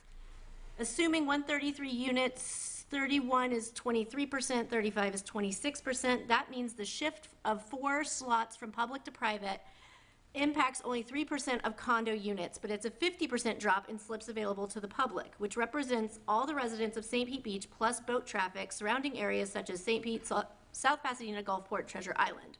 Would these be the only transient boat slips on the whole island? Having 8 public slips would be hugely valuable to the revitalization of Corey. Additionally, I'm not sure that this reduction is in the best interest of future tenants. Not everyone using transient docks will be using them. I'm sure the residents, the 133 units, will want to have visitors. Sometimes they can be picked up by boat. Can they be viewed as visitor parking for the condo residents? Does 4 transient slips provide sufficient capacity for both community members looking to enjoy the area as well as visitors of residents? I'm wondering if the prior statement that the dock was approved was misleading or not, and what was approved, 31 plus 8 or 35 plus 4? It would be good for the council members to dig into that a bit more. Lastly, I'm very excited about what Captain Hubbard mentioned at the beginning of this meeting. Regarding water-based public transit, I'm concerned that the reduction in public slips may further impact. He has a secondary concern to safety related to traffic, boating, traffic. I don't have a clear idea on how to best address the concerns, but I want to share my thoughts. It looks like the projected trip changes are heavily weighted till Corey and the dash 42 trips and minus 20 trips off Boca Ciega. I did not see a specific shift projected from Mangrove Avenue, and I have a hard time imagining that will actually play out. Speaking as someone who has driven this route for 15 years, anyone coming over the Corey Bridge will turn on Mangrove. It's been illogical to think that anyone will voluntarily go 1 block further just to go 1 block backwards. Realistically, most cars coming from the south of the property will take Gulf Winds, turn right on 71st, and connect to Bay Street to bypass all the congestion on Gulf and Corey, which is to go right by my house where my kids will be playing outside. I get that there's a methodology which the developers stated was followed, but I share Commissioner Robinson's concerns. Thank you.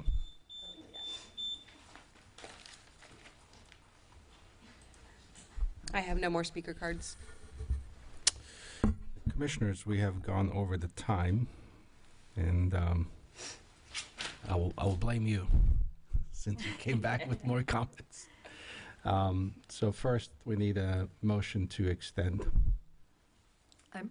How long? Make a motion. I make a motion to extend 1 hour to 11. I second. City Clerk?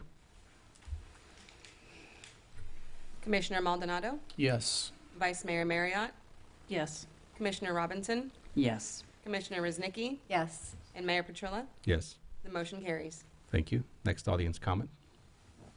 Nope, there aren't any. I have no more speaker cards. Okay. I propose that we take a 7-minute recess to 10:10. Any objections? No. Okay, we'll see you back in 7 minutes sharp.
I have a couple of questions for city staff. Brandon, if you don't mind.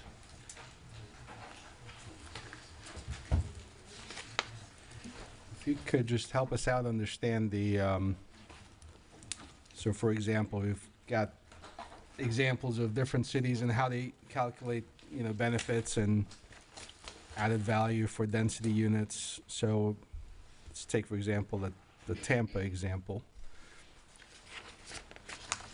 What number represents 10% for this project?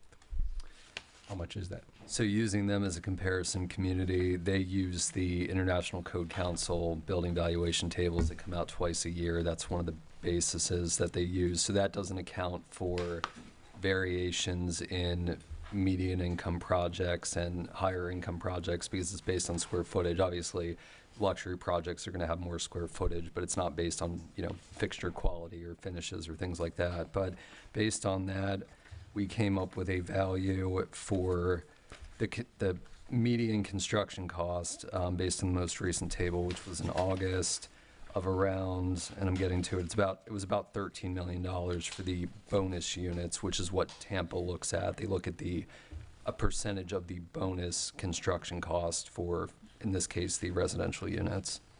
So if the project cost based on the applicant's numbers is roughly 200 million, 25 units represents out of 330 roughly 20%. So that means that is actually more like 40 million, not. And that was not including hallway space, any kind of interior amenity space. What we have at this point are conceptual floor plans. So we were looking at the square footage of the units and the terrace space, but that did not include hallways. It didn't include any kind of common areas. So it would undercount if it were to count those areas. Mm-hmm. So I have a couple of proposals, if the commissioners would care to entertain them. Thank you, Brandon, I'm sorry.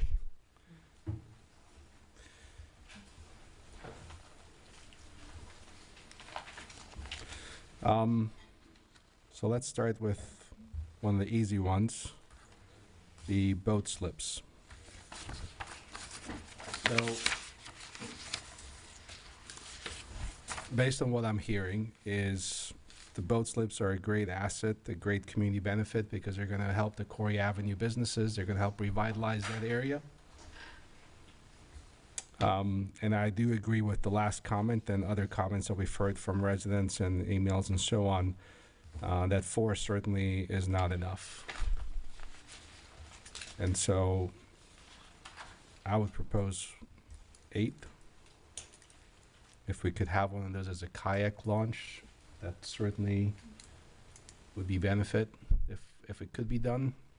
But even if it couldn't be done, I'd still think 8 would be a sufficient number that, in fact, that would benefit the applicant as much as anyone else, because they're going to maintain control of the retail space. And so people having access to those boat slips would also have access to their restaurants and to their retail facilities and so on. And that certainly would go a much longer way to help the Corey Avenue businesses. Commissioners, any thoughts on this proposal? I would just add that if they were to increase it, that a number be designated for overnight, maybe 2 or 3. I don't necessarily see that. I think part of the issue is because it's on private property, I think they should have the ability to restrict hours. So, sunrise to sunset or something like that, something that's reasonable, because at the end of the day, it's still somebody else's home that they're docking at. Front of him. I do see why you're saying that, though, but I mean, we do have other spots that they can, if somebody wanted to be overnight, that they can moor up at. Okay. Does that? We can go through these one by one. Yeah, well, I think it would be helpful from a financial perspective if we understood what the cumulative ask was.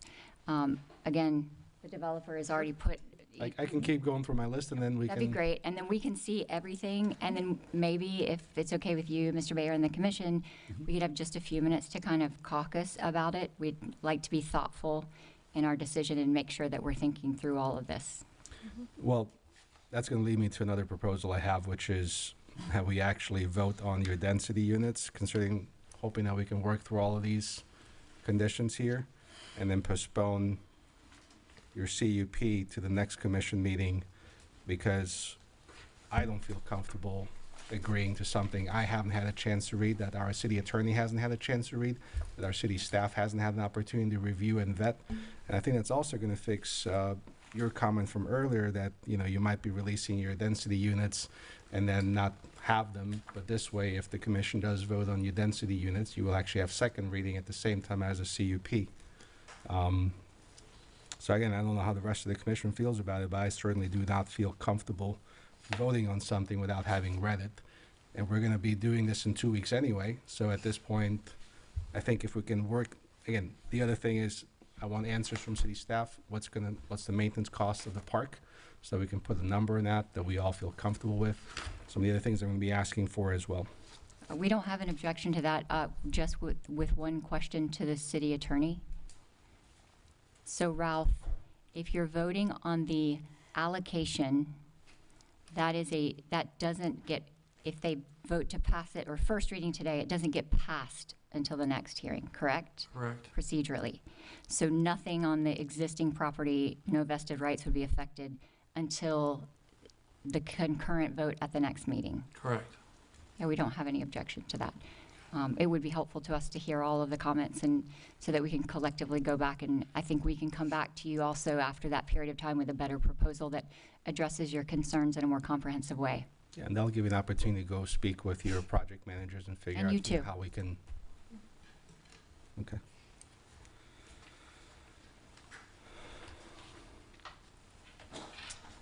This is more for city staff.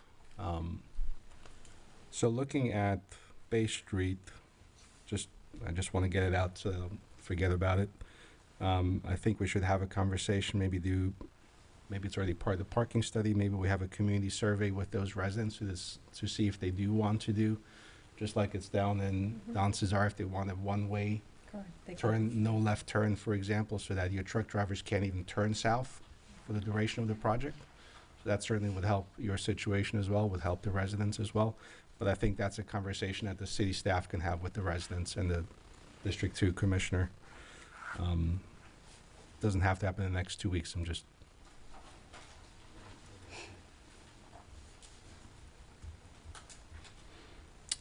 I would also like to get better numbers from Public Works about the sewer situation. So that I appreciate the offer of 250. I agree with you that it should be a not to exceed number rather than pay for the whole thing, so that it's a fixed, that you're not going to go over a certain amount.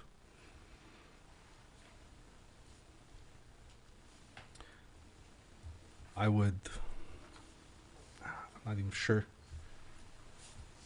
Commissioner Reznicki, I keep coming back to your concern about the park and how it could be a draw for the community. I think one of the ways is to have those public docks where people know that it's there and it's available. I don't know if you have any thoughts or any ideas on how that could be. I mean, I'm thinking, I'm just saying an example, pavilion, right? I'm not saying we need a pavilion there or anything else. I'm just saying, how can we make it more of a... And it's funny you say pavilion, because I had thought, even like they mentioned, I wouldn't even, one of the comments was, we wouldn't even go there because there's no shade. And that's the point. You see the pictures, they look beautiful. You see people sitting in the grass, but really, how long are you going to look that beautiful sitting on the grass in the hot sun? Not very long. So pavilions or shelters or something would bring a draw for someone to be there, whether you're exiting. And I'm not saying to put it on the promenade, it could be in the public park area, but someone coming and going off of a boat, needs an area to go to. I don't think the residents would appreciate everyone loading and unloading stuff on a dock, on a transient dock without a place to move. Signs and, all those are logistics. I'm not asking to put that on a condition, but the logistics of it needs to be addressed with the city or the Parks Department, how that would work. And even on the, and I would appreciate the additional transient docks, but the definition of a transient slip needs to be defined. And I only know this because I happen to have a friend who has transient dock in another city, and there's always an issue with the associations on what is a transient dock. And this is not a public park situation, but in their case, a transient dock for people who live in that condominium means it's theirs, and they load and unload, and they stay there all day, and then they go dock their boat in the marina where they keep it, because some people won't keep it on a slip, right? So they actually go to their, wet slip, dive, wherever they keep their boats, and then they come for the rest of the weekend, by the way. I'm glad you mentioned hours, because they'll keep their boat the whole weekend there, and no one else can dock there. So it's not necessarily a public dock for people outside of the condominium, because the people who live there are using it as a private transient dock. So I don't know how that could be worked, because I know you don't have an association established yet for that dock, and I'm going to assume maybe you're going to have an association just for docks, in the maybe. I know there's different people, it's association for the building, associations for the general space, and then there's associations for seawalls and docks. Many do it differently, but that little language of what it means, since it is on a private dock, these transient slips that are being dedicated for public use. So anyways, I just mentioned that because it could be it could be lost very easily. So maybe we can look at something at the park, some kind of shade structures, whether you have those concrete trellis looking things or whatever it is, just something that provides some shelter. Ask a question regarding that. So we had originally had shade trees, and we were asked to replace them with palms for the maintenance issues. I think we're happy to do that, but again, there's sort of a couple different factors here, so it would help us to understand from a directional perspective, do you want shade trees? What the city manager said, we don't want shade trees, it costs too much to maintain. So we took away the shade trees. So just sort of putting that out there as we have these discussions, I think there's history with some of this, and we were providing those. That's why I said like a shade structure. I heard that. I wrote it down. So come back with something that says, okay, here's what we're thinking. Give us Do an my idea. best. I'm trying to read a lot. I'm trying to read the tea leaves and all of it together.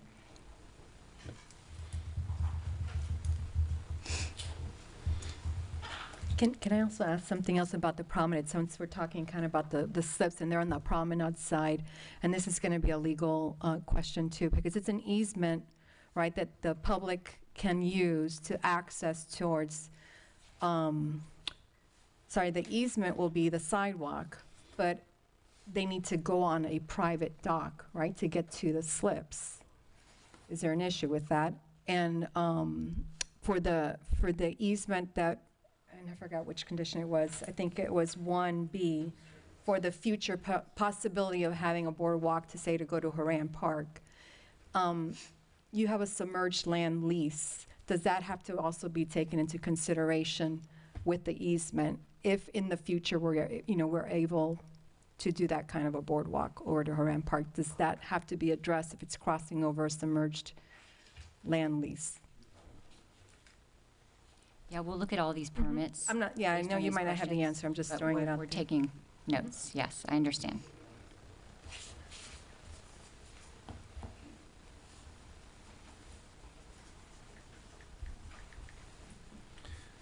So another concern that for the residents in that particular area is, and it's funny because the traffic study showed 0 people going left on Bay Street. Not sure how you think that's going to happen. That's the projected.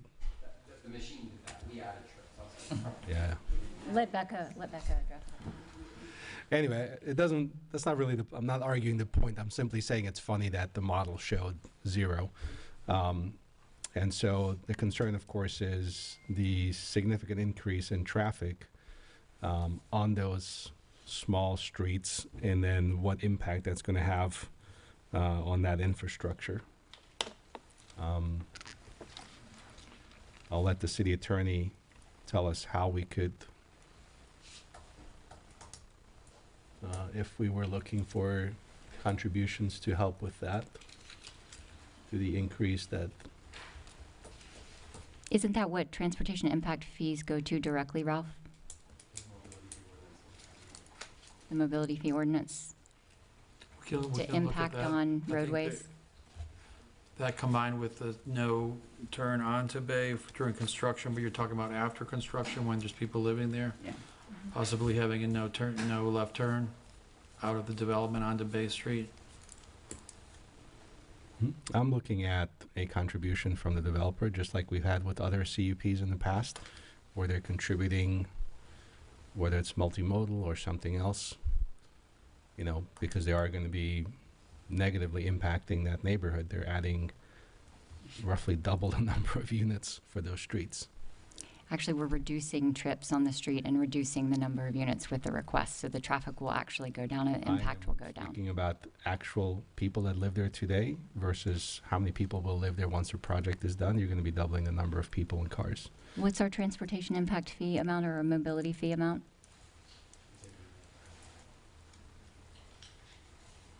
I understand what you're asking for. Okay. So help us out with that. I can give you a number if you want.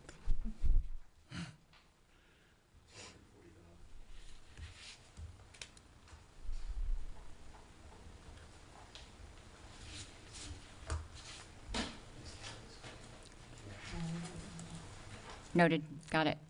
Okay.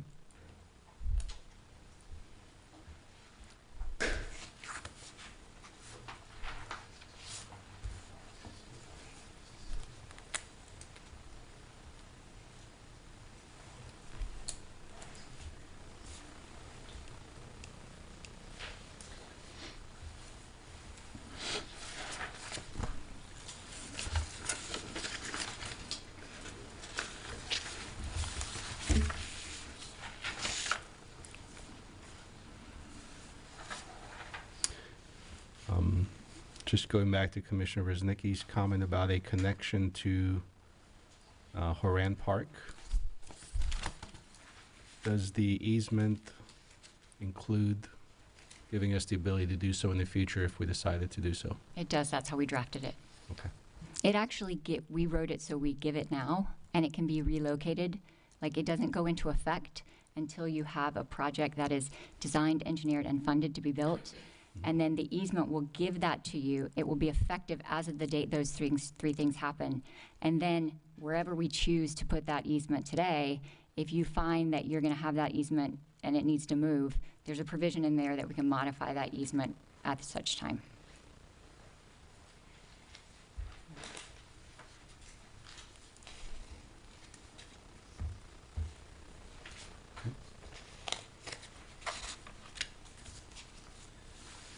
Those are all the items I have. Commissioners, do you have anything else you would like to? Yes, Commissioner. Sorry. Just a question. What is, I'm stuck on seawall because of the costs, but what is the private seawall's warranty? Because I know one of the conditions was talked about that we were given 18 months, which I think is really low. What the city asked for, yeah. Oh, it's what the city, Just but agreed to now the does the, I think is there a number that they give you when they build a seawall? And you might not know it, you can come back to me on it, just, I don't see why it can't be what the actual construction company warrants. Sure. Versus us saying 18 months. Sure. For the record, Steve Barber, KT Corey Ave LLC. Obviously, haven't gotten that far with our contractor. Haven't even made a selection, quite honestly. We just wanted to get preliminary pricing. There is a statutory one-year warranty that they would have to provide. I think generally because of the construction of these walls, we will be offered a greater warranty than that. I wouldn't be surprised for it to be in excess of 18 months. So whatever we are provided by the contractor we select, we would certainly pass along to the Then I would say to add that, to the condition to extend it, because for the price that you're paying for that seawall, yeah. It should be substantial, so. And another question, and I just started reading this revised, so I do want more time for vision, but I did look at it during the break. On the condition for 1G, that we talk about the install of 2 frontage amenities every 200 feet. Can we have, because I know you mentioned there's a cap, obviously, on what you're going to be spending, or is this an unlimited cap? So like, is there a list? Like, what is defined as an amenity? Is it, a wastebasket? Is it So a that's bench? a Is it a staff shelter? condition. Yeah, but I mean, it's open-ended right there. That was drafted by staff. I think the intent from talking to Brandon, and he can say, is that they didn't want it to be long and continuous without it being broken up. A bench, something interesting to look at, like making it visually and the pedestrian experience better than just a sidewalk. And so that condition, I think, Brandon, you crafted. Is it what's in line with the vision? It is. So like the amenities, and I'm looking at Brendan, because I know, you added it to our packet, so I was wondering if that's what those amenities are, like the glass inserts in the sidewalk and, all the things that had been done before on that vision study. Correct, and we had spoken this through with the applicant yesterday. I have not reviewed this yet. We'd asked for a few additional items within this, just variation. They can't have the same feature, throughout the entire span. But otherwise, either Land Development Code Section 39.10 or the vision plan, which has the sea glass sidewalks and so on, those other features. Okay, thank you. Section 6 actually has your seawall to warranty of at least 18 months, so it could be greater. Right, and it. I think there's a condition that talks about a minimum of 18 months that we did put in there at the city's request. Okay, it's also on the. I'm sorry, I other don't one. remember all of the numbers. 1E, twice. Yeah, of at least. It's twice, yeah.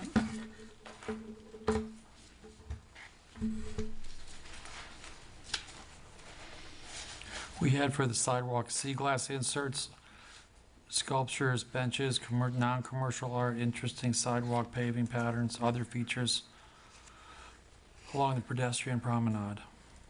And correct me if I'm wrong, now that you mentioned art, I read somewhere in the packet, and, I think it's getting late and I can't tell you what page, but I know I can look for my notes, that there was a limit on an art feature of 25,000. And I know that number for some reason is in my head, that I read it in our packet. Correct, for the roundabout. Is there an example of an art feature that's 25,000 that we could have an idea of what that is? I'm not sure, what the cost is, but, when you see the nice, pretty picture, I don't know if that is what a $25,000 feature is and why that number was chosen. You know the number of that condition? It's 25. I'm pretty sure it said something like 25. I could build you that for 20. I don't think that's in the conditions anymore. Quick, Couple I pieces mean, of plywood, it's, some- we're open. I don't believe St. Pete Beach has a community art committee. In other jurisdictions, we put a dollar value on it, and then we come up with a design, and then it goes to the local art committee, and we work with them. I mean, we're happy to work however, we want something pretty, you want something pretty, but yeah, a sculpture like that's a value that we've done something similar to other projects. Okay, thank you. And I do have one more from the conditions, just because, and it reminded me too, when we were meeting, and we talked about the roofs, and I know this is on condition 23, energy and environmental requirement. All roof areas, not otherwise customer spaces, would be cool roof materials, and I think you might have said that we do all our roofs white. But when I looked at the overhead of some of the images, they didn't all look white to me, so and I'm talking about the ones above people's visual, right? Because when you're on the top of, the roofs on the top of the tower aren't what people are looking down towards. I could understand why it's white, let's say in the retail shop, the retail roof, because your residents are looking down and it does look better to see a white roof versus something that could be black and ugly eventually. But when you said that, is it meaning all, including the tops of the towers that are white? I mean, yeah, our architect could speak to this, but typically with the green certifications we get, the white is preferred because it doesn't become a heat island, right? The darker roofs absorb the heat. So Right. we typically use white. Yes, it is more aesthetically pleasing when you look down. And then also on the higher roofs, it also helps with energy efficiency. So typically, white is what we use. Okay. No, I just want to make sure that it's also on the tower, that it is. Yeah, Okay, I heard a yes somewhere out there. Okay, thank you. It's just on the picture, it doesn't show it that way. It I shows think it. the aerial, you may be seeing some of the amenity features, so some of those are colored in. There's some landscaping on the podium on top of the Right. parking, so that may be coming through in some of the visuals, but the roof membrane is typically a white TPO, but it's typically white in color. It's nice, I see 'em. I happened to be at the Moat Aquarium this past weekend, and they have white roof. So, of course, I would like more green with it, but it's nice. Thank you. Any further comments, questions? Commissioner Robinson? I just want to say, I'm very concerned about traffic. So I'm, again, I'd be looking for traffic calming along Gulf Winds as well, Bay Street, but that sounds like something we can talk to Public Works about and seeing what we can do there. But I'm concerned about it not just during construction, but afterwards as well, because that is going to be the other cutoff street for the development. Will be Bay Street up to 71st or Bay Street into any of those other ones. So that is kind of a non-negotiable for my neighborhood. Impact to the sewer as well, infrastructure. I like the idea of the some sort of shade feature.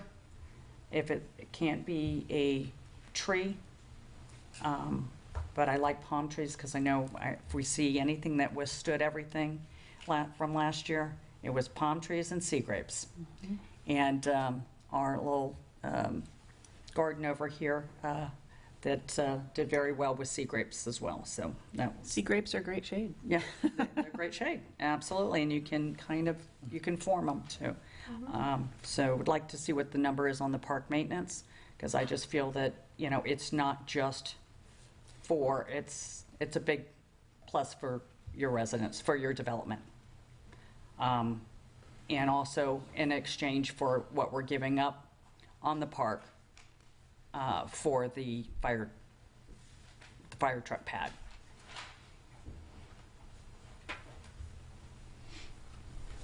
And I would be in agreement that, we need something to entice people to come down there to think it's their park, and more boat slips, especially a kayak or a paddleboard launch, and ultimately a connection over to Horan. That's huge, because that's where the bathrooms are too. Because I didn't see anybody volunteering any bathrooms or talking about bathrooms over at the park. So, and we have them at every other park that we have, unless it's a pocket park and we don't have them there. Yeah, there's just, I like the project. I'd like to see something over there. I think all the residents that I've talked to are very excited about it. But again, they're not willing to give it up for free. We understand. Okay? We do. So, I And mean, we that's really appreciate the the dialogue. bottom line on that.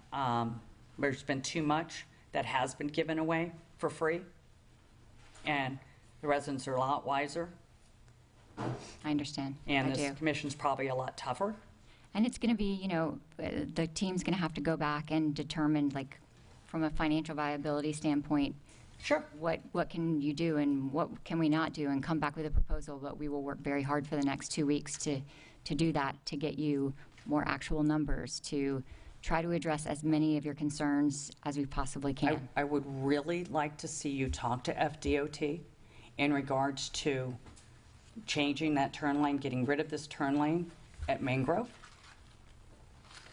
and putting an island where that turn is and making Mangrove only one way out, not in. I know that they will talk to us without the city, We but can do the mangrove, but it would be FDOT doing another, because it is a huge, huge risk there with having some Sunrunner on one side as a bus stop every 15 minutes, and then that turn lane over there being so shallow. Understood. And that, the bridge being so steep.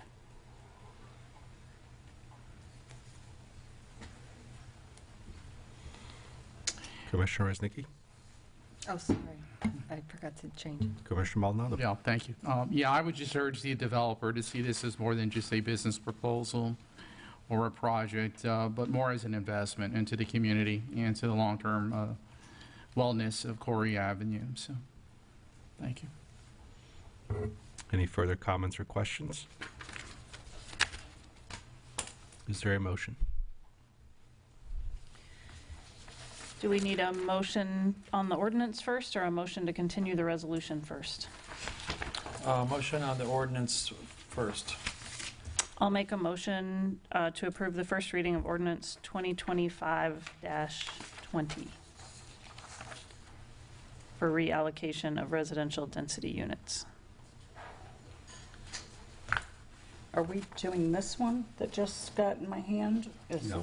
No, this is the allocation Okay, of the 20 it is. of the residential units. Moving ordinance 20. 2025 with the changes and strike-throughs to second reading. This is the one that was handed out today. This is handed out today. It's got a few changes. Mhm. Okay. We could either do it with the changes or not with the changes. We haven't had a chance to really I haven't had a chance to look at this. review it, so. Yeah. When you Well, do let's move review on it- First reading, as staff had put in the packet, and then we can look at the changes at second reading. So we'll give you both at second reading to look at. Yes. Just by way of background, those changes, those original conditions, procedural conditions about what happens when certain things happen, we took those conditions and we put them into the resolution, which was the appropriate place for them rather than CUP conditions. So that's what we did, Ralph. That's why there are additional whereas clauses. You actually made that recommendation during our meeting, and so we incorporated those into the resolution to be clear about here's what's happening, here's where the units go if certain things happen. So I just wanted to give you that background as you review them. We typically don't say reallocation, we just say allocation. It's a minor. You can review them and, yeah.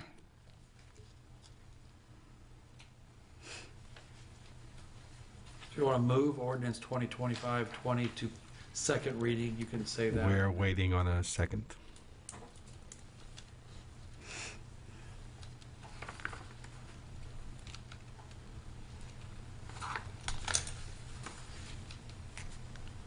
Okay. Motion fails for lack of a second.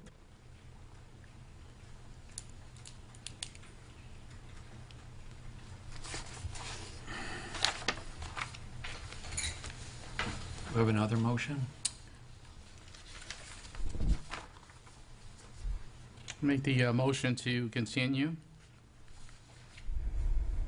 the first reading of ordinance 2025-20 to 3 November 2025. To November? October. October 28th. 28th will be the next one. Sorry, it's been a late night. October 28th. I'll second. So does that mess up the order that we're doing things in, Ralph, or are we On the still 28th, fine? you'll have this, another first reading of this ordinance. Does it, You'll need a second reading after that.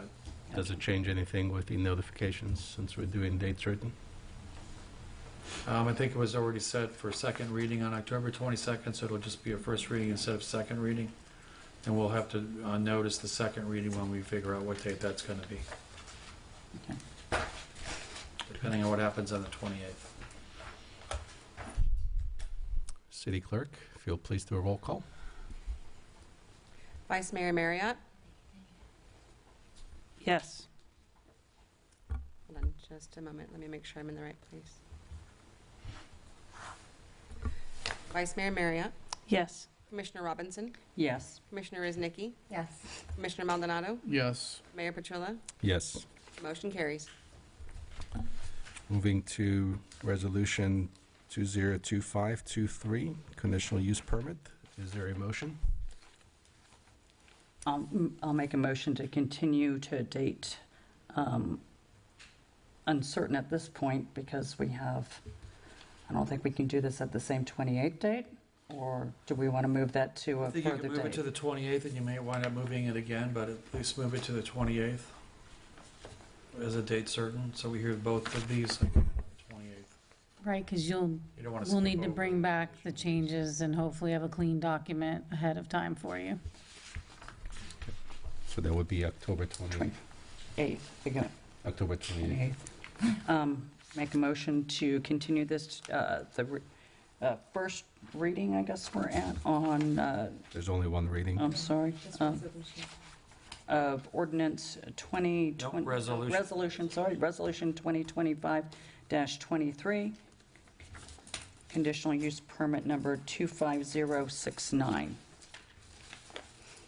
I second. City Clerk? Commissioner Robinson? Yes. Commissioner Iznicki? Yes. Commissioner Maldonado? Yes. Vice Mayor Marriott? Yes. Mayor Petrilla? Yes. Motion carries. Thank you. Thank you for all the time and the questions. Thank you. We'll see you in 2 weeks. All right. We have 9 minutes and 1 item for discussion. I have a city attorney thing to read as One item well. for discussion before yours. Yep. Yeah. Okay, so quickly, I've handed you a talking paper on the enhanced authorities for the Historic Preservation Board. The background is simple. There was a technical review committee held on 13 August in which there was multiple discussions regarding a property in Paso Grill where it was deemed that there was inconsistencies that the Historic Preservation Board brought to the attention of the city manager during a information-only briefing. So the takeaways are listed for you. And basically what I've done is I've gone through, looked at the references within the Code of Ordinances regarding Chapter 22 for boards, committees, and commissions, specifically Article 7 of the Historic Preservation Board. I highlighted on page 2 an item which you see that talks about ultimately the city commission having the ability to make additions to enhance that. Okay, then also moving down to section 22-211 talks about the duties under item 17, which is also highlighted on page 3. It talks about performing any reasonable functions or duties relating to the historic preservation assigned to it by the city commission. Okay, at the bottom of that is the Land Development Code Division 3, which talks about appeals as outlined in sections 3.14. What's important here is to note that anyone can initiate an appeal, whether it be a private citizen or a resident of St. Pete Beach. And what I'm trying to do is basically enhance the authorities of our Historic Preservation Board by, that's okay, by marrying these two conditions together. And I think that we're well within reason. Obviously, our city attorney will be able to comment on if there is any problems with that. And then lastly, I'd like to have a member of the Historic Preservation Board serve on the Technical Review Committee under Article 7, where it talks about the city staff, who's on there, and basically that comes down to the city manager having the ability to add or detract people as he or she seems appropriate. Thank you. Okay. Maybe we can take a couple weeks to review it. Yeah, I just, since we don't get the opportunity to talk, please take a moment to look at that. Yeah, and just wanted general direction if that's something you wanted staff to work on before we. I think I'd like to read it first. Yeah. Just let us. And then we'll just bring it up as another Bring it item up for at the. discussion. Absolutely. Okay, fair enough. Or we stay another hour. So, Madam Clerk, can you add it to items of discussion for the 28th? Thank you. Thank you. All right, next we have staff reports. City Clerk? I just want to report that the next election for the city will be on Tuesday, March 10th, 2026. The offices on the ballot will include the Commissioner for District 1, Commissioner for District 3, and the Mayor. Per city code, the candidate qualifying period will open at noon on Monday, November 3rd, 2025, and will close at noon on Friday, November 14th, 2025. Qualifying books will be available beginning Friday, October 24th for those interested in reviewing the necessary paperwork and requirements ahead of the qualifying period. Thank you, City Clerk. City Manager?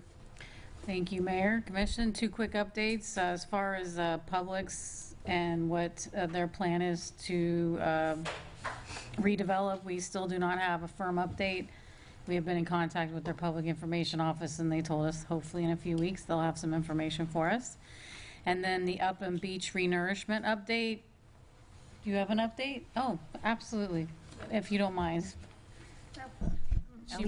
Elise Batzel, for the record, we represent the owner of the shopping center, and we have literally a CUP plan that we have started to review, and so for redevelopment, and so you should be seeing something in the coming weeks once we are able to get that submitted. Oh, thank you. All right. Thank you.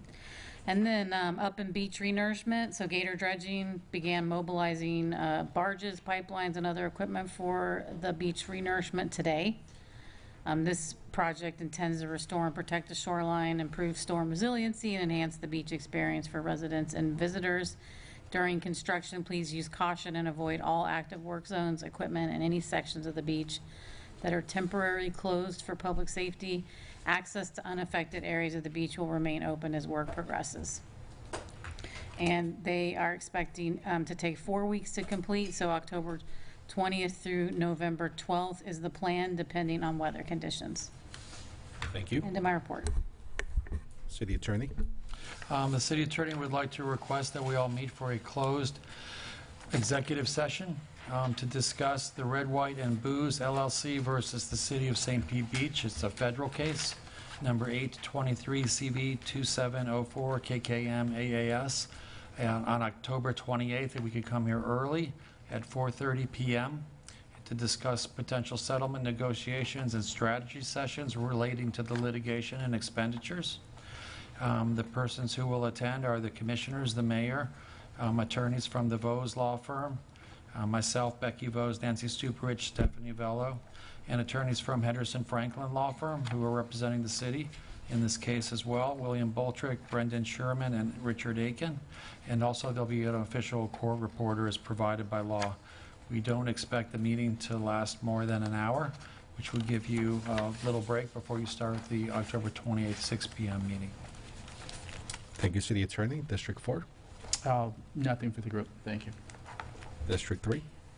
This Thursday, 6:30, Bella Vista Civic Association meeting, and just to let everyone know, the Don Cesar's 100th celebration is sold out. So unless we get the grand ballroom, they're at 145 right now. So, yeah, fun. Thank you. District 2? Nothing to report. And District 1? I just want to thank city staff for the community meeting about Town Center 2 zoning issues that we had last week. I had several residents comment to me that it was the most productive and helpful community meeting they'd ever attended. So thank you guys very much. It was great, and I know everybody's looking forward to future progress on that. Thank you, everyone. We are adjourned.